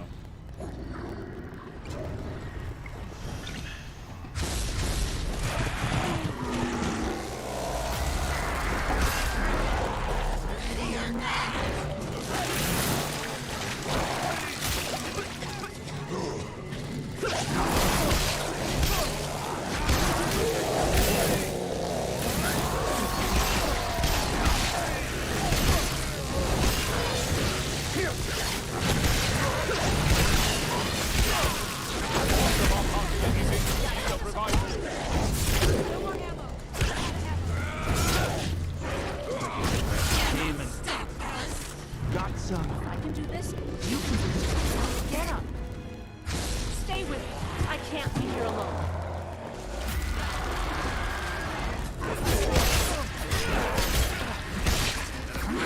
More of these.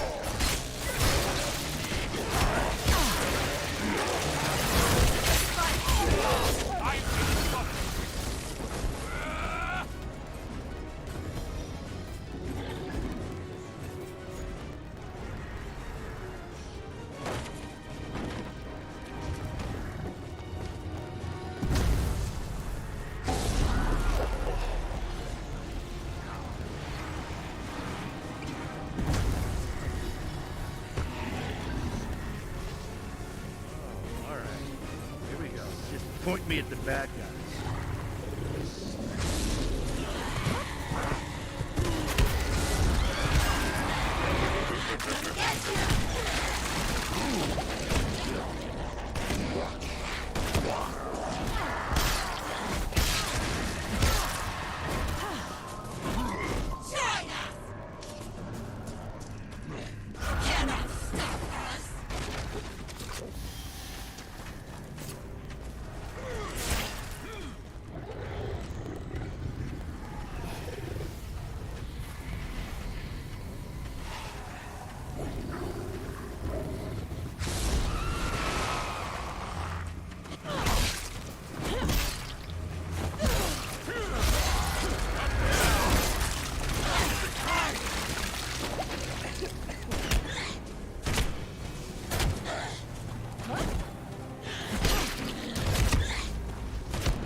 The lost pages.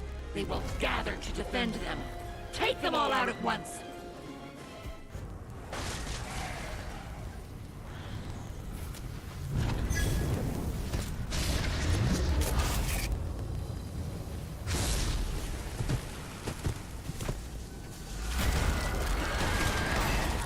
Let's have some fun.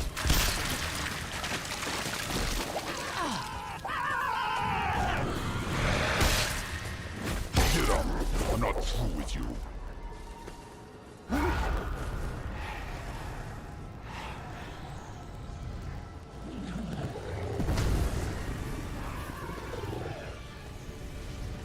Don't let the trees take me.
Dodge spam, honey, on these titties.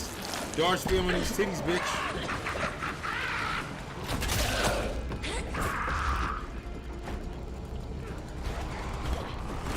Hold on.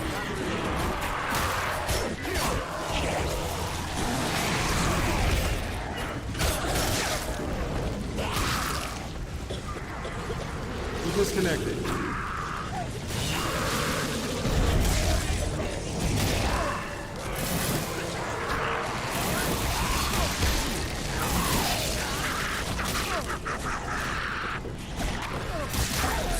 Go to sleep. Go to sleep. I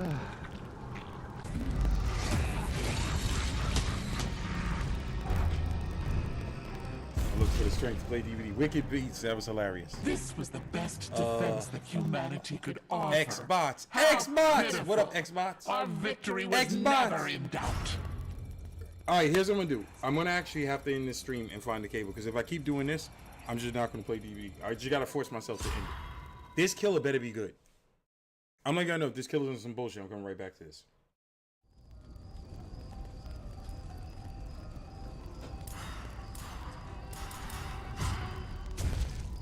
If this killer's bullshit, I'm gonna be so. Which I know he's bullshit, but if he's like unplayable bullshit. Yo, 18,000 for the next level? That's crazy. If he's absolute bullshit, it's like, nah, play.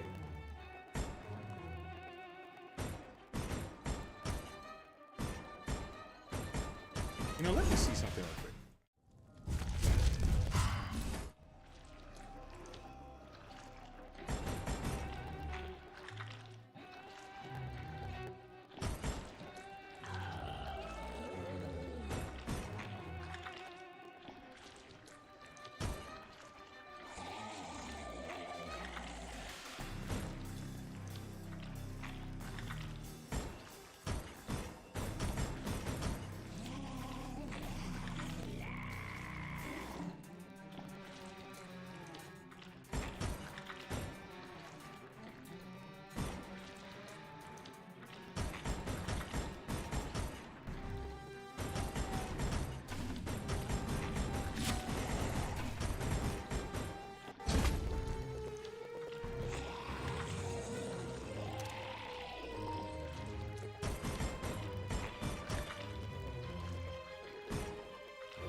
Do you have to have 6 in this spot?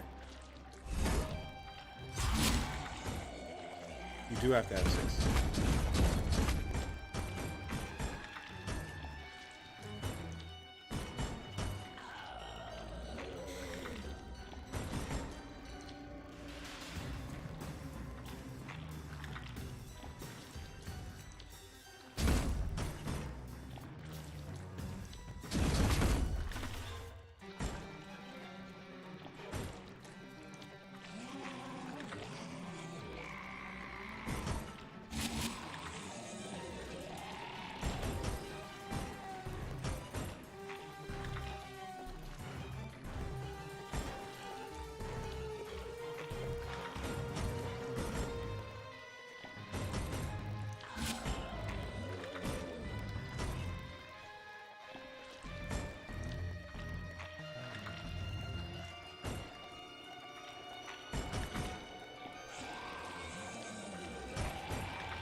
Hold up. We're gonna try something.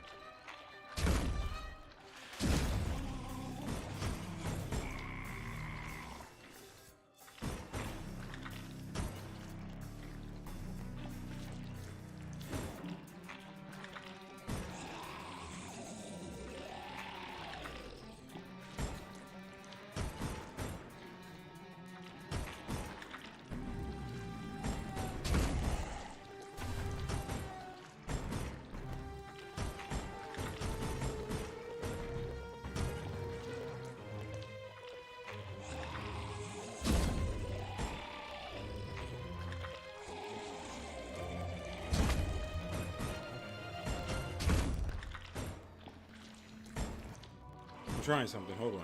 I think something we might be able to do something here.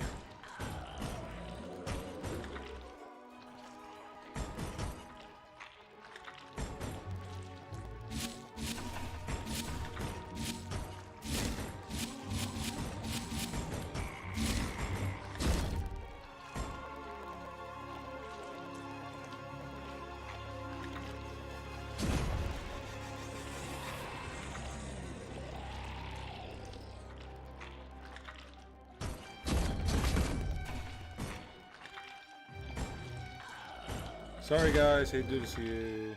I gotta try something. I think this might be actually better. So you guys think 4.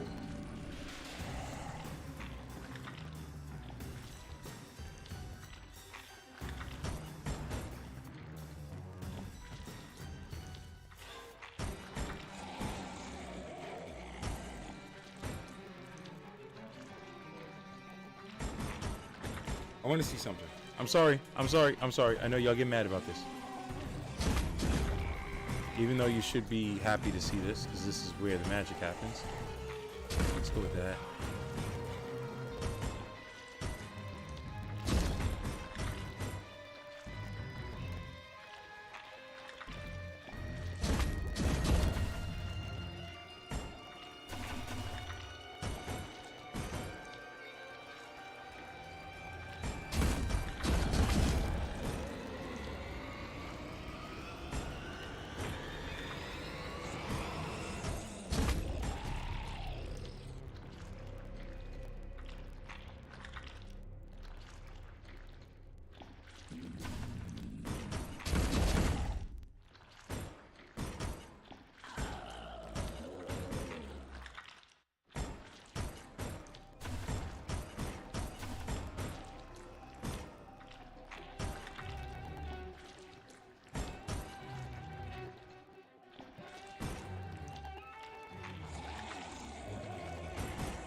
I was thinking about making a thing spec around a boss spec.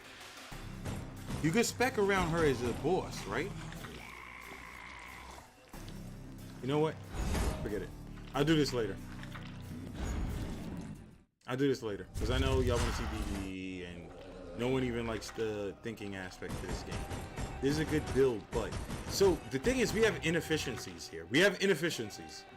This point doesn't have to be here. There's inefficiencies in her build and in whatchamacallit's build.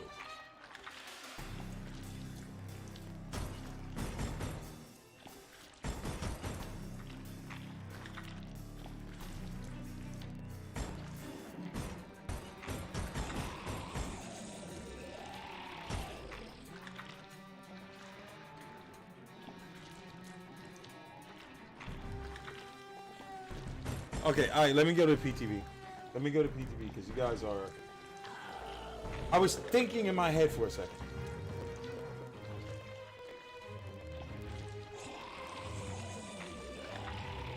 Sir Rates, y'all say the kill is trash?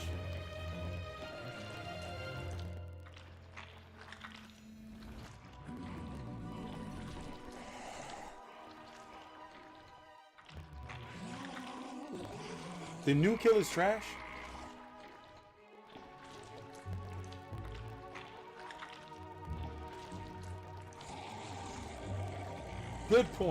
Good point. I do like low tier kill. What a comeback. Vaughn, yo, put it. DBD people, listen to me. DBD people, listen to me. Vaughn just saved the DVD stream. When everybody said, yo, such and such yo, when y'all say some shit in chat sometimes, yo, I get hyped off it. They was like, Kill's trash. I was like, yeah, you're right. Kill's trash. Let me just stay on this. Fuck it.